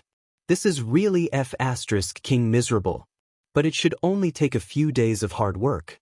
He hoped that the instructors of the Imperial College could learn pinyin fast enough. After a while, the bell for the morning class rang. Li Zishuan went home with Iron Egg and Lanner in a low mood. The two little guys could see that Li Zishuan was not in a good mood, so they did not talk and laugh along the way. They were very obedient and accompanied Li Zishuan. After lunch, the two little guys continued to go to school. Of course, it was still the luxury car that picked them up. Li Zishuan enjoyed this last leisurely afternoon alone in the west courtyard. He could not help but start to think about spring again. If only my baby Yushi was here. He could hug his wife every day, eat, sleep and play with Daodu. This kind of life, even the gods would not change. As he thought about it, he could not help but drool. Chapter 190. Li Zishuan was a little drowsy by the summer breeze. When he was on the verge of waking up and falling asleep, he saw Xiaoxi in a bright yellow dress, walking over gracefully. She said softly to Li Zishuan, "Young master, Wang Renbiao and his father want to see you. Butler Wang is waiting in the front hall." "Oh!" Li Zishuan's expression changed. He stood up and said, "Well, Xiaoxi, come with me to have a look." At the same time, there was a touch of coldness in his heart. The Wang family should give me an explanation for the kidnapping of Xiefeng's stockade. In the front hall of Li Mansion, Wang Renbiao and a middle-aged man with thick eyebrows, big eyes, and a stocky waist were sitting on both sides. The two of them looked at each other and did not say a word. The hall was very quiet for a while. Wang Zhong looked at the tea table beside the two of them. Some of the tea was about to turn cold. He hesitated for a moment and was finally forced to retreat by the oppressive atmosphere. He retreated to the side and did not dare to say a word. The main reason was that the pressure on the middle-aged man was too strong. In a moment, Li Zishuan came to the front hall. Wang Renbiao took the lead to stand up and said to Li Zishuan, "Mr. Li, long time no see. How have you been? Let me introduce you. This is my father. He just arrived in Chang and yesterday. Today, he went to the palace to see His Majesty and then came to visit Li Mansion with me. According to the rules of the imperial court, the provincial governor of a state could not leave the territory under normal circumstances.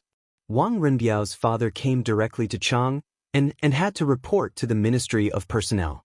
However, he was also a relative of the imperial family. If he directly reported to Li Heir, No one dared to say anything. Li Zishuan's eyes stopped on the middle-aged man. He thought that this man turned out to be Wang Yu, who married Li Yuan's sister. Qing Yaojin had told him a lot about the Wang family in Taiyuan-Qi County. Today, he finally saw the real person. This person's facial features were resolute and sharp. From his face, one could vaguely see the shadow of Wang Renbiao. There was also a dignified aura around him. It was probably because he had been in a high position for a long time. Regardless of what he was thinking, Li Zishuan still cupped his hands towards Wang Yu and bowed. This humble official pays his respects to Governor Wang. In the first year of Zhenguan, Li Er divided the world into 10 provinces.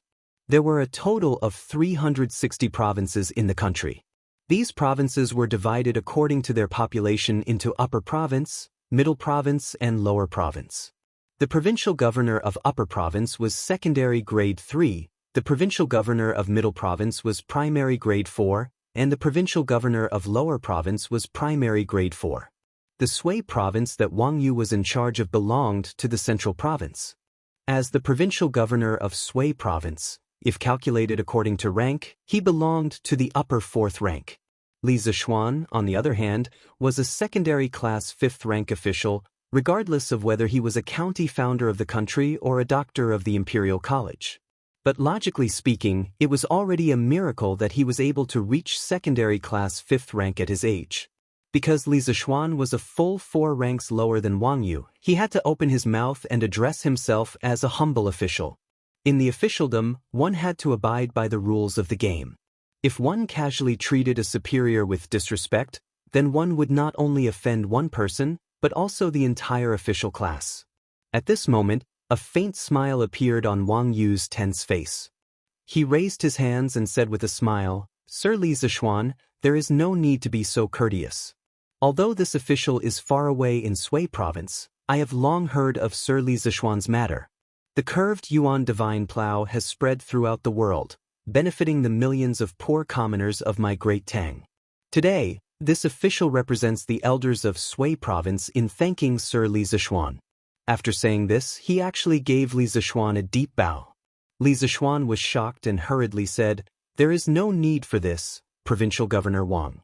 Although this little one invented the curved Yuan plow, His Majesty has already rewarded me. Thus, this little one cannot accept this gratitude." At the same time, his impression of this provincial governor Wang had changed quite a bit. This person held a high position and came from a large clan, but he did not have the slightest bit of arrogance. In terms of personality, he was very similar to Wang Renbiao. The only difference was that he had a very powerful aura. No matter what, the commoners of various lands have benefited from the curved Yuan plow. This is an indisputable fact. In truth, this old man has come today for another matter. I presume that Sir Li Zishuan has already guessed it. Wang Yu straightened his body and clasped his hands towards Li Zishuan. Today, this old man has come to apologize to Sir Li Zishuan on behalf of my unfilial son. A few days ago, that unfilial son actually colluded with bandits to kidnap Sir Li Zishuan's fiancée. He even had designs on the Li family's immortal inebriation formula.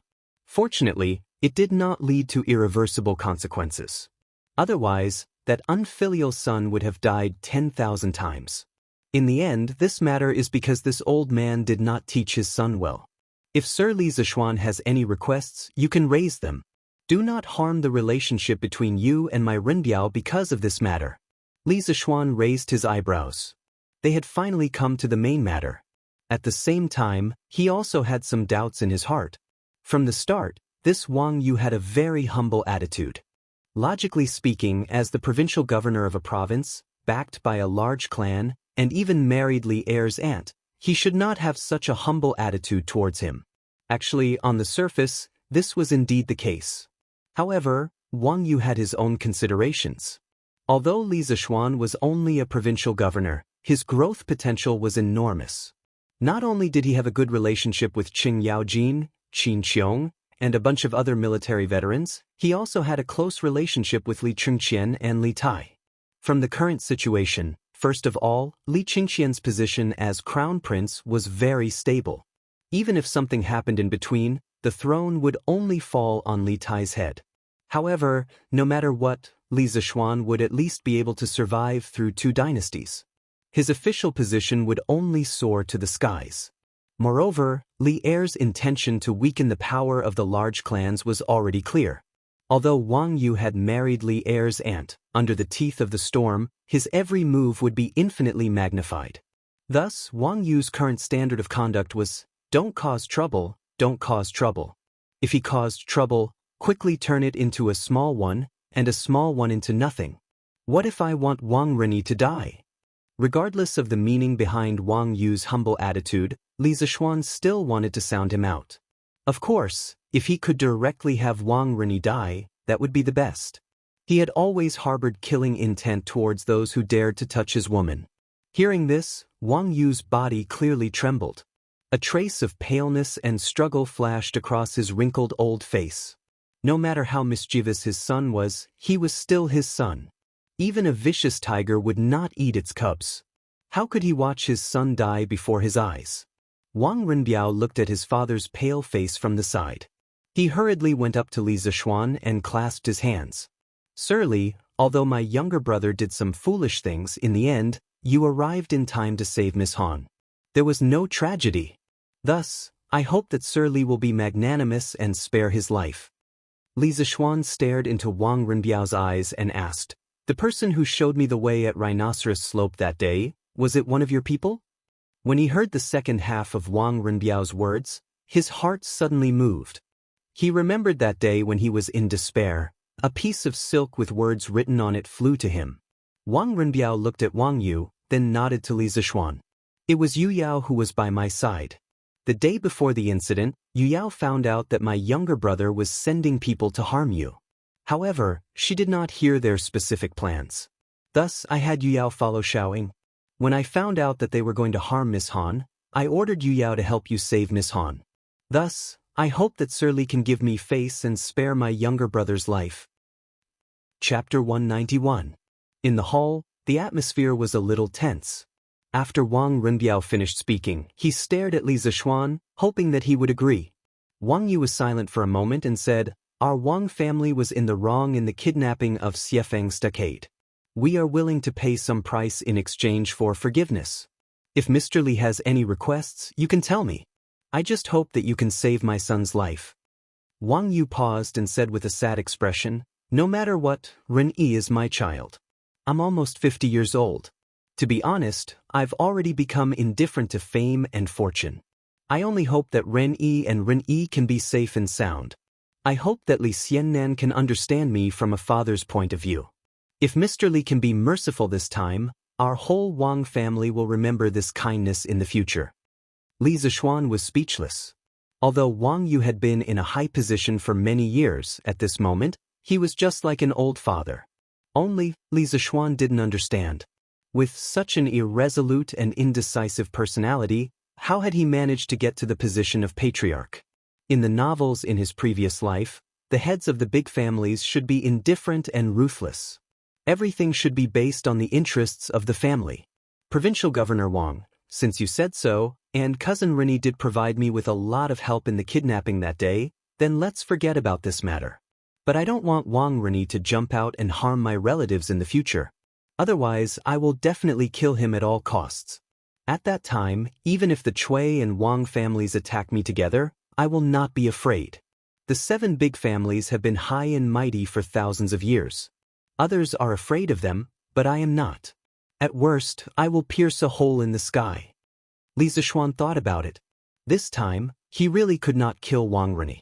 Putting aside the friendship between Wang Yu and Wang Renbiao and the pressure from the Cui and Wang families, Li Er had protected Wang Rini before. Moreover, after the incident that day, Wang Rini, a villain, had escaped in advance. Now, except for Wang Yu and Wang Renbiao, no one knew where Wang Rini was. Fortunately, he gave up and did Wang Renbiao a favor. However, he still had to take precautions. If there was a next time, even if Li Zishuan had to chase him to the ends of the earth, he would still kill Wang Rini with his sword. Wang Yu was delighted at first, but when he heard Li Zishuan's murderous words, he was shocked. This young man was only 14 or 15 years old, but he had such a strong murderous aura.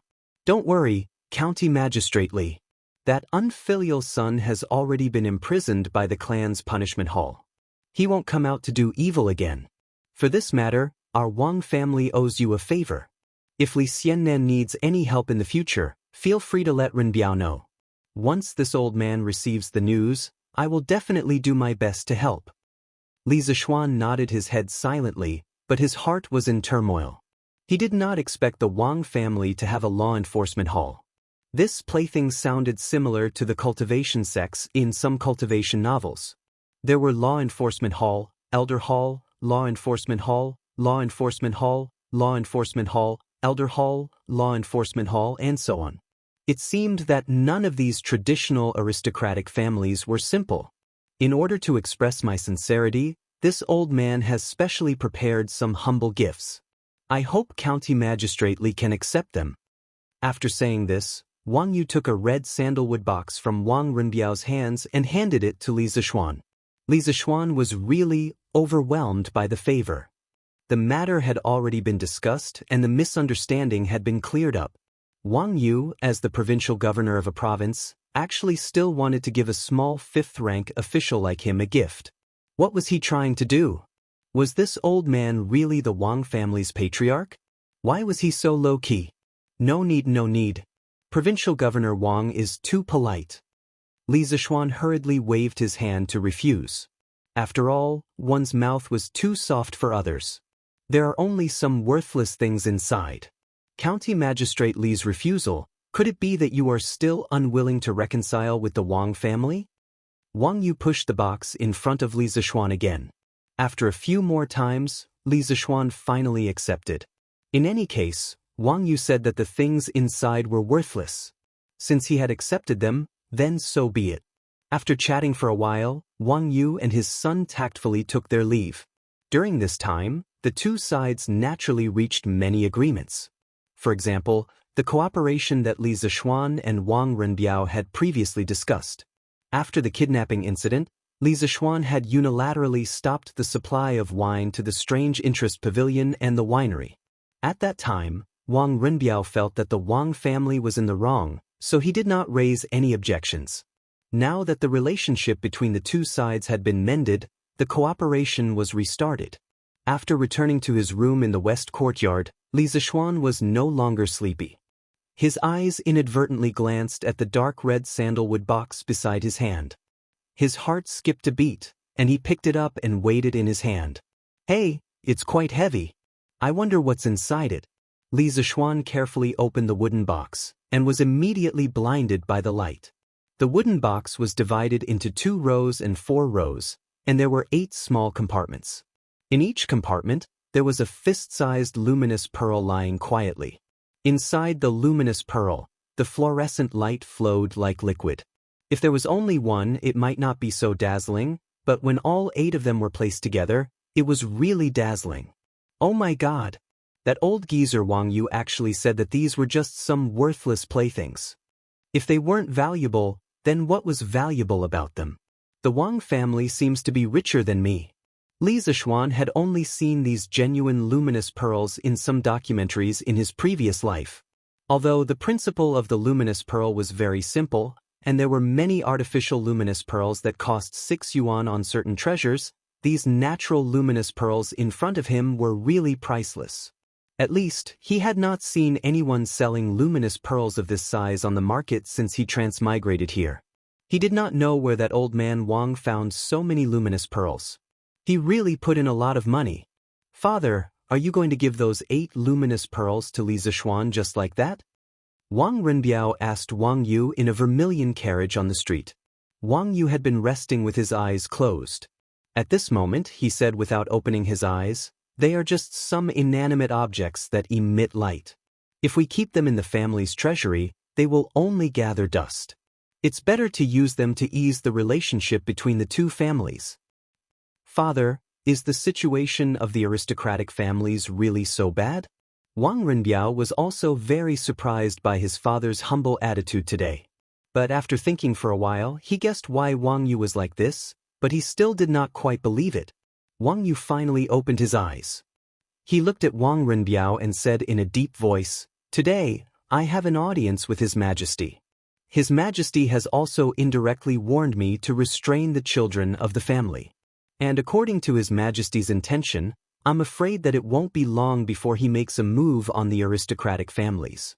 Renbiao, remember, His Majesty is a man of great talent and bold vision. He will definitely not allow the aristocratic families to surpass the imperial court. And I believe that even if all the aristocratic families were to join forces, they would not be a match for His Majesty. The other aristocratic families cannot see the situation clearly and are futilely trying to stop the chariot with their arms.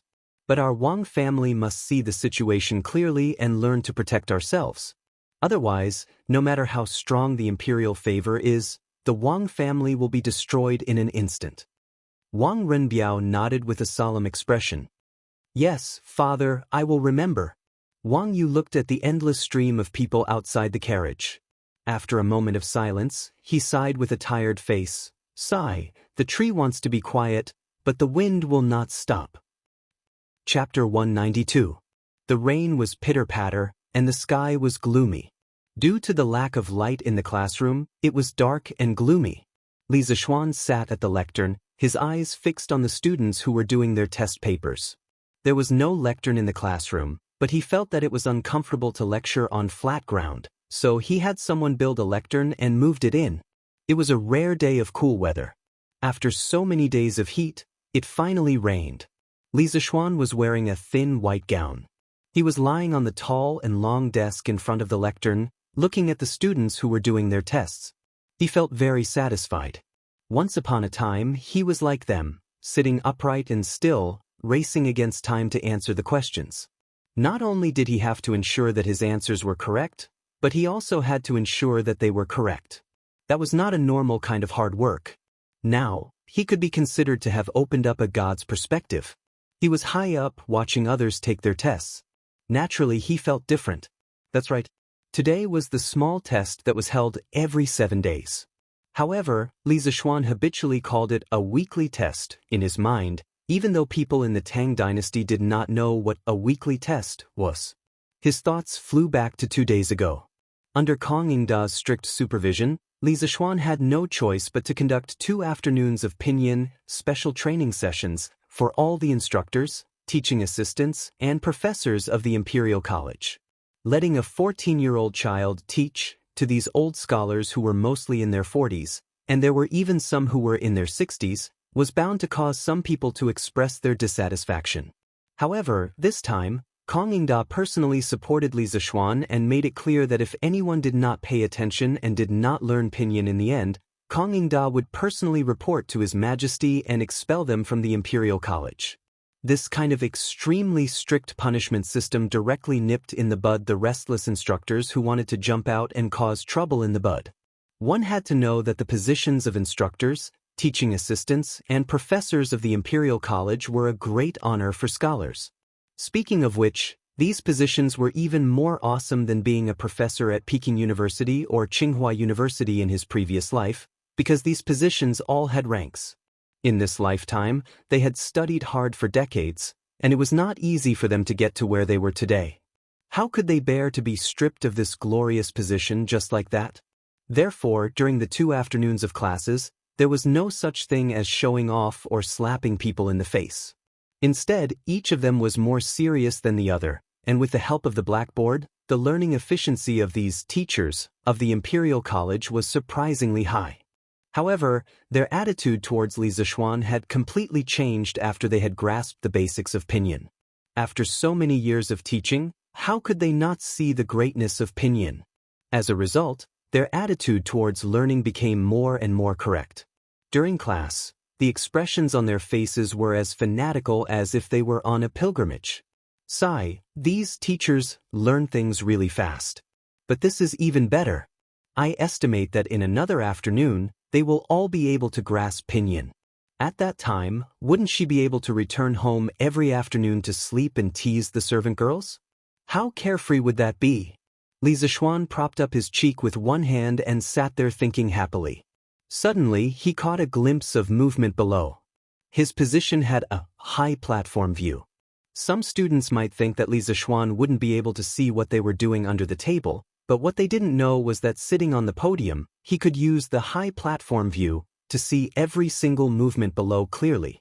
Li Zishuan used his fingers to pick up a piece of chalk, folded it half an inch, weighed it in his hand, and threw it in a certain direction below. That half-inch piece of chalk was like a cruise missile, accurately smashing into Cheng Chumo's head.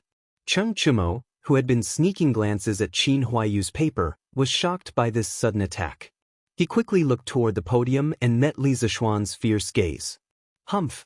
If there's a next time, I'll give you 0 marks." Li Zishuan coldly harumphed and said this arrogantly. In his heart, he thought that this was the catchphrase of the invigilator in his previous life. It felt so good to use it. The students in the classroom all raised their heads, trying to figure out who Li Zishuan was talking about. Cheng Chumo rubbed his forehead as if nothing had happened. Then, this fellow acted as if Li Zishuan was not talking about him and pretended to calmly look at his paper. Even though he did not understand some of the questions at this time, he definitely could not let everyone know that Li Zishuan was talking about him. Even though he was thick-skinned, plagiarism was too shameful. Cheng Chumo expressed that he still wanted to show some face. Seeing that Cheng Chumo had calmed down, Li Zishuan did not continue to pursue the matter. He walked down from the podium and began to patrol. The first place he came to was Li Tai's position. This little fatty was writing at a rapid speed.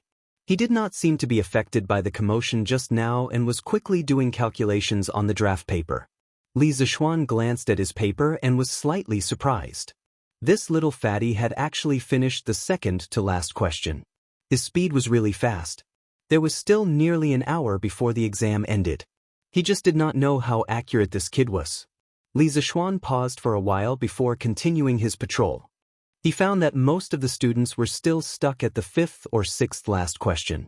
Qin Huaiyu, Iron Egg, and Kushirqing had all finished the 3rd to last question. Moreover, Li Zishuan saw that they had all answered the questions correctly. What surprised Li Zishuan was that Meng Wenhao had also finished the 2nd to last question. Li Zishuan had learned a lot about this child's family background from Su Hongji. This child was truly from a poor family. In this era, it was dozens of times more difficult for a poor family to nurture a child into a talent than it was in modern society. It was also very difficult to pass through the layers of selections in various places and finally enter the Imperial College. Therefore, in Li Zishuan's opinion, whether it was Meng Wenhao or Meng Wenhao's father, they were truly amazing people. Li Zishuan sincerely admired their perseverance. From the part that Meng Wenhao was writing at the moment, he had completely thought through the train of thought for this question.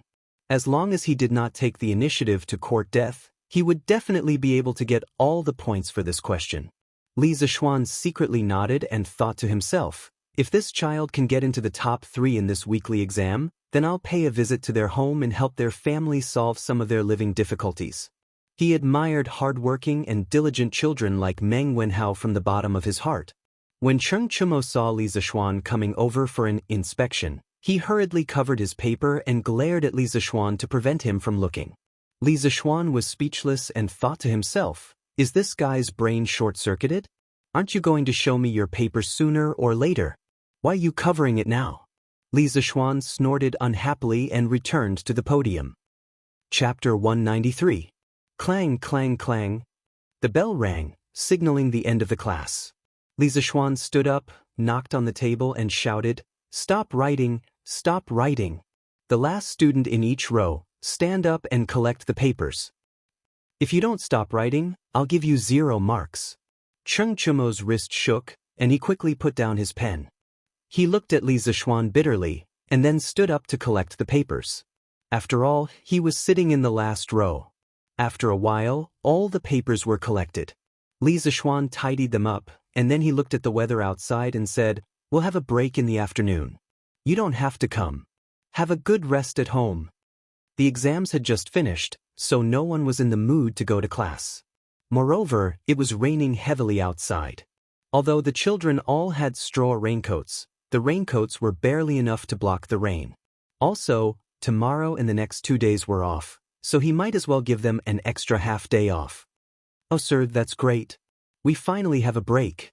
Haha, we actually have an extra half-day off." The students from the other schools can only be envious, ha! When the students heard the good news, they couldn't help but cheer loudly. At present, the other schools in the Imperial College were under pressure to adopt the daily schedule of the School of Mathematics. However, the School of Mathematics' 2-day break for every 5 days of classes was firmly rejected by the instructors of the other schools. Therefore, although the pace of learning in the School of Mathematics was very tense, with a small exam every Monday and a senior high exam every month, and there was a feeling of being eliminated at the end of the class, the students of the School of Mathematics had more rest time. This was something that the students from the other schools envied. Holding the papers and watching the students disappear into the misty rain, Li Zixuan put on his straw raincoat and prepared to go to the canteen of the Imperial College for lunch. "Master, you're not going back at noon again?" Iron Egg ran over and asked. I'm not going back." "Iron Egg, you can take the carriage and go back by yourself.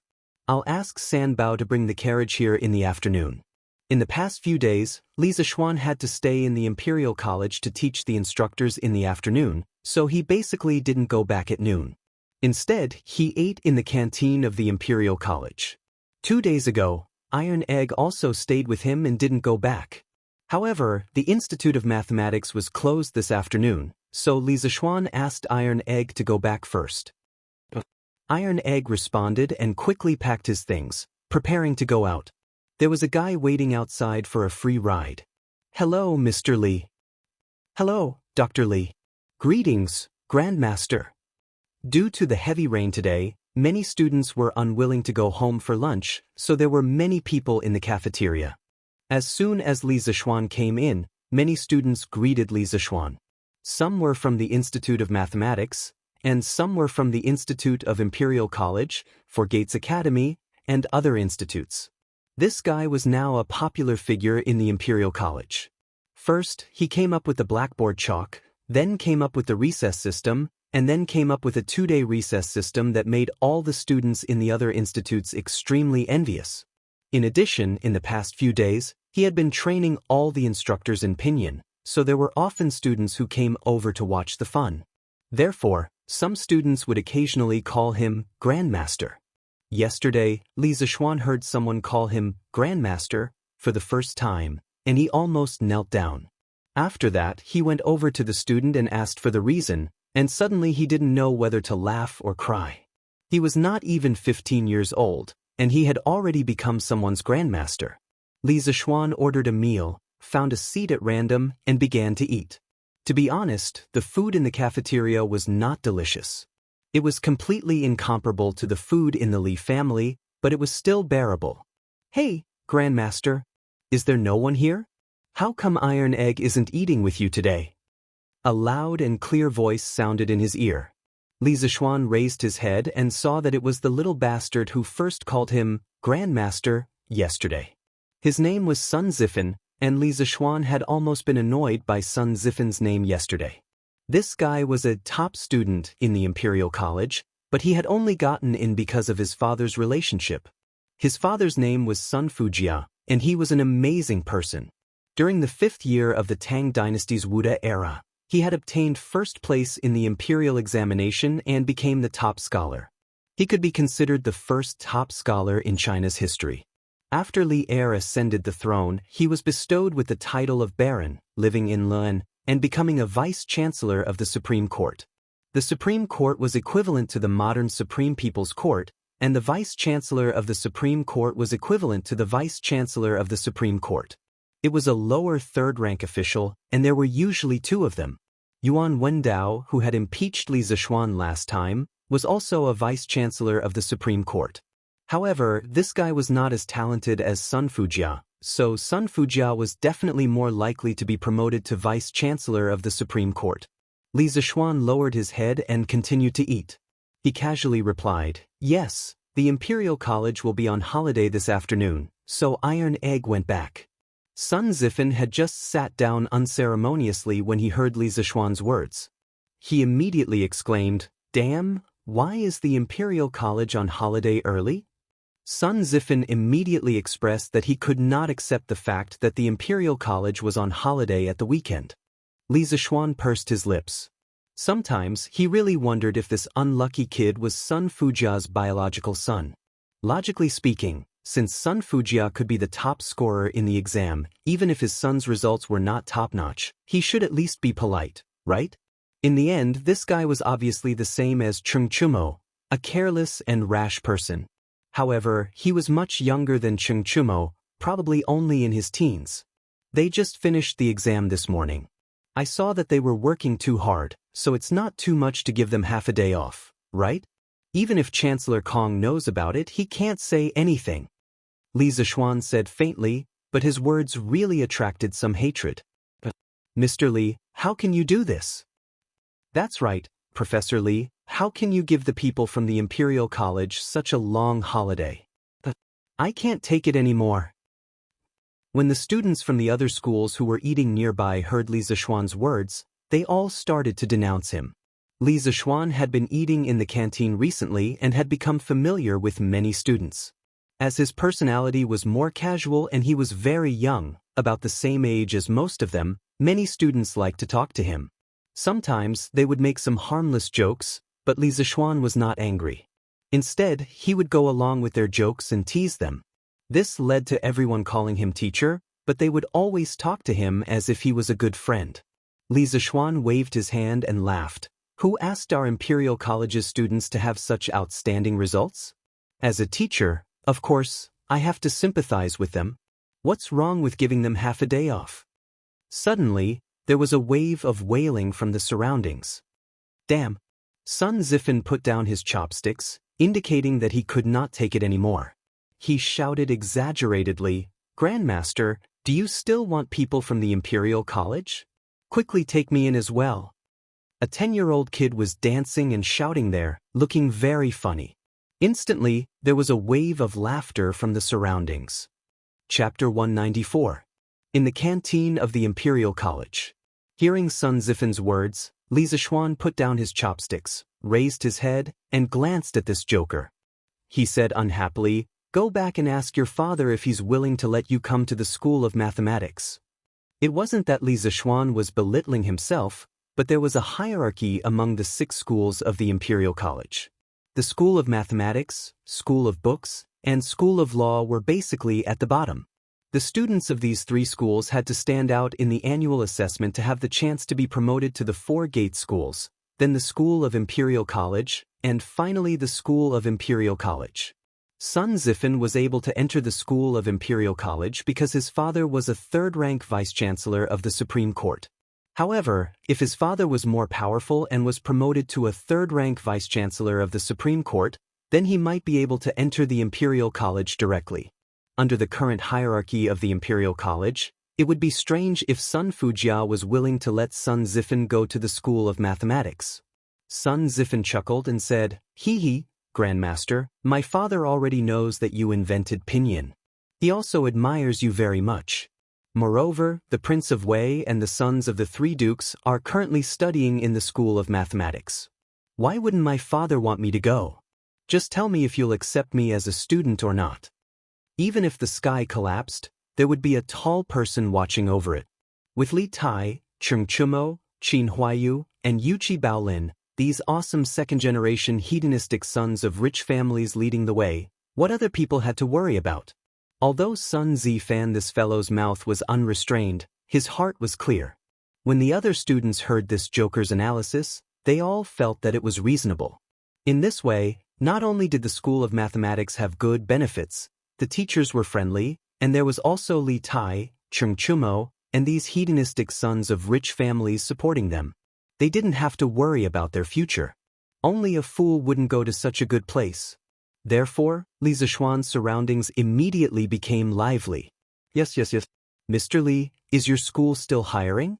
My name is Wang Wenhua. My results in mathematics were very good back then. Wang Wenhua, you are ting. You think your grades are better than mine? Dr. Li, don't listen to him. My grades are better than his. Please accept me. Grandmaster, please accept me. Take me in. Take me in.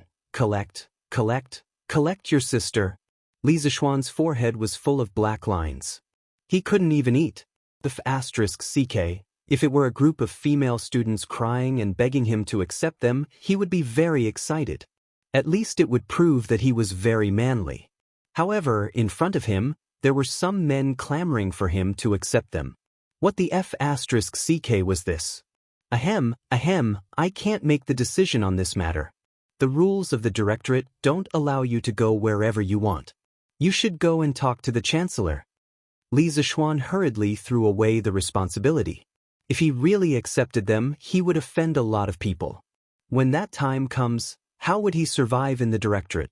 He might as well just throw the problem to Old Man Kong and let him have a headache. He originally thought that saying this would make Sun Zifen and the rest retreat. After all, as students, how many of them dared to meet the principal? However, he underestimated this fellow's character. When Sun Zifen heard that Li Zishuan didn't explicitly reject him, his eyes instantly lit up. He smiled and said, "Fine, if Chancellor Kong agrees to change classes with me, Grandmaster, you have to accept me." In his eyes, his father was a lower-class third-rank official. The Chancellor of the Directorate was also lower-class third rank. What was there to be afraid of? He wasn't afraid, but that didn't mean that all the students weren't afraid. There were also some gutsy students who secretly left the crowd. These people mostly relied on their own hard work to rise up from the 3 academies of mathematics, history, and law. They didn't have any background, so they didn't dare to follow Sun Zifen. However, there were still a lot of second generations who followed Sun Zifen and echoed, "Yes, yes, yes.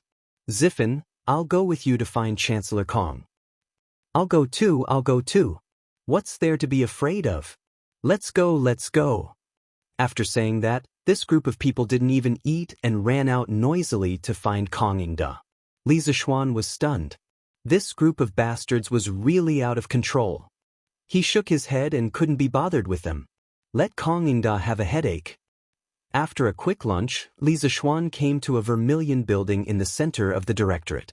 This could be considered the office building of the directorate's teachers. There were more than a dozen rooms of various sizes inside. Li Zishuan's position had been there since the beginning, but he hadn't been there before. 2 days ago, he didn't go back at noon and just rested there. During this time, he got to know quite a few teachers. Mr. Li. Professor Li. As soon as he entered the office, 2 of his colleagues greeted Li Zishuan. Strictly speaking, they were also Li Zishuan's students. Recently, Li Zishuan's reputation in the directorate was like the sun in the sky. It was necessary to show some respect. "Hee, Assistant Zhao, Assistant Mao, you 2 haven't gone home yet?" Li Zishuan chuckled and greeted the 2 of them. One of them was from the Four Gates Martial School, while the other was from the Imperial College. Both of them were decent people. At the very least, they wouldn't rely on their seniority to show off in front of newcomers. "No, it's raining so heavily. How can we go back?" "Yes, that's true." They chatted for a while. Seeing that there was still a long time before the afternoon training, Li Zishuan returned to his seat and began to grade the papers. Zhao and Mao saw this and looked at each other in surprise. Although Li Zishuan came to the office 2 days ago, he only chatted with them for a while before lying on the table and sleeping. Today, he came to work here. Did the sun rise from the west? Li Zishuan didn't care about what these 2 people thought. He picked up the vermilion brush and seriously graded the papers. It should be noted that the so-called vermilion brush was not a brush dipped in red ink, but a pigment made by grinding vermilion into powder. Its main chemical composition was mercury sulfide. Although this stuff was poisonous, it didn't dissolve in water and didn't evaporate easily. As long as it wasn't swallowed directly, it wouldn't be inhaled under normal circumstances. This was why Li Zishuan dared to use this stuff. While Li Zishuan was having an easy time, Kong Ingda was in complete misery. Old Kong had just finished his meal and returned to his single office. Just as he was about to take a nap, someone knocked on his door. "Chancellor, open the door. Students are looking for you." "Yes, Chancellor, quickly open the door. We are all looking for you." Kong Ingda heard the noise outside and frowned slightly. This was because he heard a few very familiar voices from the noisy crowd. The owners of these voices were all troublemakers from the directorate. Kong Ingda rubbed his head and got up to open the door. Chapter 195. "Chancellor, I want to be transferred to the School of Mathematics. I also want to be transferred to the School of Mathematics. Me too, me too. When Kong Ingda opened the door, he was instantly stupefied by the chattering bastards in front of him. Transfer to the School of Mathematics? Ever since the directorate was divided into 6 academies, there had never been such a transfer from the top to the bottom. Sun Zifen, are you sure you want to be transferred from the School of Imperial Studies to the School of Mathematics? Kong Ingda frowned and asked. I'm sure. Chancellor, can you quickly transfer me to the School of Mathematics? Sun Zifen hurriedly nodded his head excitedly. What about you guys? Kong Ingda was in disbelief as he looked at the other students and asked. Chancellor, we all want to be transferred to the School of Mathematics. Kong Ingda was completely stupefied at this moment. He stared blankly for a moment before suddenly putting on a stern face and berating sternly, Sun Zifen, who instigated all of you to be transferred to the School of Mathematics? Sun Zifen said with a blank face, Chancellor, no one instigated us, we all did it willingly. Yes, we all did it willingly. Kong Ingda asked with an ugly expression, then do all of your elders know? Cough, my father still doesn't know. Sun Zifen coughed awkwardly. Transferring academies is an important matter, you all must discuss it with your elders. If they agree, then I will allow you all to do it. If they don't agree, then you all must reflect on your own actions today. Kong Ingda's thoughts turned and decided to drag it out like this. Otherwise, if so many students were to be transferred to the School of Mathematics all of a sudden, wouldn't that be a complete mess? Moreover, although these students were muddle-headed, Kong Ingda didn't believe that their fathers would also do muddle-headed things. Sun Zifen rolled his eyes and smiled as he agreed, Chancellor is right, I will go home today and ask for my father's opinion. After saying that, he bid farewell to the other wastrels and left.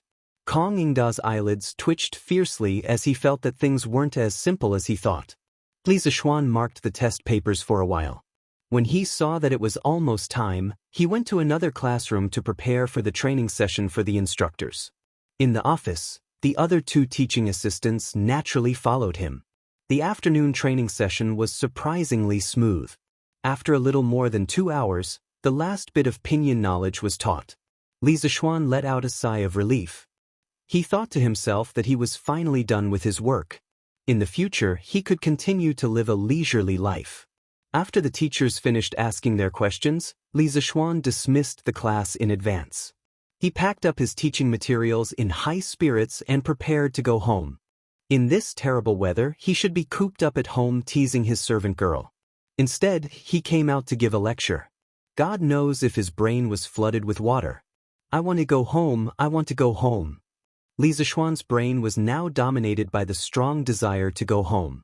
As for the teacher's pinyin knowledge test, Kong Ingda was naturally responsible for it. Dr. Li, please wait. Just when Li Zishuan finished packing up his things and was preparing to leave, he heard Kong Ingda's voice. Li Zishuan secretly cursed his bad luck. Chancellor Kong, is there anything else? Li Zishuan stopped and asked.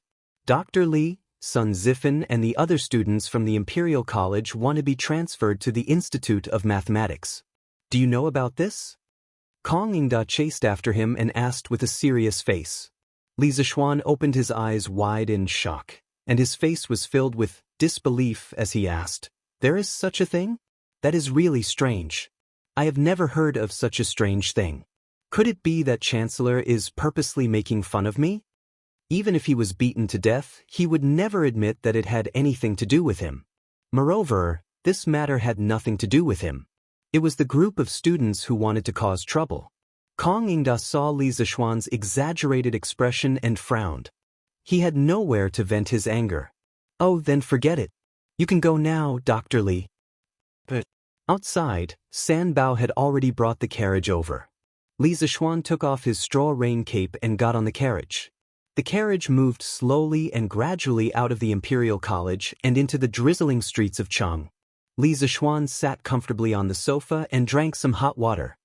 He looked at the rain outside the window and was lost in thought. This scene reminded him of a modern poem, Dai Wangshu's Rainy Alley. It was a pity that he didn't have a girl with the same color and fragrance as a lilac beside him. Alright, to put it more simply, this guy was starting to miss his wife again. Sigh, ancient times have their good points, and modern times have their good points. Ancient beauties are pure and natural, and ancient beauties are more charming. Modern times have all kinds of high-tech.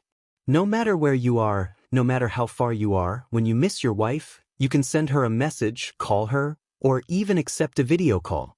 Li Zishuan muttered to himself. He did not expect that after experiencing so many years of long-distance love in modern times, he would still have to endure the pain of a long-distance love for a few months after transmigrating to ancient times. Although this so-called long-distance love was only a few dozen miles away, due to secular etiquette, this few dozen miles was a gap that he and Han Yushi could not cross in these few months.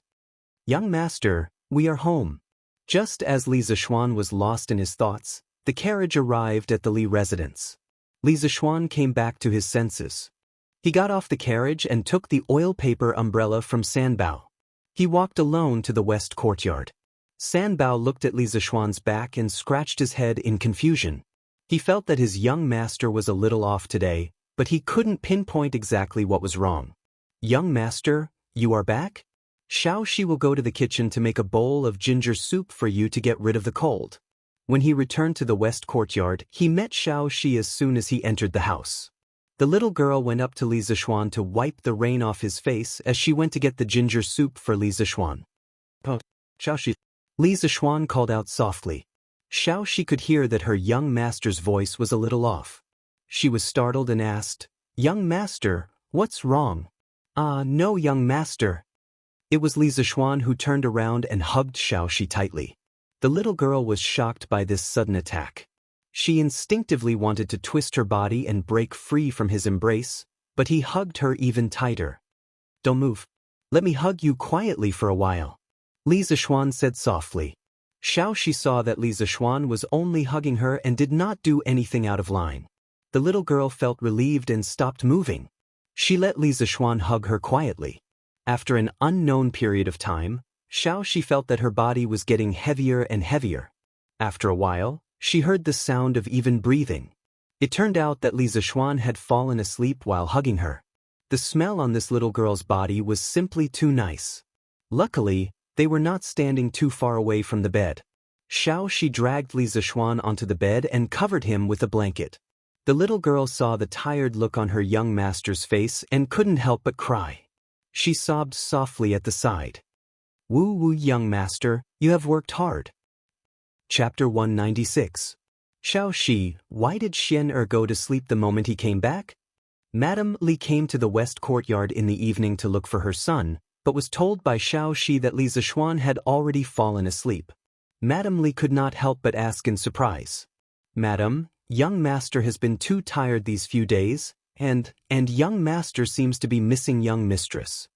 Xiao Shi's face turned red as she spoke. Madame Li froze for a moment. Just as she wanted to ask Xiao Shi how she knew that Li Zishuan missed his wife, she saw Xiao Shi's flushed face. Madame Li instantly thought that something must have happened between her son and this servant girl. However, as a mother, she did not dare to say too much about this matter. In any case, her son would definitely not be at a disadvantage. At that moment, she shook her head, looked at Xiao Shi strangely, and left. At the same time, she thought that her son's wedding date should be set earlier so that she could hug her chubby grandson earlier. Madam, it's not what you think." When Xiao Shi saw Madame Li's strange gaze, she immediately came to a realization. She knew that Madame Li must have misunderstood, so she quickly explained.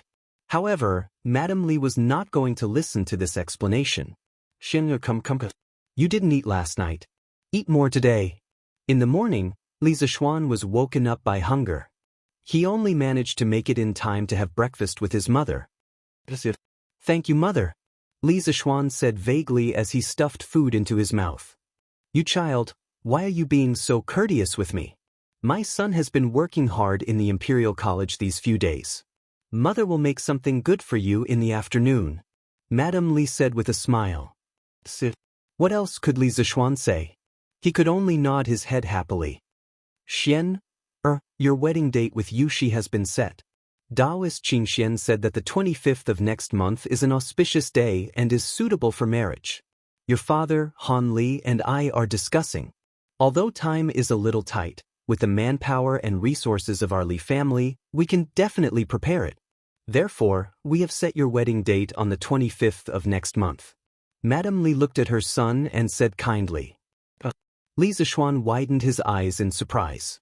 After a moment, he reacted and said excitedly, Yes, this is great.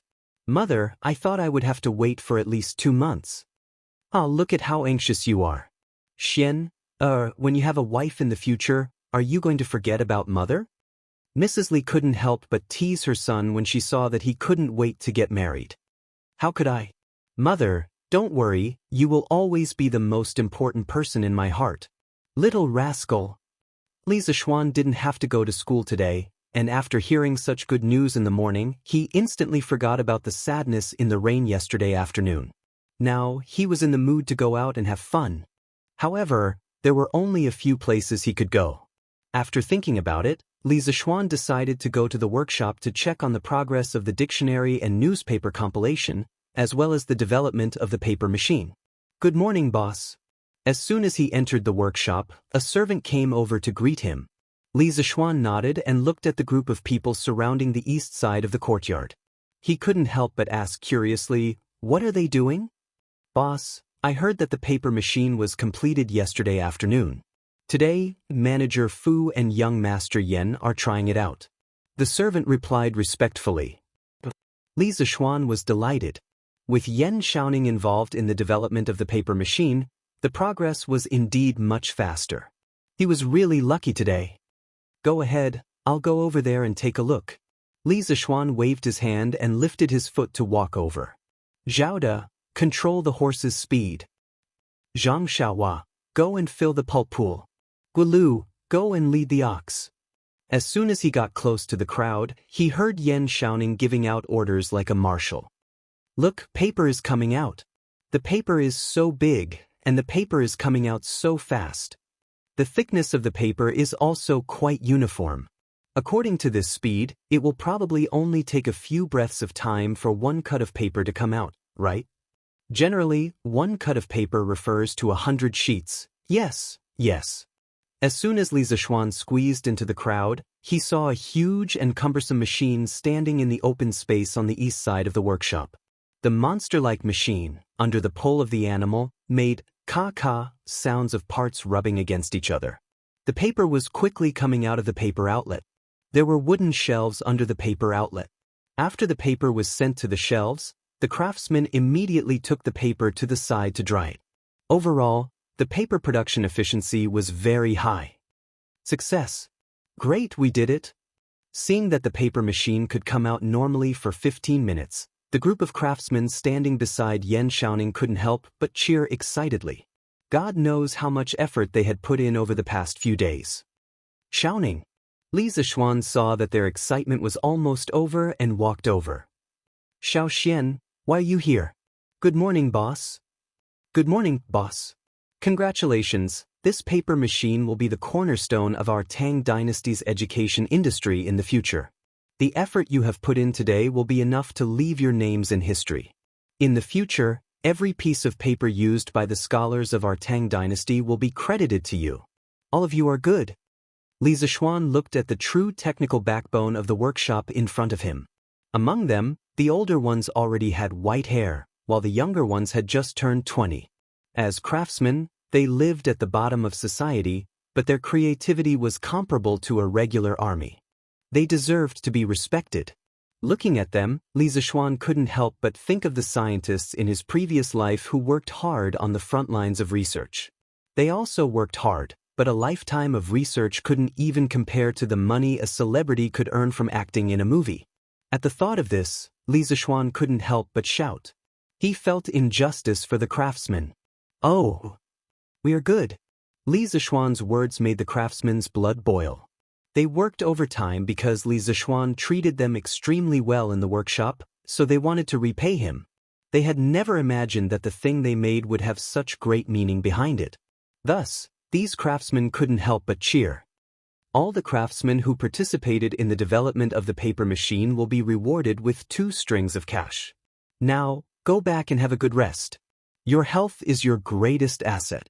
Li Zishuan looked at the craftsmen in front of him. Although most of them had excited expressions, the exhaustion in their eyes couldn't be concealed. Thus, he hurriedly had them go back and rest. Hearing that they would be rewarded with 2 strings of cash, the craftsmen who had just been satisfied on a spiritual level were now satisfied on a material level. They bowed and expressed their thanks. Thank you, boss. Thank you, young master. Li Zishuan hurriedly waved his hand and said, Go and rest. Chapter 197. In the workshop of the Strange Interest Pavilion, the craftsmen dispersed. Li Zishuan followed Faubert and Yen Xiaoning to a room and said, Brother Faubert, Brother Xiaoning, thank you for your hard work these days. Faubert politely waved his hand and said, It's no trouble at all. Yen Xiaoning, on the other hand, snorted in dissatisfaction, It's really hard work. You were the one who came up with this idea. Logically speaking, you're the most suitable person to do this, and you'll be the fastest. But you just had to be lazy and leave everything to Faubert, causing us to work so hard. Li Zishuan pursed his lips. Why did this guy's tone sound like a disgruntled housewife? But when he heard the second half of Yen Xiaoning's sentence, he immediately complained, Brother Xiaoning, I didn't slack off these 2 days. Recently, I've been teaching pinyin to the instructors of the Imperial College. I'm almost as tired as a dog. Yen Xiaoning was teased and laughed. He pretended to size up Li Zishuan and then teased, Hey, little Xian, you really do look a little like a dog now. Li Zishuan almost spat out a mouthful of blood.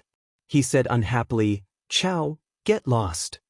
After joking around for a while, Li Zishuan began to talk business with Yen Xiaoning and the others. Brother Xiaoning, how much is the output of our paper machine and the cost of producing paper? Hearing this, Yen Xiaoning closed his eyes and pondered for a while. Then he opened his eyes and said, According to my preliminary estimation, the paper production efficiency of a paper machine is about 30 to 40 times that of manual labor. Moreover, the paper produced by the paper machine has a uniform thickness and is more delicate. The quality seems to be better than the current Xian paper. Overall, the cost of our paper is about 20 copper coins per cut. As far as I know, the cost of paper for other paper mills in Chang is about 500 copper coins per cut. Moreover, their paper is still in short supply. When the time comes, not only will our paper be cheaper than theirs, but the quality will also be better.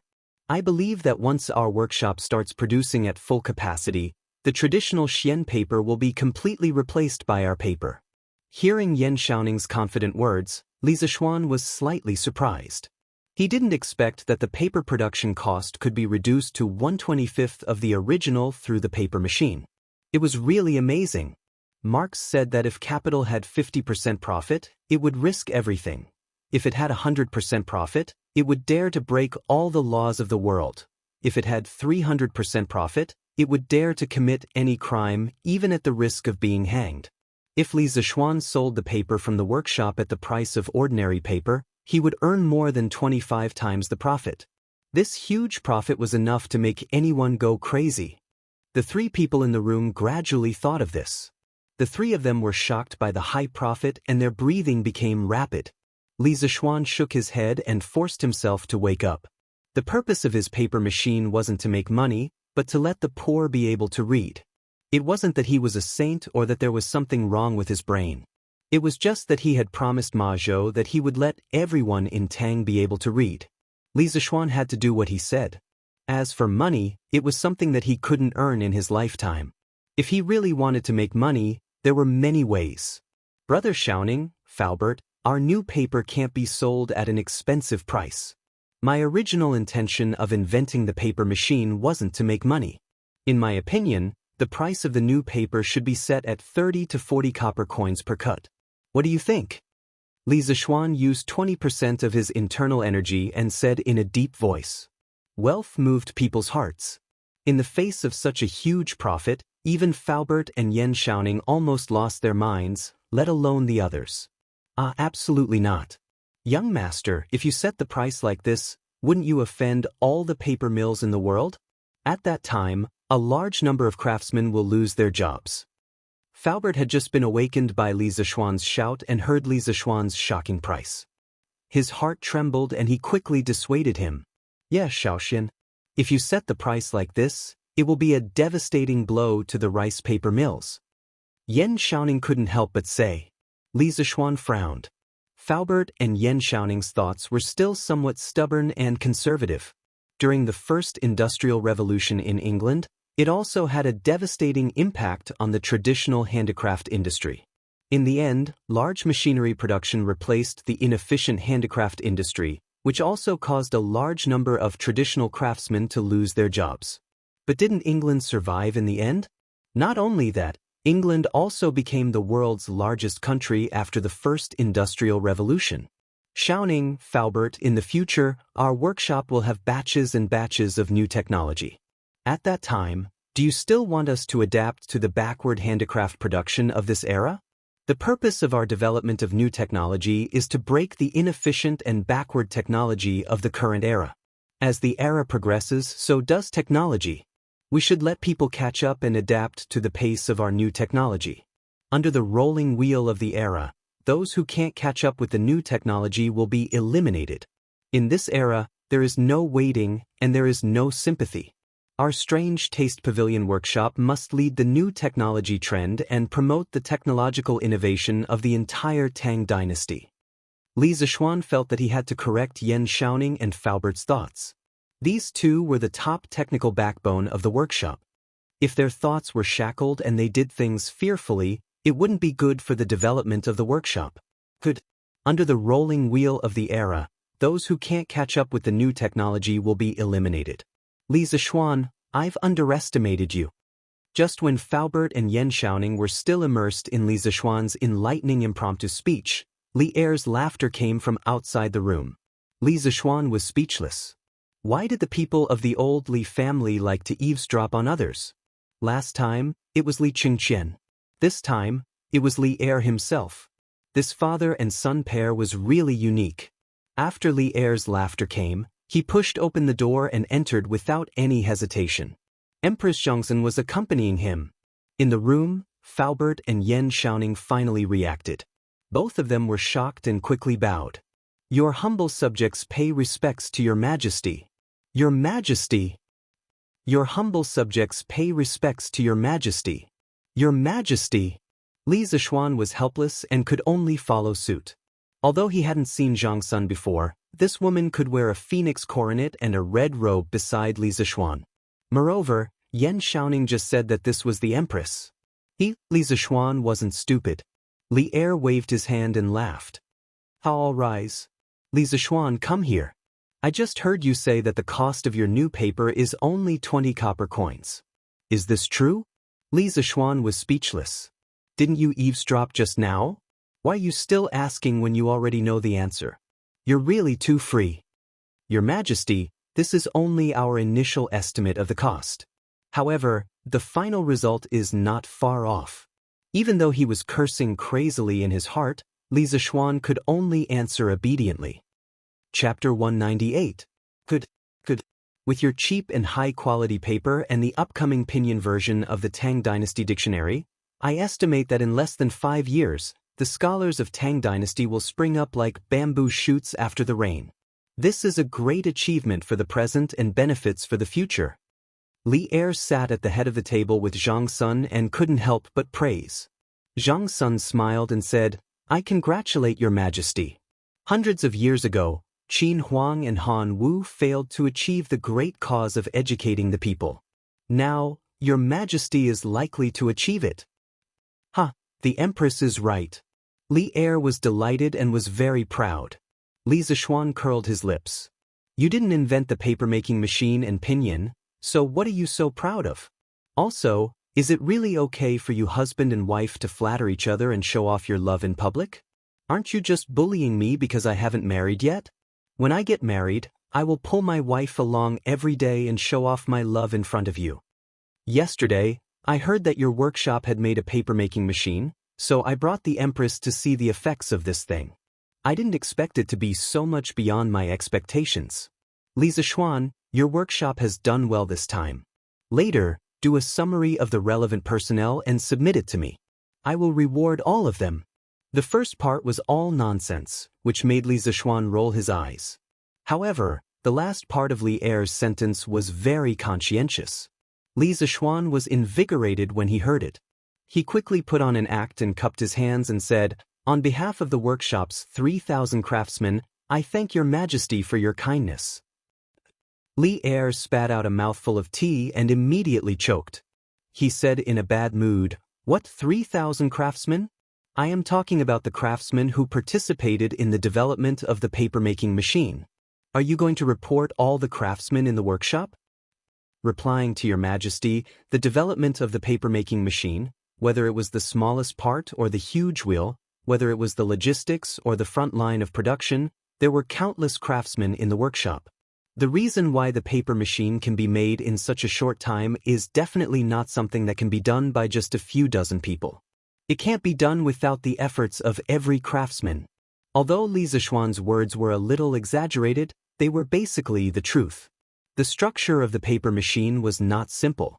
To be able to make it in such a short time was really a miracle.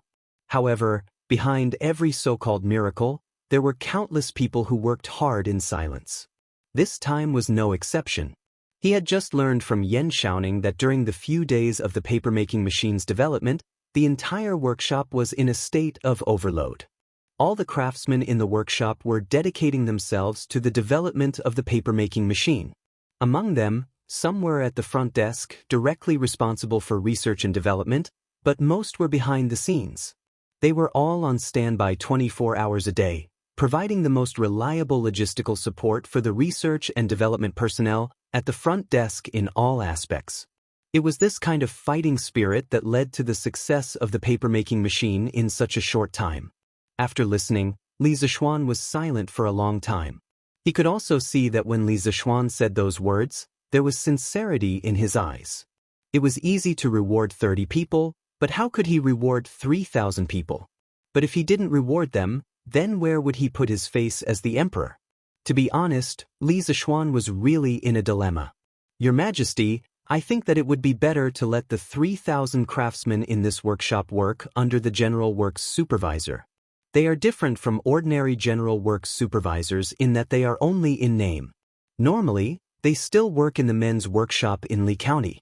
Secondly, His Majesty would bestow upon them some scattered official positions, such as generals and scholars. In this way, these craftsmen would at least have an official position, and no one would look down upon them in the future. What do you think, Your Majesty?"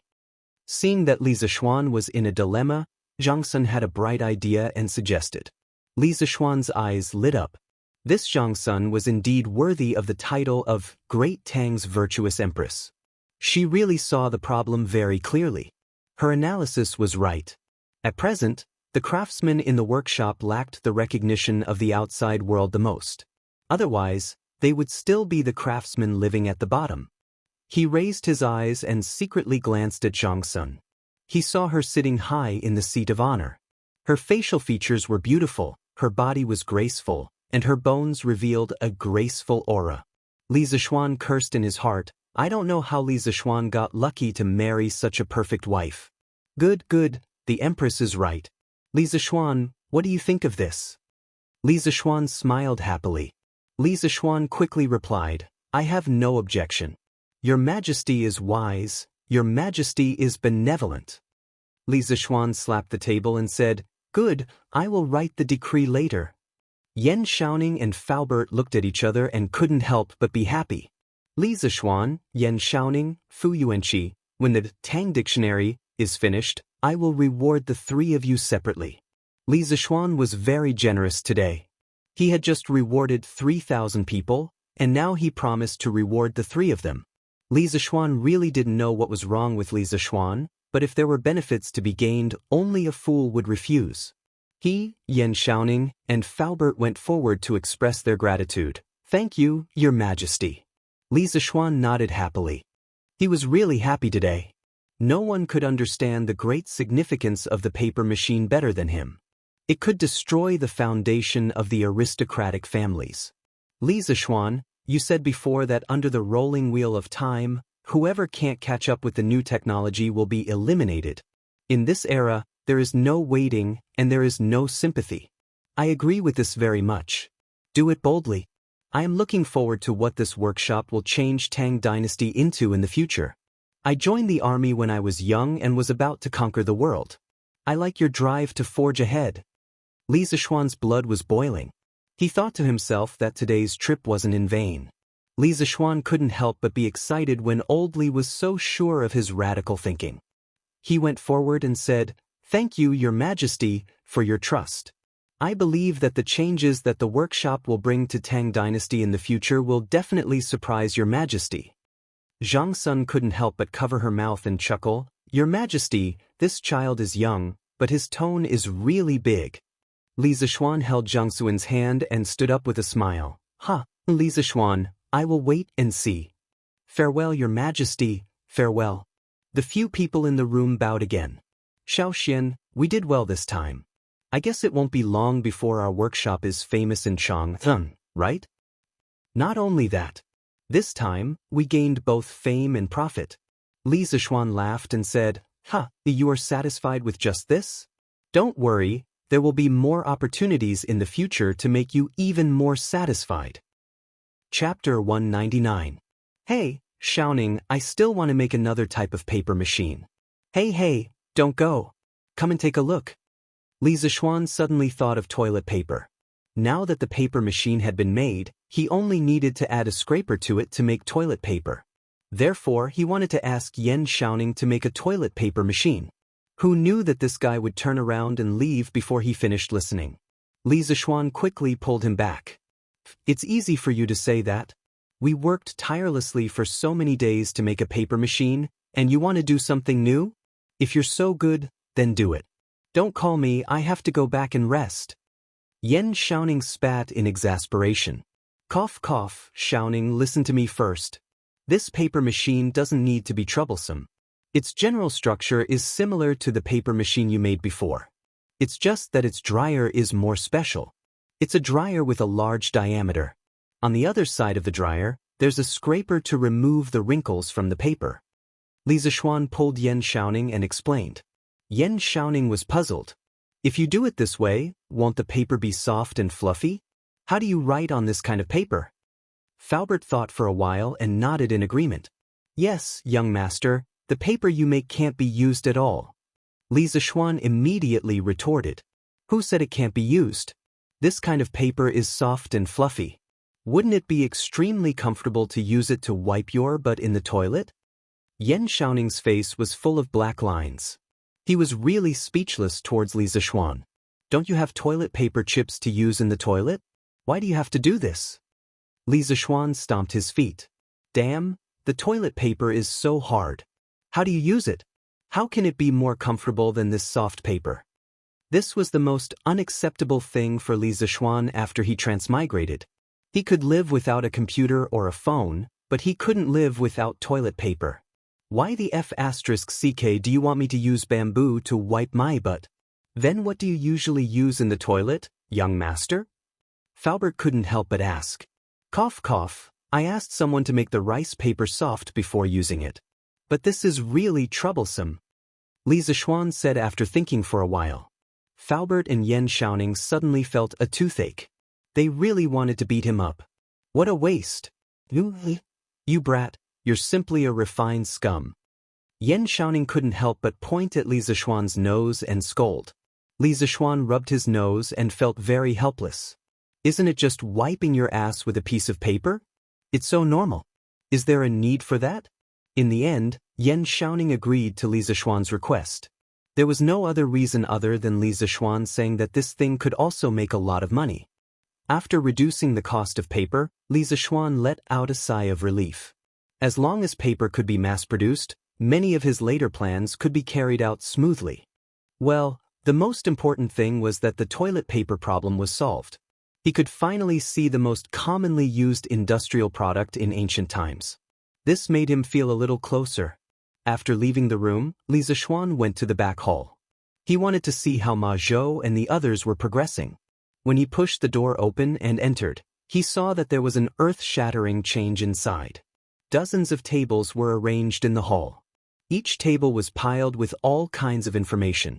Then, dozens of middle-aged scholars were bent over the tables, carefully checking and recording. These must be the scholars sent by Li Tai and Li Qingqian. Li Zishuan's arrival didn't cause any waves. Perhaps in these people's eyes, Li Zishuan wasn't as important as the documents in their hands. "Lord Zhu, you're here?" Ma Zhou quietly came up to greet him. Li Zishuan nodded and also said softly, "Yes, Brother Ma, let's talk somewhere else." Everyone here was busy with their own things. Li Zishuan really didn't have the heart to break the silence. When they came to the next room, the two of them sat down. Li Zishuan asked, "Brother Ma, how is the compilation of the dictionary going?" Ma Zhou cupped his hands and answered, "Lord Zhu, His Highness the Crown Prince and His Highness the King of Wei attached great importance to this matter. They sent a total of 12 scholars. A few days ago, the compilation of the dictionary was fully launched. Currently, it is steadily being carried out." "Brother Ma, did these scholars deliberately make things difficult for you? Were they arrogant and rude?" Ma Zhou looked a little embarrassed. He hesitated and said, "They didn't make things difficult. The compilation of the dictionary is more important than anything else. Presumably, Crown Prince and King of Wei have already told them. However, most of these scholars are knowledgeable people. They are more or less arrogant. I can understand." Li Zishuan frowned slightly. He had deliberately emphasized to Li Qingqian and Li Tai that the main person in charge of the compilation of the dictionary was Ma Zhou. He didn't expect that when it came to the final moment, those people would secretly look down on Ma Zhou. "Brother Ma, who has been rude to you before? Tell me. I will tell Crown Prince and King of Wei." Li Zishuan had always attached great importance to Ma Zhou. Now, how could he sit by and do nothing? Ma Zhou quickly waved his hand and said, "Lord Zhu, there is no need to do this. Ma Zhou is just a commoner. Those scholars belong to the rank 6 imperial residence or the Eastern Palace. It is natural for me to be looked down on.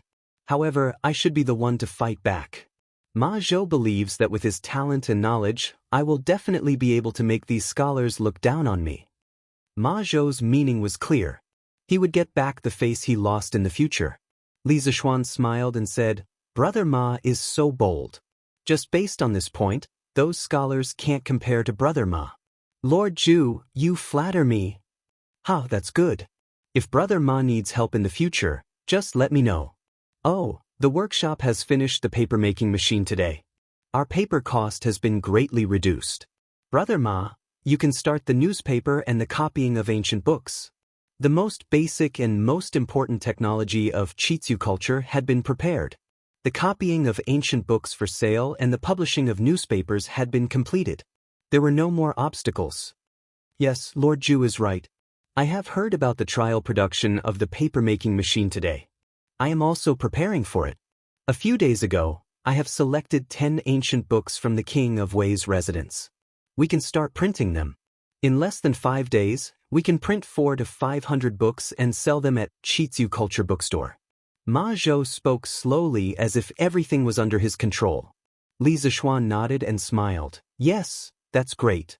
Brother Ma, it seems that we will be able to let all the scholars in Tang be able to read books soon."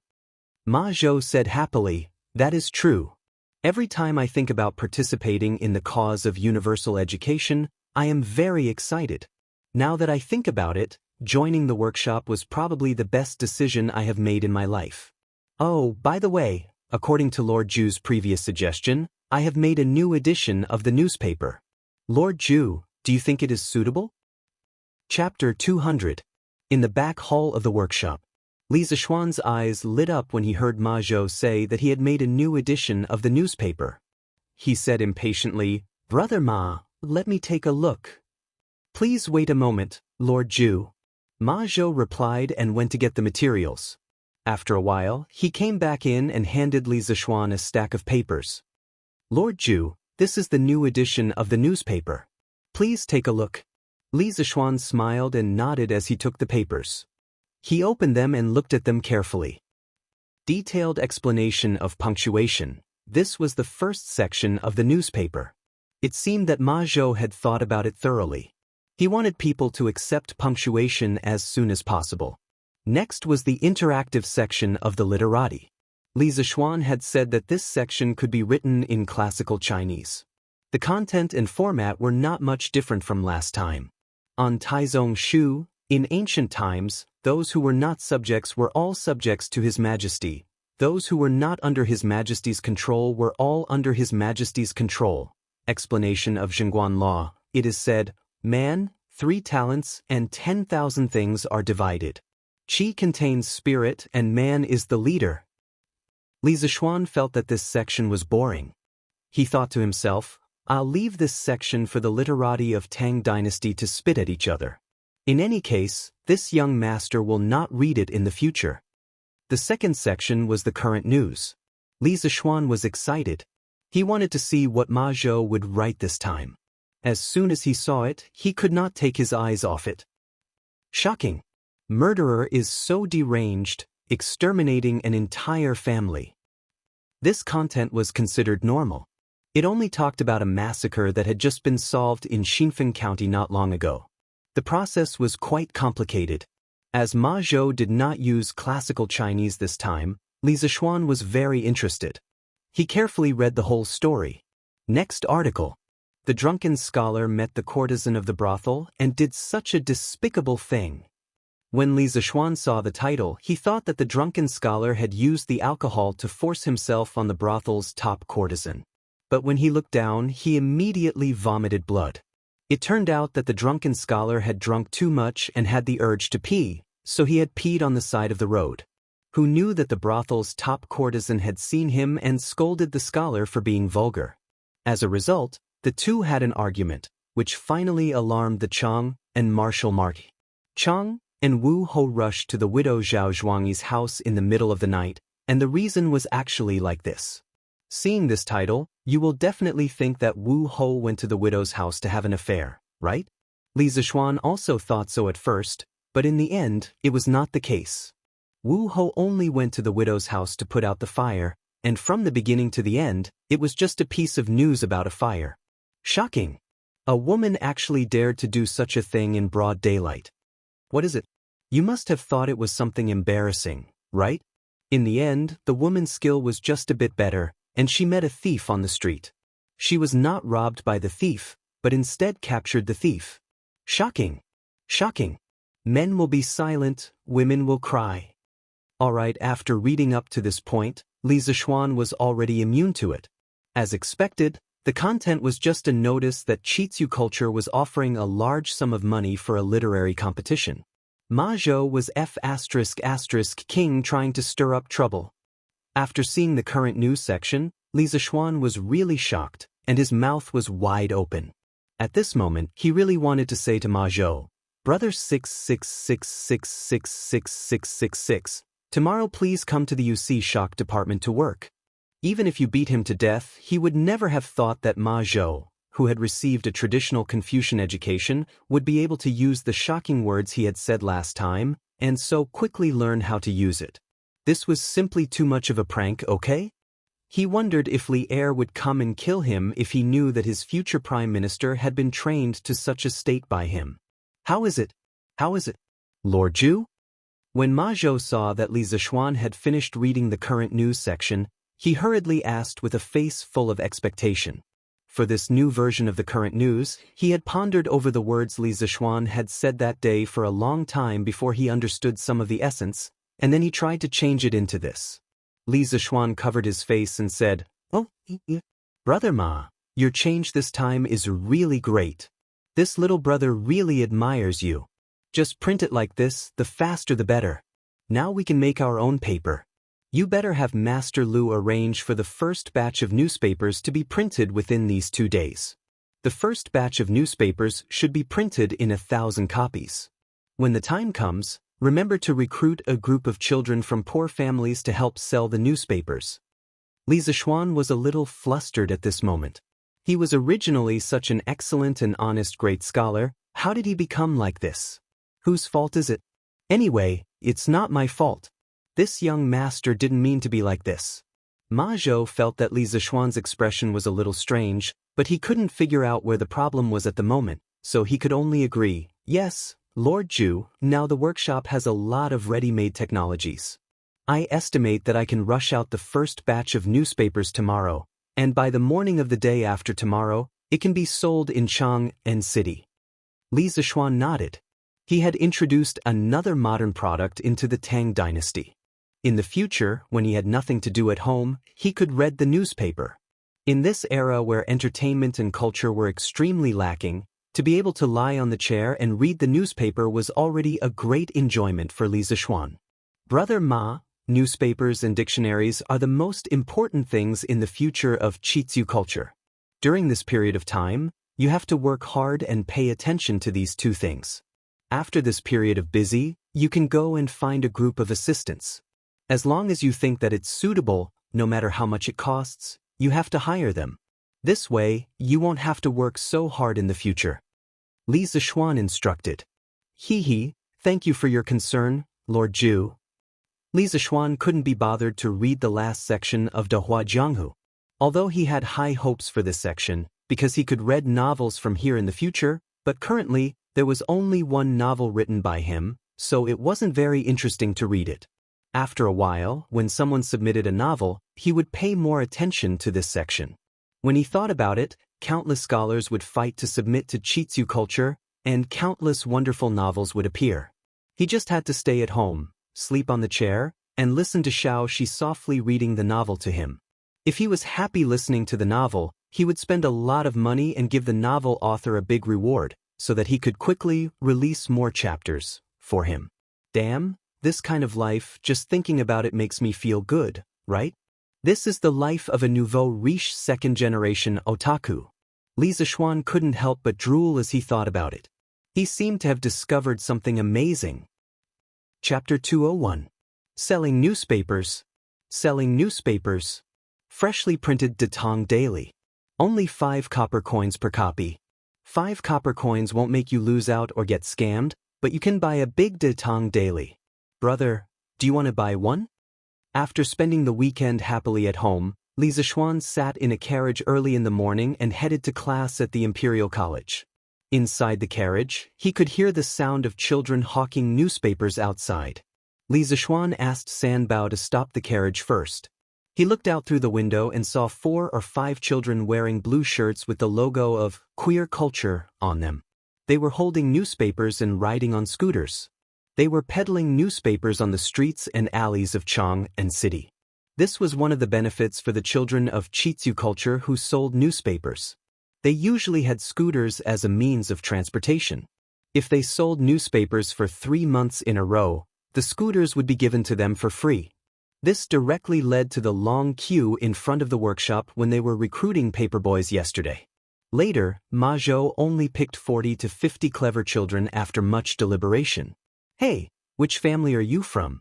What the hell is this newspaper? What's in it? At this time, he heard a man speaking in a rough voice.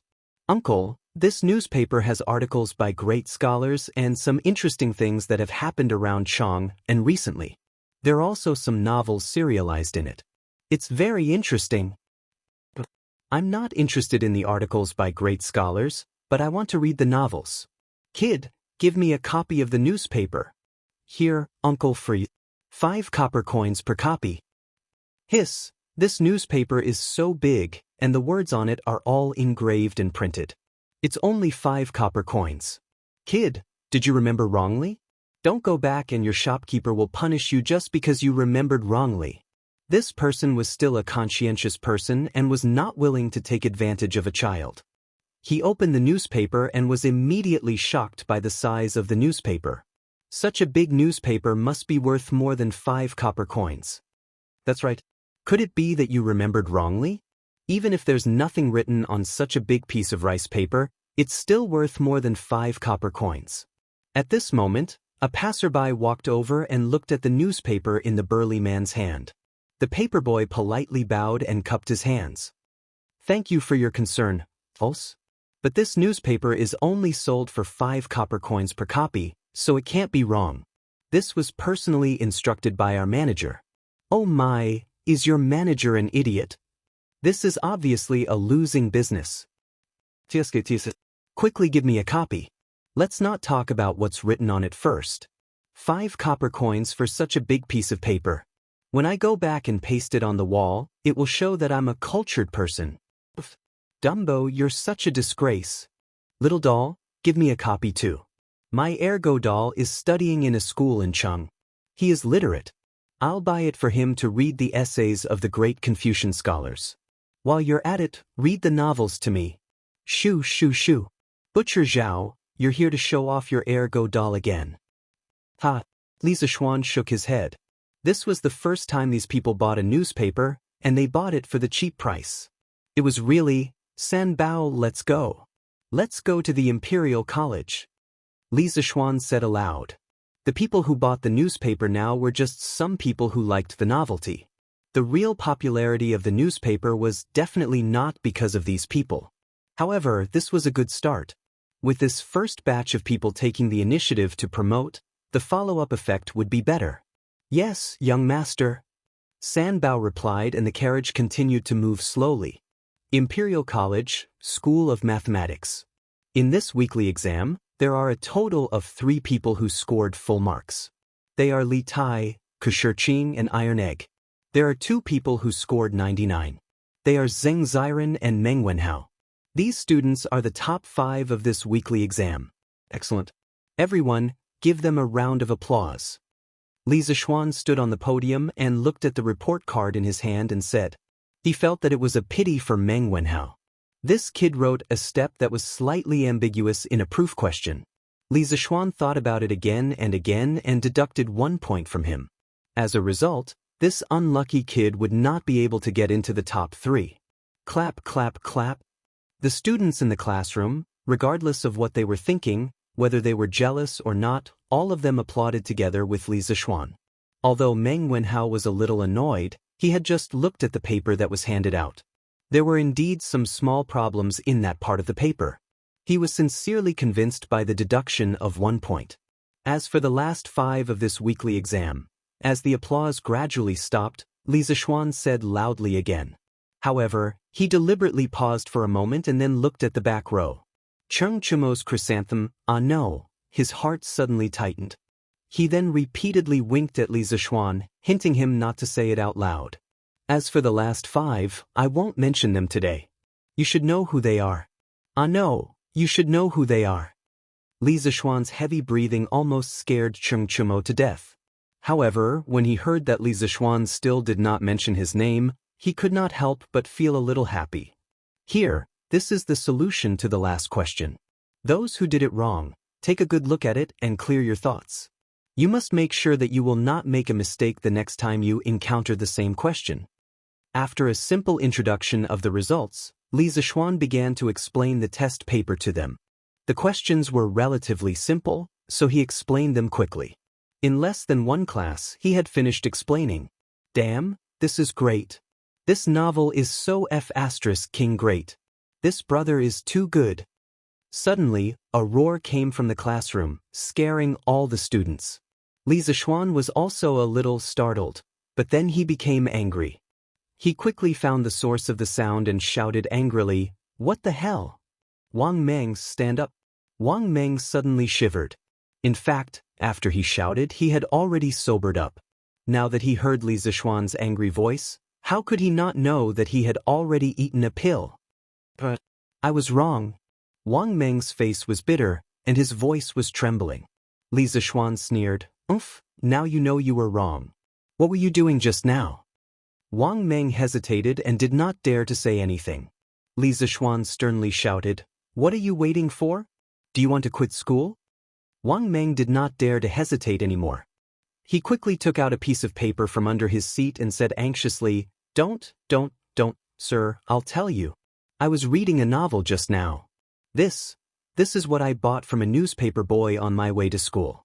It said, it's called a newspaper. The other students looked at it curiously, wanting to know what kind of magical item this newspaper was. On the other hand, Li Zishuan's old face darkened. Of all his calculations, he did not expect that running a newspaper would make students addicted to novels and affect their studies. In modern times, bad students often did this in class. He did not expect to encounter it in ancient times as well. Wasn't this like shooting himself in the foot? Chapter 202. Inside the School of Mathematics. Li Zishuan's face turned from green to white, then from white to red. Wang Meng was so scared that his heart was trembling. He had never seen Li Zishuan so angry before. Wang Meng, tell us how many points you got this time. Li Zishuan said with hatred. When Cheng Chumo heard this, he grinned and looked at Wang Meng with a gloating expression. Wang Meng replied weakly, "So this time I got 66 points. Li Zishuan slammed the table and said angrily, "You only got 66 points and you didn't pay attention in class? If you can get full marks like Li Tai and Kashir Qing, I won't criticize you even if you didn't pay attention." Are you serious? At this moment, Li Tai's eyes lit up and he asked excitedly.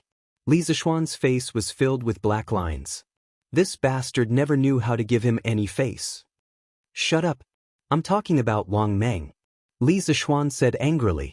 Wang Meng couldn't be angry anymore. He said softly, "Sir, I was wrong."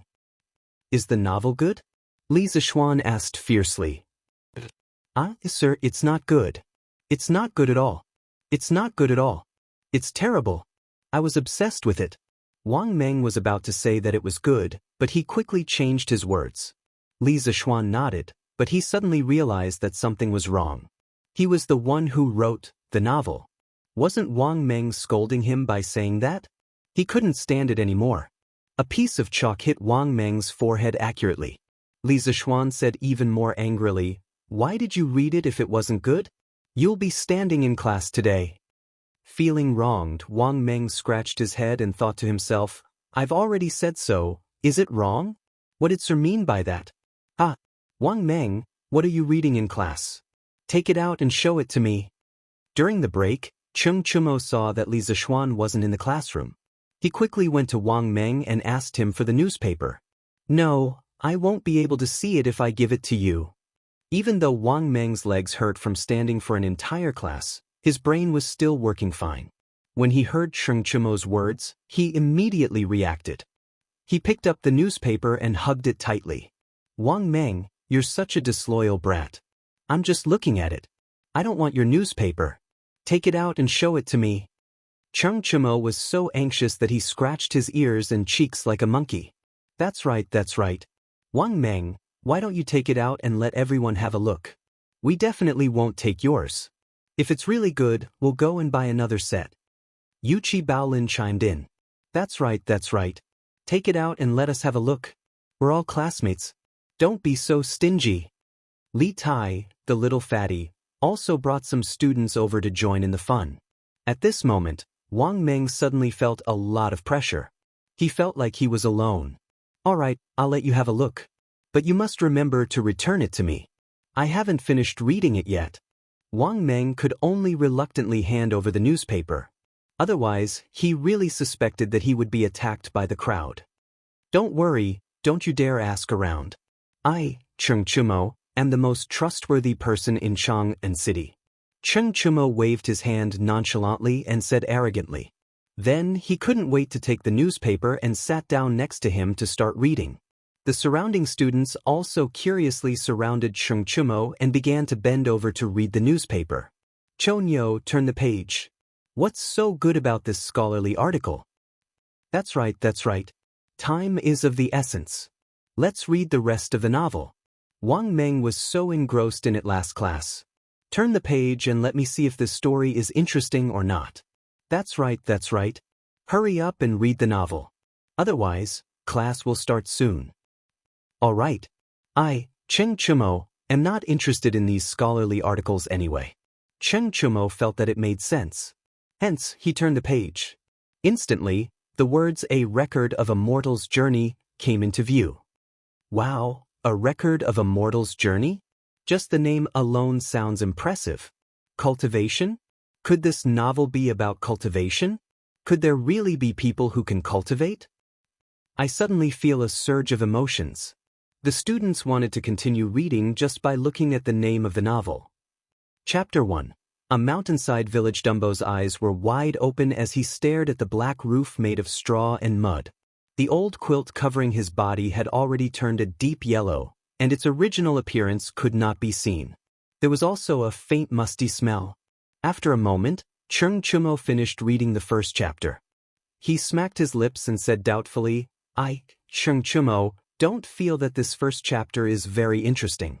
How could Wang Meng have been so engrossed in it before? It's really ordinary. However, this Seven Mysteries sect seems to have some tricks up their sleeves. It seems like this world can really cultivate. If that's the case, then it's really interesting. Alright. Stop talking nonsense. Hurry up and read on. What they did not notice was that after Li Tai saw the title and the author of the novel, he curled his lips and secretly left the crowd.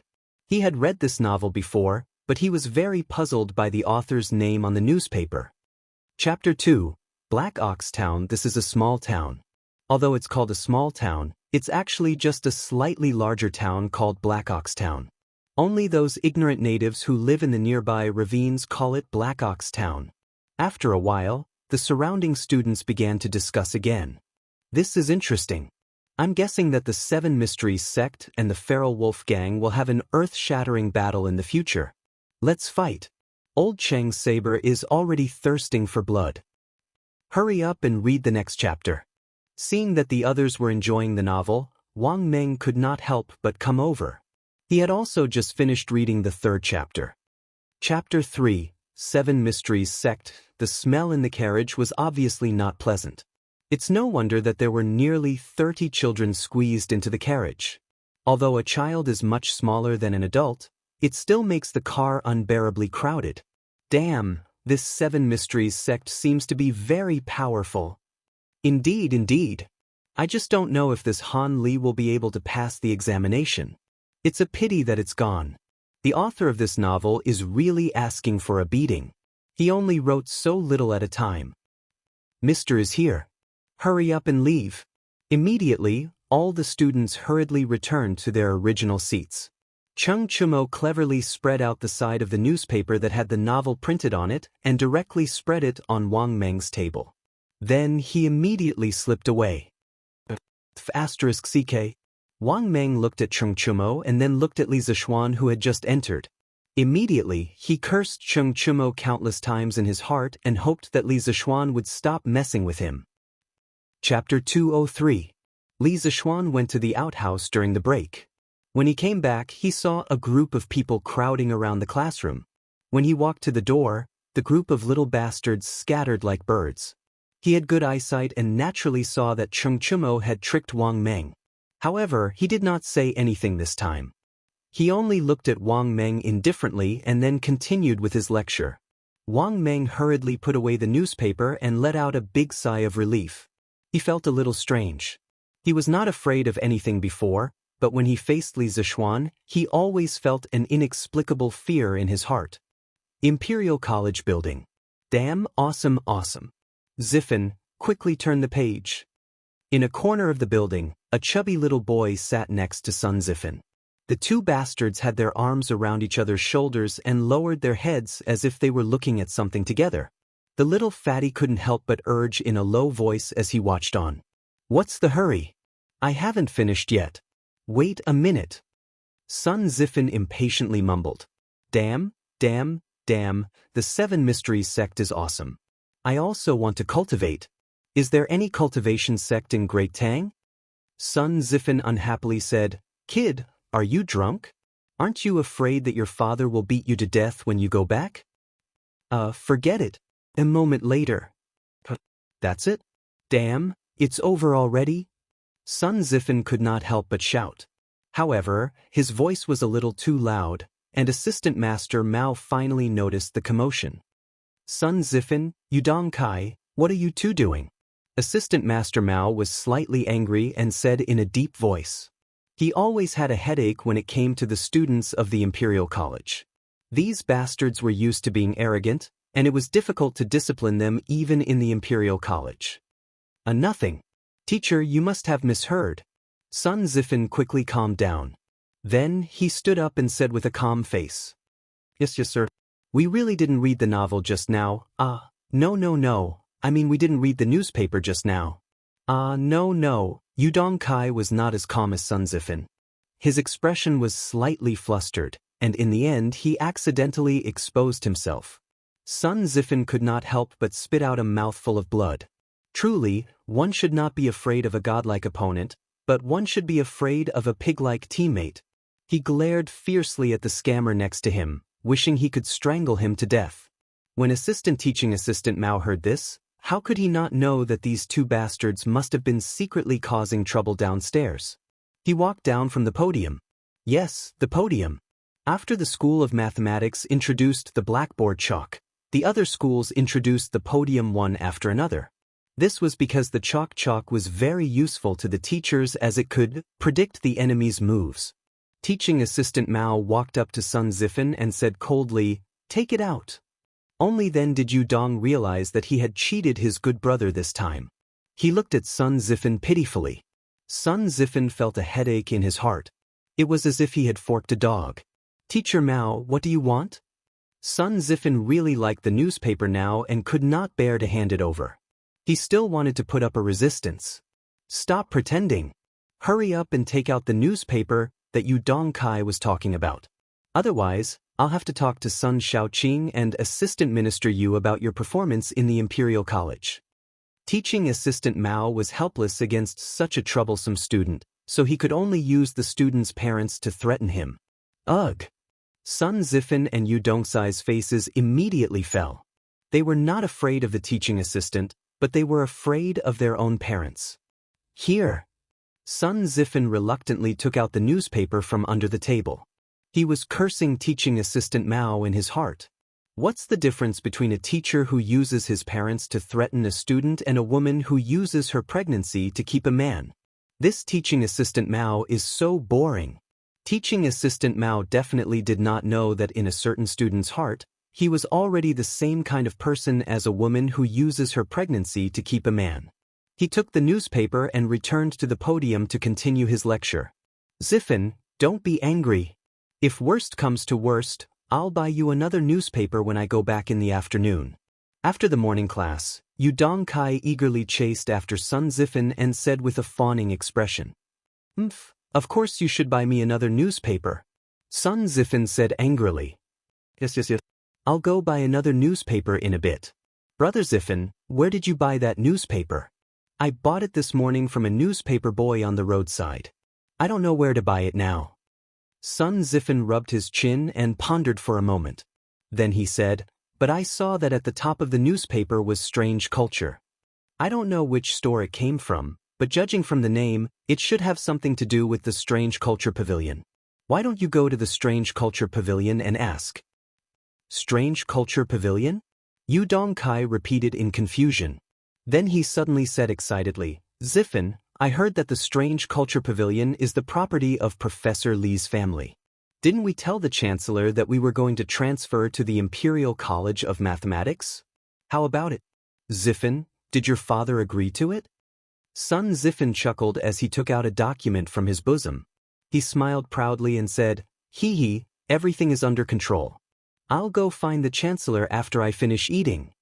Yu Dongkai raised his thumb and praised, "Brilliant, Brother Zifen is brilliant. I thought I was the only one who succeeded." Sun Zifen said in astonishment, "What? Your father also agreed?" "I was still wondering why my father was so easy to talk to this time. Brother Zifen, when you go find the Chancellor later, bring me along. If I go with you, I'll feel more at ease." Yu Dongkai expressed that he wanted to hug his thigh when he went to find the principal. When Sun Zifen heard this, he instantly thought of the things that Yu Dongkai had done in the class just now. He hurriedly refused in a bad mood, No, you go by yourself when the time comes, so that you won't trick me again." Yu Dongkai immediately became anxious. He chased up and said, Don't.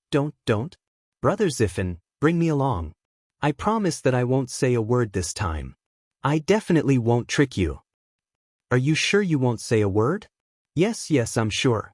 I definitely won't say a word." "All right then, I'll bring you along this time. But remember to quickly buy me a newspaper." Yes, I'll send my errand boy to find out where to buy the newspaper," Yu Dongkai hurriedly said excitedly. On the other side, Teaching assistant Mao finished his class and went to the canteen of the directorate. He took a meal, went to a seat by the window and began to eat. Suddenly, he caught a glimpse of the newspaper in his hand and his heart skipped a beat. He thought that it would be better to eat while reading what was written in the newspaper. It actually made his students so fascinated in class. But once he opened the newspaper, he couldn't stop reading. Chapter 204. In the dining hall. Teaching assistant Mao's eyes gleamed as he read the article titled, Detailed Explanation of the Use of Punctuation Marks. TSK, this punctuation mark is quite novel. It seems very practical. I wonder who came up with it? Should I suggest to the Chancellor that we should popularize this punctuation mark? Teaching assistant Mao couldn't help but mutter to himself after reading the explanation of the punctuation marks. He couldn't help but stop eating. He had been teaching for many years, so he naturally understood how important punctuation marks were to a student's reading efficiency. This was why he wanted to popularize them. After sighing for a while, teaching assistant Mao continued reading. Interaction between scholars? What is this so-called newspaper trying to do? Are they trying to gather all the scholars of the Great Tang together for a debate? When teaching assistant Mao saw the words interaction between scholars, he was a little confused. Hiss on Taizong's commentaries. The person who wrote this article is quite bold, daring to talk about court politics. Ma Zhou? Who is Ma Zhou? This person is a little too arrogant. Unlike Wang Meng, Cheng Chumo, Sun Zifan, and Yu Dongkai, who had skipped over the other parts and directly read the novel, teaching assistant Mao was naturally very interested in the article on the meaning of the classics. But when he saw the title of the first article, he couldn't help but feel a toothache. Looking at the successes and failures of the past generations, the Li Shu rebelled and gathered together as bandits, and all the countries were destroyed. Although the rulers of the country wished to change their ways, none of them were safe. For those who practice politics and religion, when they are at the point of being able to practice it, it is useless to regret it as soon as an accident occurs. Thus, whenever the rulers of the country see the death of their predecessors, they know the cause of the loss of their politics and religion, but they do not know the loss of their own bodies. Thus, Yin Zhou laughed at the death of Xia Jie, and Yu and Li laughed at the destruction of Yin Zhou. At first, teaching assistant Mao thought that Ma Zhou, a commoner, was being too impudent in discussing court politics, but as he read on, he immediately put away his contempt. His expression grew more and more solemn, and he couldn't help but murmur to himself. Since ancient times, the rise and fall of a country is not dependent on the accumulation of wealth, but on the happiness of the people. Taking recent events as an example, the Sui family stored the Luoco storehouse, and Li Mi used it. The eastern capital accumulated cloth and silk, and Wang Shichong occupied it. The western capital's treasury was also used by the state, and has not been used to this day. Xiang Shi Luoco, Dongdu does not have grain or silk, that is, Shichong and Li Mi may not necessarily be able to gather the masses. But stockpiling is a common thing in a country. One must wait until one has excess strength before withdrawing it. If we take it by force and use it to fund the bandits, it will be useless. Good. Unique insight. This person is a great talent, a great talent. Based on this article alone, we can see that Ma Zhou's ability to govern the country is not inferior to some of the officials in the imperial court. When he reached the end of the article, teaching assistant Mao couldn't help but slap the table and laugh wildly. When a scholar comes across a good article, he is more excited than when he sees a beautiful woman. In history, Ma Zhou, in the 11th year of Zhengguan era, wrote an article called Shang Tai Zong Shu and presented it to Li Er. The Comprehensive Mirror for Aid in Governance had a very high evaluation of this article, and it could be called the #1 article in public security policy since ancient times. Although some of Ma Zhou's ideas had yet to reach the realm of Mahayana, it already contained many of his later political ideas. Therefore, this article could be considered an extremely rare masterpiece. How can such a great talent be unknown? Alas, there are so many talented people in the world who have been buried. It seems that this Datang Daily can also be used to discover talents, right? Teaching assistant Mao's interest in the newspaper was growing. He carefully smoothed out the wrinkles on the paper as if he were caressing a beautiful woman, and continued reading. Chancellor, Chancellor, we have something to talk to you about. The miserable Kong Ingda was once again woken up by those little bastards during his lunch break. He went to open the door with a gloomy mood. What do you want? Anyone who was interrupted during their lunch break would be unhappy. Although Kong Ingda had read the books of sages, he also had 7 emotions and 6 desires. Therefore, there was some anger in his words. Chancellor, we are looking for you to change the school. Although Sun Zifen could see that Kong Ingda was unhappy, he wasn't afraid and still told him the purpose of his visit. Oh! Kong Ingda looked at these little bastards in confusion and asked with a frown, didn't I tell you before that you need to get your father's permission? Why are you here again today? Sun Zifen restrained the complacency in his heart and smiled faintly. Chancellor, we went home and got our father's permission before we came to look for you. Chancellor, look, this is the statement written by my father to change the school. There is absolutely no mistake. Yes. Chancellor, my father also agreed. This is the statement written by my father. This is written by my father. Chancellor, please take a look. The 7 or 8 students behind him immediately scrambled for the documents in their hands and stuffed them into Kong Ingda's hands. Compared to the last time, the number of students who came to look for Kong Ingda this time seemed to be less. It was obvious that some of the students' parents didn't know much about the current school of mathematics. Kong Ingda was really a little Spartan at this moment. He suspected that he had heard wrongly. How could the fathers of these little bastards agree to their ridiculous request? No matter what angle he looked at it from, it was impossible for them to agree. Kong Ingda was in a daze for a long time before he was woken up by Sun Zifen. He sorted out his emotions and opened up the document that Sun Zifen gave him. He looked at it carefully and saw that the handwriting was horizontal and vertical, vigorous and powerful. This was indeed Sun Fujia's handwriting. Sun Zifen was still unable to imitate it. At this moment, the last trace of luck in Kong Ingda's heart was instantly shattered. He found it hard to understand why these people's fathers would agree to transfer their children to the school of mathematics. However, before he could think about it carefully, the surrounding students had started to urge him. It was still Sun Zifen who took the lead and said, Chancellor?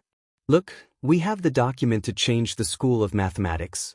Can the students be transferred to the school of mathematics? That's right. Chancellor, you promised us before that as long as our fathers agree, you will let us transfer to the school of mathematics. That's right. Chancellor, your knowledge is the best in the world. You can't go back on your words. Chancellor, quickly tell us, can we do it or not? At this moment, Kong Ingda really felt that there were hundreds of flies buzzing around his ears. He waved his hand with an extreme headache and said in a deep voice, Quiet. What I said before naturally counts. After 2 days, your application to change the school of mathematics will be approved. Even though Kong Ingda was extremely unwilling, but as the Chancellor of the Directorate, how could he do something like going back on his words? Oh, Chancellor, that's great. Thank you, Chancellor. Chancellor, then shall we return to class? There are still some fellows here pretending to be obedient. Just as Kong Ingda's voice fell, the surrounding students immediately cheered. Kong Ingda hurriedly waved his hand and said, All right. Quickly return to class. Chapter 205. Kong Ingda heaved a sigh of relief after sending the brats away. However, when he thought about the fact that he would have to switch schools for them, he felt a headache coming on. What were the fathers of these students thinking? In the cafeteria, the food in front of teaching assistant Mao had already turned cold, but he didn't care at all. Ma Zhou's brilliant articles had completely captivated him. At this moment, he had truly entered a state of oblivion. He no longer cared about what was happening in the outside world. An interpretation of the law of Zhenguan states, Man, 3 talents, and 10,000 things are divided. Qi contains spirit, and man is the leader. Good. Ma Zhou's summary is so incisive. Chen Dynasty's political commentary states, looking at the previous generations from the Xia, Yin, Zhou, and Han dynasties to the world, It has been passed down from one generation to the next. Some have been passed down for more than 800 years, while some have been passed down for less than 400 to 500 years. Since the Wei, Jin, Zhou, and Sui dynasties, most have been passed down for no more than 50 to 60 years. How thorough! I really want to drink and chat merrily with Ma Zhou and discuss his grand ambitions. I wonder if my articles can be published in this newspaper? When the time comes, I can discuss my political views with the world's literati. Teaching assistant Mao read several of Ma Zhou's political essays in a row. He was so excited that his hands were red from clapping. Of course, he was slapping the table. The servants next to him were scared witless. They were very worried that teaching assistant Mao would break the table. Most of the students and teachers who were eating in the cafeteria were scared away by teaching assistant Mao's crazy shouts from time to time. A few of the bolder teachers leaned forward to read the newspaper in teaching assistant Mao's hands. As soon as they read it, they were immediately immersed in Ma Zhou's literary feast. Gradually, 7 or 8 people surrounded teaching assistant Mao. However, teaching assistant Mao was completely unaware of it. He was still slapping the table and cheering. "Mr. Mao, Mr. Mao?" Several urging voices interrupted teaching assistant Mao's wandering between the lines of the newspaper. He raised his head, only to be startled by the colleagues around him. "Aya! Dr. Wang, Dr. Zheng, Dr. Su, teaching assistant Sun, teaching assistant Zhao, teaching assistant Yuan, teaching assistant Chen, why are you all here?" The white-haired old man smiled gently and said, "Assistant Instructor Mao, such a masterpiece is like fine wine in a dark alley. For people like us who have been immersed in literature for years, it's extremely attractive." Another scholarly scholar also stroked his beard and said with a smile, "Brother Yaluan's words are true." This Ma Zhou quotes from the classics, scrutinizes the past and present, and picks and delves into the complex. His essay is reasonable, not a word can be added, and not a word can be subtracted. Listening to it makes people feel comfortable and tireless. Even the ancient Su Qin, Zhang Yi, Zhong Jun, and Jia Yi were like this. "Gentlemen, it's past lunchtime for this cafeteria. It's time to close." The page boy at the side could not help but muster up his courage and ask, Oh, I'm sorry. Gentlemen, please follow me out." Teaching assistant Mao only just noticed the errand boy in the cafeteria. He hurriedly said with an apologetic expression. Although they were teachers and were a cut above the rest, teaching assistant Mao had always been well educated. He could not bully the errand boys. That's great. Let's talk about this Detang daily together." Wang Yaluan nodded in agreement. With this old scholar's words, the other teachers did not dare to object. They all followed him out of the cafeteria. The page boy bowed and thanked them profusely. Eastern Palace. Illustrious Virtue Hall. Li Chengqian leaned against the couch, carefully reading the newspaper in his hand. Since he also had 20% shares in Chitsu culture, he knew a little about the newspaper. However, he did not know the details. Therefore, when he learned that the newspaper was officially released today, he specially sent someone to buy a copy and come back to read it. This Ma Zhou's ability to conduct affairs is impeccable. He's even better than some of the scholars in my Eastern Palace. It was no wonder that Li Zishuan had been so confident in Ma Zhou's abilities back in the workshop, sparing no effort to support Ma Zhou. Now, it seemed that Ma Zhou would be able to shock the world with a single feat, and he might even alarm Imperial Father. Should I recommend this person to my father? After reading Massachusetts Zhou's article, Li Chengqian fell into deep thought and could not help but murmur. After a while, he shook his head and decided to continue reading. Shocking.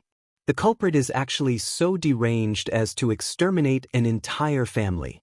Oh, Great Tang's laws are strict. How can there be such an outlaw? Li Chengqian whispered doubtfully. After a while, he finished reading the article. Not bad. This county magistrate of Xinfen County is quite quick-witted. The person who wrote this article is also not bad. The title is very attractive. Li Chengqian praised. But in an instant he regretted what he had just said. Drunken scholar encounters brothel courtesan and actually does such unbearable things. What kind of title is this? How could such vulgar and unbearable content be published in this newspaper? Let me take a look. Half an hour later. Damn, this was written by Ma Zhou? This is simply not right. It's not what I thought before. Even someone as calm as Li Chengqian could not help but curse after reading the content of this article. But when he read the other articles, he realized that he was too young. Qing and Marga rushed to widow Zhao Zhuangyi's house in the middle of the night for this reason. Shocking! A woman actually does such things in broad daylight. Shocking! Shocking! Men will be silent, women will cry. Is this still the Ma Zhou that I know? Is this still the Ma Zhou that wrote so many beautiful articles before? Li Chengqian was about to vomit blood at this moment after encountering headlines, one after another. But even though he knew that some of the headlines were a trap, Li Chengqian could not help but continue reading. He even had a faint trace of expectation in his heart. Perhaps this was, let him abuse you 1,000 times, but you still treat him as your first love. Wasn't this A Mortal's Journey to Immortality, written by Xiao Xian? Why does it say, Leather Knight? Li Chengqian had previously read the first 10 chapters of A Mortal's Journey to Immortality, so he was not very concerned about the latter part of the novel. He originally planned to put down the newspaper directly, but after inadvertently seeing the author's name under the title of the novel, he could not help but be stunned. He knew the author of this novel better than anyone else. But what the hell was this, Leather Knight? After thinking for a long time, Li Chengqian could not figure out what Li Zixuan was up to. He put down the newspaper and prepared to take a lunch break. Chapter 206. Oh, we can finally transfer to the School of Mathematics. Brother Ziffin, it's all thanks to you this time. In the future, we can also take 2 days off every 5 days. Inside the School of Imperial College. Yu Dongkai patted Sun Ziffin's shoulder excitedly and laughed. Dongkai, do you think I went through so much trouble to transfer to the School of Mathematics just for this? Sun Ziffin laughed in a low voice. The little fatty's eyes suddenly lit up when he heard this. He sneakily approached Sun Ziffin and asked, Oh, Brother Ziffin, do you have a deeper meaning? Sun Ziffin laughed proudly and then said mysteriously, Of course, Dong, think about it carefully. Dr. Li taught Assistant Master Mao and the others before. Strictly speaking, we have to call him Grandmaster, right? Yes, that's right. But after 2 days, when we are transferred to the School of Mathematics and Mathematics, Professor Li will become our master, and Assistant Lecturer Mao will become our senior brother. As for us, won't we become the other students' martial uncles? Sun Ziffin said with a cheeky smile. Yu Dongkai was stunned by his brother's strange way of thinking. But after thinking about it, he felt that this was indeed the case, so he quickly gave him a thumbs up and laughed. Yes, Brother Ziffin's words are reasonable, very reasonable. I didn't expect you and me to become martial uncles so soon, This wild laughter immediately attracted the attention of the other students in the school. Sun Ziffin slapped him hard and said angrily, Are you stupid? Do you want everyone to hear you so loudly? Sorry. But why hasn't Assistant Master Mao come today? Yu Dongkai rubbed the back of his head and then asked doubtfully. Sun Ziffin rolled his eyes and said, How would I know? But I told you to buy a newspaper for me this afternoon. Did you buy it? Yu Dongkai hurriedly laughed and said, Brother Ziffin, don't worry. I've already sent my errand boy to the Strange Interest Pavilion to inquire about this newspaper. When the time comes, we'll definitely be able to buy it. In the pine forest to the east of the Imperial College, the 9 teachers from different academies sat on the stone benches in the forest, drinking and chatting merrily. They sat down and discussed the Tao, feeling very comfortable. Assistant Teacher Mao, for this Ma Zhou to be able to write such a splendid essay, he must be a virtuous sage. Have you heard of him before? Wang Yaluan held a cup of wine and took the lead to ask. Dr. Wang, this person has always been unknown. I've never heard of him before. Now, this Ma Zhou has amazed everyone with a single brilliant feat. Assistant Master Mao hurriedly replied. Wang Yaluan nodded, stroked his beard and said, Well, I have a different opinion about some of this Ma Zhou's points of view. I just don't know if I can write an essay and publish it in the Datang Daily.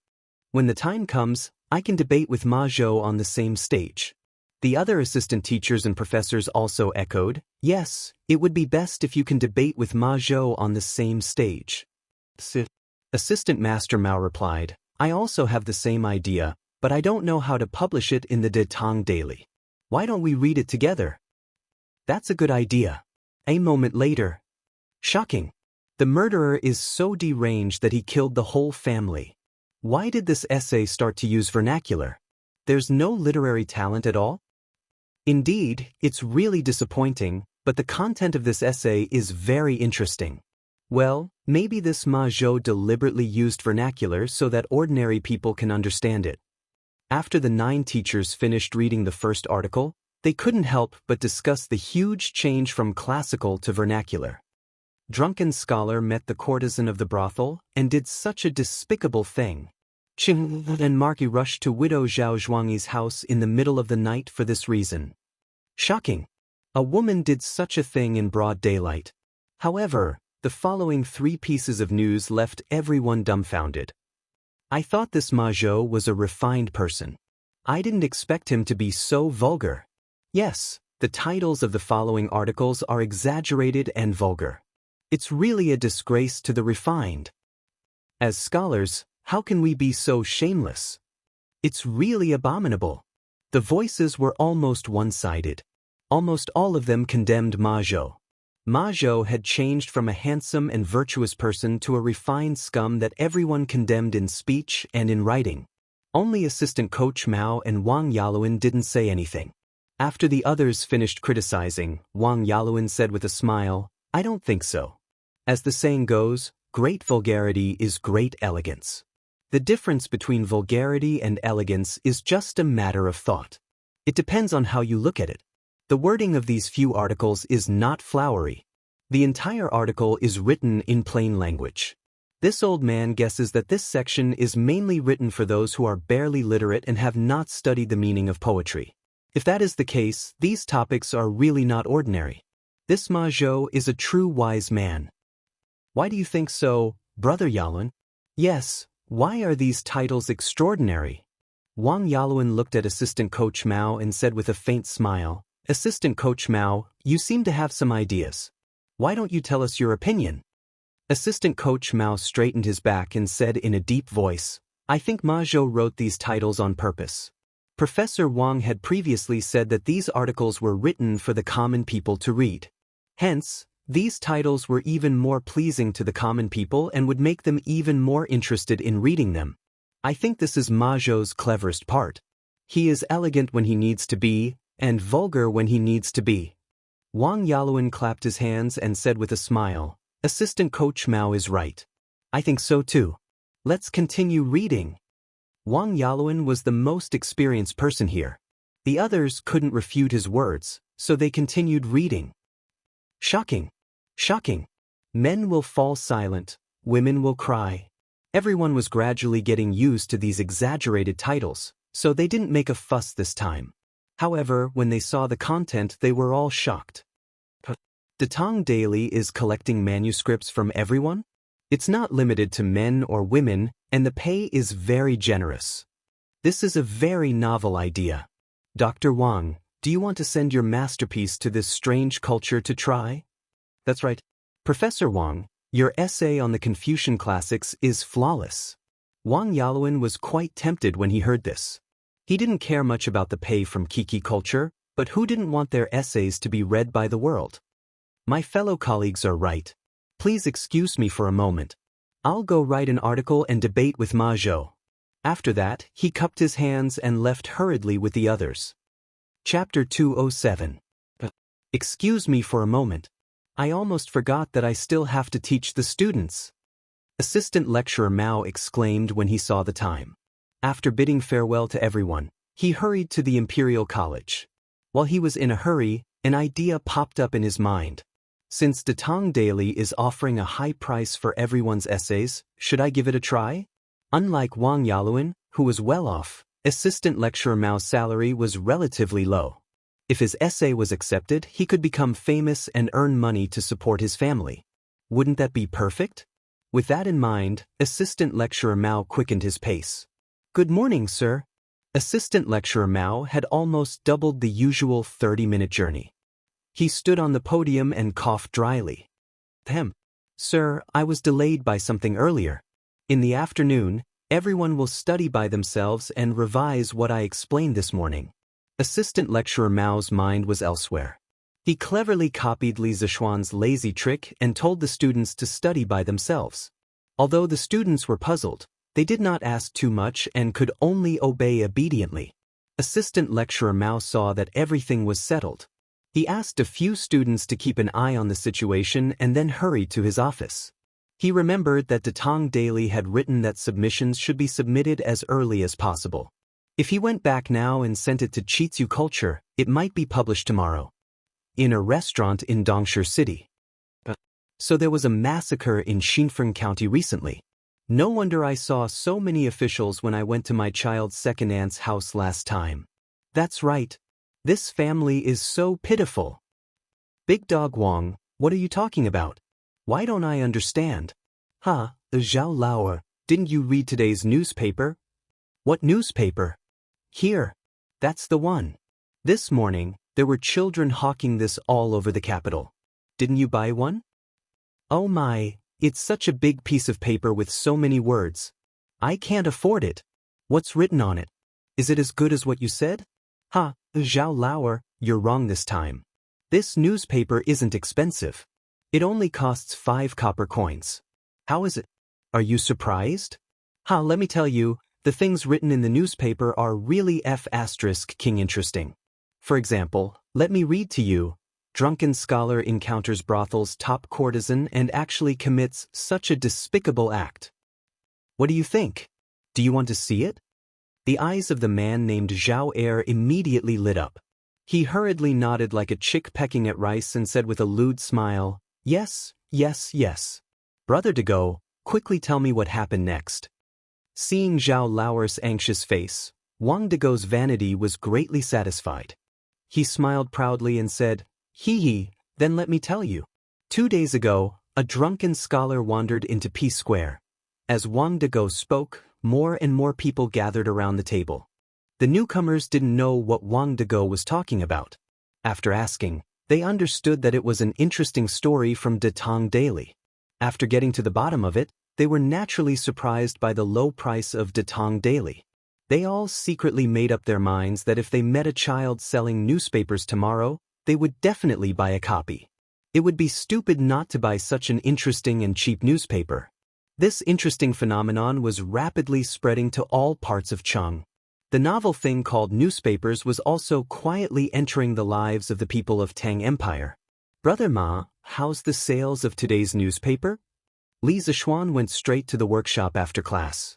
He went to the back hall and found Ma Zhou. Lord Ju, you're here.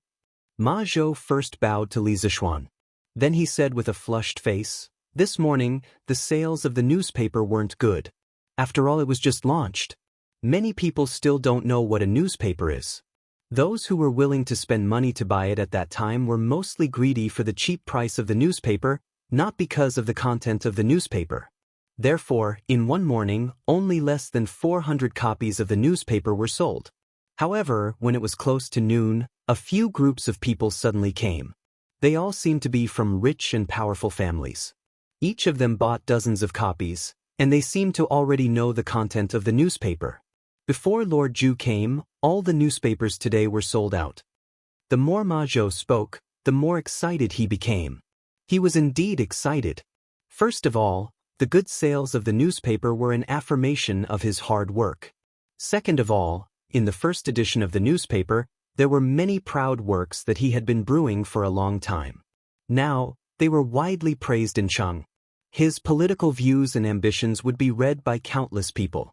He was very likely to become famous in one fell swoop. Li Zishuan looked at the excited Ma Zhou and smiled meaningfully. Now that Brother Ma is going to become a big celebrity in Cheng, and it won't be long before the officials in the imperial court know that there is such a talented and virtuous person among the people. At that time, Maybe His Majesty will also be alarmed.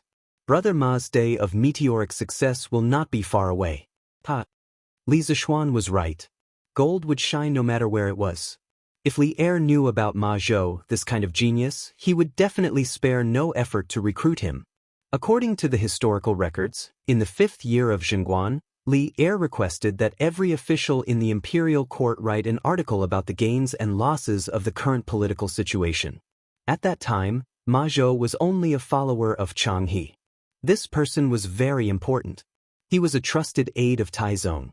That year, when the Xuanwu Gate was changed, Chang He was the one who guarded the Xuanwu Gate.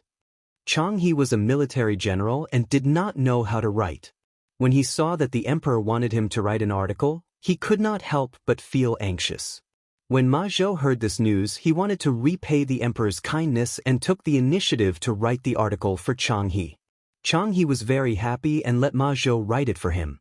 A few days later, Chang He presented the article that Ma Zhou had written about the current political situation to Li Er. After Li Er read it, he was shocked. He knew that Chang He was not good at writing. How could he write such a thorough article? He did not believe that this was written by Chang He and asked Chang He if he had written it. Chang He was an honest person and did not take credit for himself. He honestly told Li Er. When Li Er heard that there was such a genius under Chang He was very happy and immediately wanted to meet this genius. He did what he thought and ordered someone to call Ma Zhou over from Chang He's residence. However, he did not expect that Ma Zhou would be so arrogant. The attendant that was sent over came back alone. Not only was Li Er not angry, he sent someone to invite Ma Zhou again. After sending out 4 envoys, he finally managed to invite the arrogant Ma Zhou to the imperial palace. This was the famous story of Taizong's 4th invitation to Ma Zhou in history. Li Zishuan had heard their history teacher talk about it in his previous life. Therefore, he purposely said it today to see how Ma Zhou would respond. In fact, he was not confident that he could keep Ma Zhou. After all, the temple of Qitzu culture was still too small and could not accommodate a great god like Ma Zhou. Compared to Li Er's great temple, Qitzu culture did not have any attraction. What kind of person was Ma Zhou?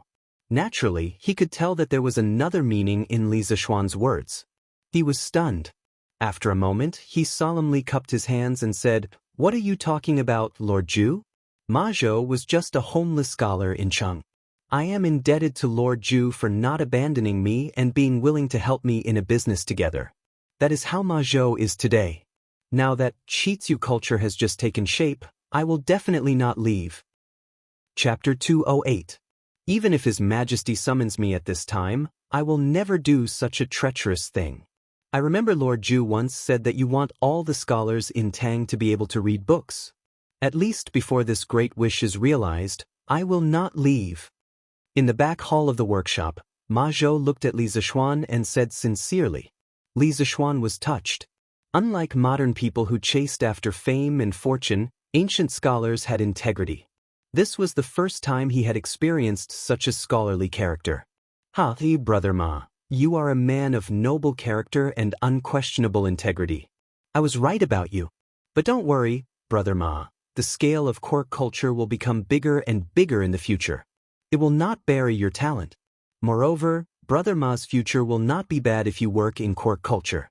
Just like now, didn't you become famous in Chang, and because of the first issue of the newspaper? After listening to Ma Zhou's sincere words, Li Zishuan could not help but laugh happily.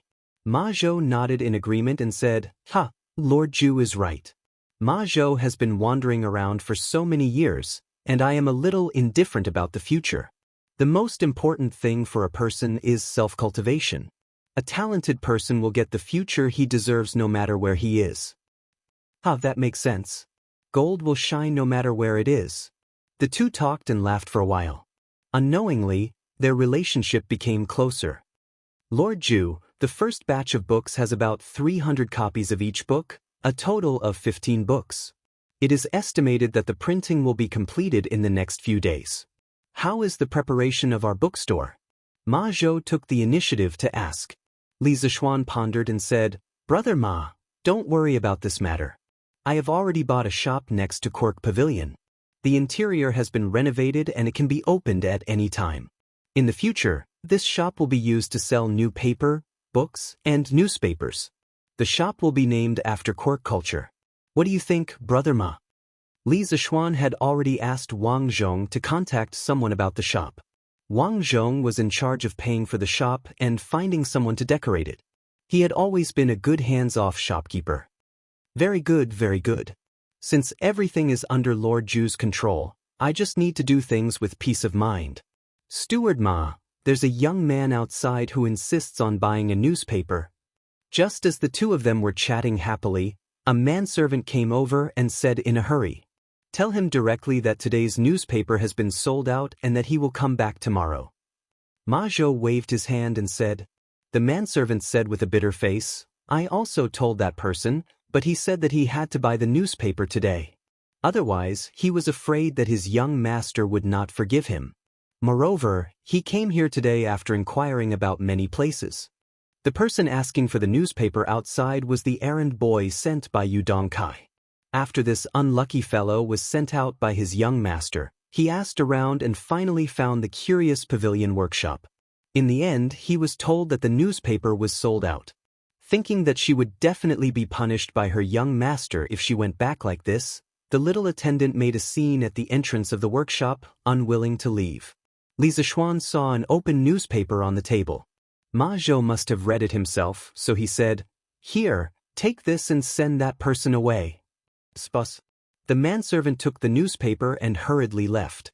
Li Zixuan looked at Ma Zhou and said, "Brother Ma, go and get someone to print more newspapers. From tomorrow onwards, the number of newspapers printed will gradually increase. I estimate that the demand for newspapers will increase." What Lord Ju said makes sense. I also have the same intention. Li Zixuan nodded and said, "Well, Brother Ma, how are the preparations for the layout of the second issue of the newspaper?" After all, the newspaper had just been published.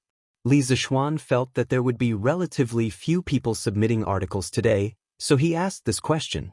Ma Zhou smiled confidently and said, "Don't worry, Lord Ju. I have already prepared the content of the second issue. Even if no one comes to submit articles today, I will still be able to fill the newspaper." Li Zixuan felt a little relieved.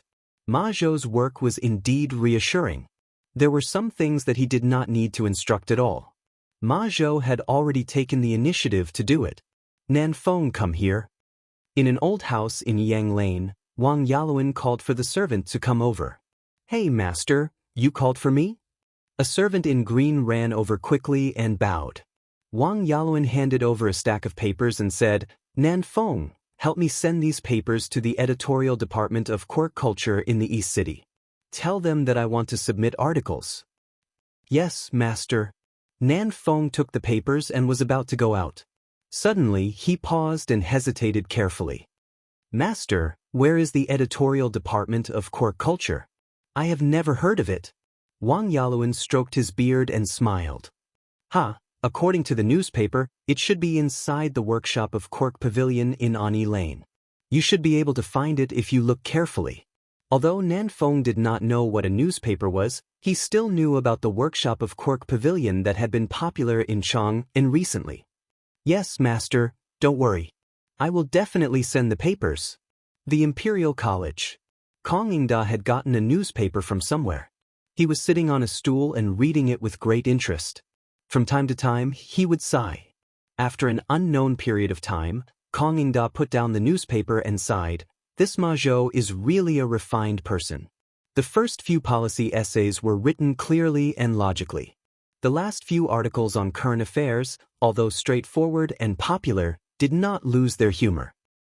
Although the latter part of the novel is unrealistic, the imagination of a heavenly steed soaring across the skies is truly admirable. Moreover, this newspaper even intends to let scholars submit articles. I'm afraid its influence will only grow in the future. Kong Ingda took another look at the newspaper and shouted, "Ah Lu." A moment later, a young servant came in and bowed. "Master." "Ah Lu, every morning, when you see a child selling newspapers, remember to buy a copy of this newspaper for me." Kong Ingda held the newspaper and instructed. "Yes, master." Taiji Palace, Sweet Dew Hall. Genius. this is a genius. Ma Zhou? Zhao Song, who is Ma Zhou? Li Er asked curiously as he leaned on his dragon throne and looked at the newspaper that he had gotten from God knows where. Your Majesty, Ma Zhou is a scholar in the workshop of Li County. According to the investigation, this newspaper was handled by Ma Zhou. Zhao Song was obviously prepared. When he heard Li Er's question, he quickly answered. Yes, go and investigate this Ma Zhou in detail. I am very interested in this person. Li Er nodded and ordered softly. A moment later, Li Er suddenly laughed. This Xinfeng County magistrate is really good at solving cases. He deserves to be rewarded. Zhao Song, send someone to the Ministry of Personnel to pass on my orders. Xinfeng County Magistrate Chang Qingyuan is conscientious, selfless, and able to solve cases like a god. He will be rewarded with 100 pieces of gold and silver and 10 pieces of silk. Chapter 209. In the Ganlu Palace. After about an hour, Li Er finally finished reading all the contents of the newspaper. He did not frown or criticize or scold the clickbait articles at the end and the novel at the end. He just smiled thoughtfully and said to Zhao Song, this newspaper that you found is quite interesting. I see that it says that there is a daily edition here. From now on, send me a daily edition of the newspaper. Zhao Song heard Li Er and smiled like a blooming chrysanthemum. He bowed and said, Yes, Your Majesty. Oh, right, how much is the price of this newspaper? Li Er thought for a while and said, Your Majesty, the price of this newspaper is 5 coins per copy. It's so cheap. Doesn't that mean that ordinary people can also afford to buy newspapers? Li Er raised his eyebrows and said in surprise. Unlike some fatuous emperors who did not know the ways of the people, Li Er was very familiar with the prices of the people. He knew how cheap a newspaper was at 5 coins per copy. Indeed, Your Majesty. I heard from the eunuch in the palace that there were people talking about the news in the newspaper in all the taverns in Chang, and today. Every time Li Xianji comes up with something new, the people of Chang, and will talk about it for a long time. Li Er thought for a while and shook his head with a smile. This kid still has a conscience this time. He did not set a high price for profit. I don't know what he's thinking. But this is also a good thing. It can let the people know about the Tang Empire's national policy. It's also beneficial to the imperial court. Moreover, this newspaper will encourage more people to learn how to read. It's quite a good education. Li Zishuan, this kid, I'm afraid he's up to something big. Steward Ma, 2 people came to the workshop to deliver manuscripts. They said that their master is coming over to submit a manuscript. In the backyard of the workshop, in the editorial department of Chitsu Culture, a servant knocked on the door and came in. He bowed to Ma Zhou and reported. Ma Zhou's eyes flashed with a trace of surprise. He got up and took the manuscripts and said, Okay, I got it. Song Xiaoxi, thank you for your hard work. Song Xiaoxi trembled. He did not expect Ma Zhou, a big shot in the workshop, to remember his name. It's not hard at all. This is what I should do. Steward Ma, thank you for your hard work. Song Xiaoxi hurriedly said with a smile. Ma Zhou smiled and said, Well, if there are any submissions in the future, please send them to me as soon as possible. This is very important. Yes, I will remember. If Steward Ma has nothing else, I will take my leave. Ma Zhou smiled and nodded. After Song Xiaoxi left the room, he sat down and read the article seriously. After a while, he clapped his hands and laughed. Good article, good article. It seems that tomorrow's newspaper needs to be changed. With that, he took the manuscript and hurried out to the printing department of the workshop. The next morning, with the beating of the morning drum in the bell tower, the city of Chang, which had been asleep all night, was awakened. The pedestrians and peddlers who had woken up early also walked out of the shop and began a tiring day of running around. Selling newspapers. Fresh out of the Tang Dynasty Daily, today's headline was, Blood Wind Stockade is heartless enough to kidnap innocent girls. Li County's man is enraged by a beauty, draws his sword and challenges Beimeng Mountain alone. If you want to know what will happen, you only need to pay 5 coins. Early in the morning, a newspaper boy on a skateboard wandered around the streets of Cheng. The crisp sound of selling newspapers woke up the people who had just woken up and were still in a daze. The passers-by saw that these children were all neat and tidy and were very cute. Moreover, the story from the newspaper boy was really interesting. The most important thing was that the newspaper was not expensive. Many people had already bought the newspaper yesterday and the content was really interesting. Therefore, the passers-by who woke up early all took out 5 copper coins to buy the newspaper. "Hey, kid, wait, give me a copy of the newspaper." "Give me a copy too." "Give me a copy." Unlike the desolate sales situation yesterday morning, after a day of accumulation, many people knew that the content of the newspaper was really interesting. As soon as the newspaper boy came out, he was surrounded by many people. Don't worry, everyone has one." "Auntie, you haven't paid yet?" "Uncle, don't worry, here's your change." "Don't push, everyone must have one." The newspaper boy had never experienced such a scene and was a little flustered. However, these people still had some quality. Under the advice of the newspaper boy's young voice, although they did not manage to be orderly, at least there was no stampede. After a quarter of an hour, the crowd in front of the newspaper boy finally dispersed. He breathed a sigh of relief and was secretly happy. According to today's situation, he would definitely be able to sell a lot of newspapers. When the time came, he would get a lot of money. According to Li Zishuan's suggestion, Ma Zhou set the daily salary for these newspaper boys according to the number of newspapers they sold every day. For every 5 newspapers sold, they would get a commission of 1 coin. It was not that Li Zishuan was stingy, but for these children, earning a dozen coins a day was really a lot. Moreover, with the current price of the newspaper, the workshop was not making money. Now they were making a loss. First, they had to build the reputation of the newspaper and then think about making money. After Li Zishuan finished his breakfast, he sat in the carriage on the way to the Imperial College. Just as he stepped out of the door, he heard the newspaper boy's advertisement for selling newspapers. He almost vomited blood. Ma Zhou was the one who came up with the advertising message for the newsboy. The message was changed every day. Yesterday, he was only concerned about the progress of the layout of today's newspaper and did not look at the content. In his opinion, since he used Ma Zhou, he should not doubt the people he used and not use the people he suspected. He should try his best to delegate as much power as possible. Of course, one could also say that he was lazy. Who knew that he would put himself in the headlines by delegating power? This Ma Zhou was King up trouble. How could an employee mess with his boss like this? "San Bao, go and buy a newspaper for me." Li Zishuan's face was full of black lines as he shouted outside. "Yes, young master." San Bao stopped the carriage outside and quickly went to buy a newspaper and handed it in. Li Zishuan opened the newspaper and began to read it seriously. After a while, he touched his chin and muttered with a smug face, "Am I really that handsome? Not bad, not bad. This Ma Zhou's writing style is really good. TSK, this psychological description is so accurate. It deeply and vividly shows the anxiety of an infatuated man to save the woman he loves. TSK, this description of the action is so handsome. Ha Ma Zhou, well done. When I go to the workshop, I will give you a raise."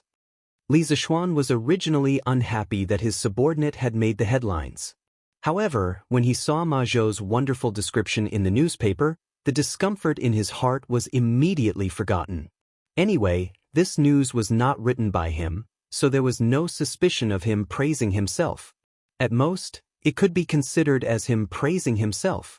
Iron Egg heard his master's shameless words and quickly lowered his head to cover his face. He could not help but snicker.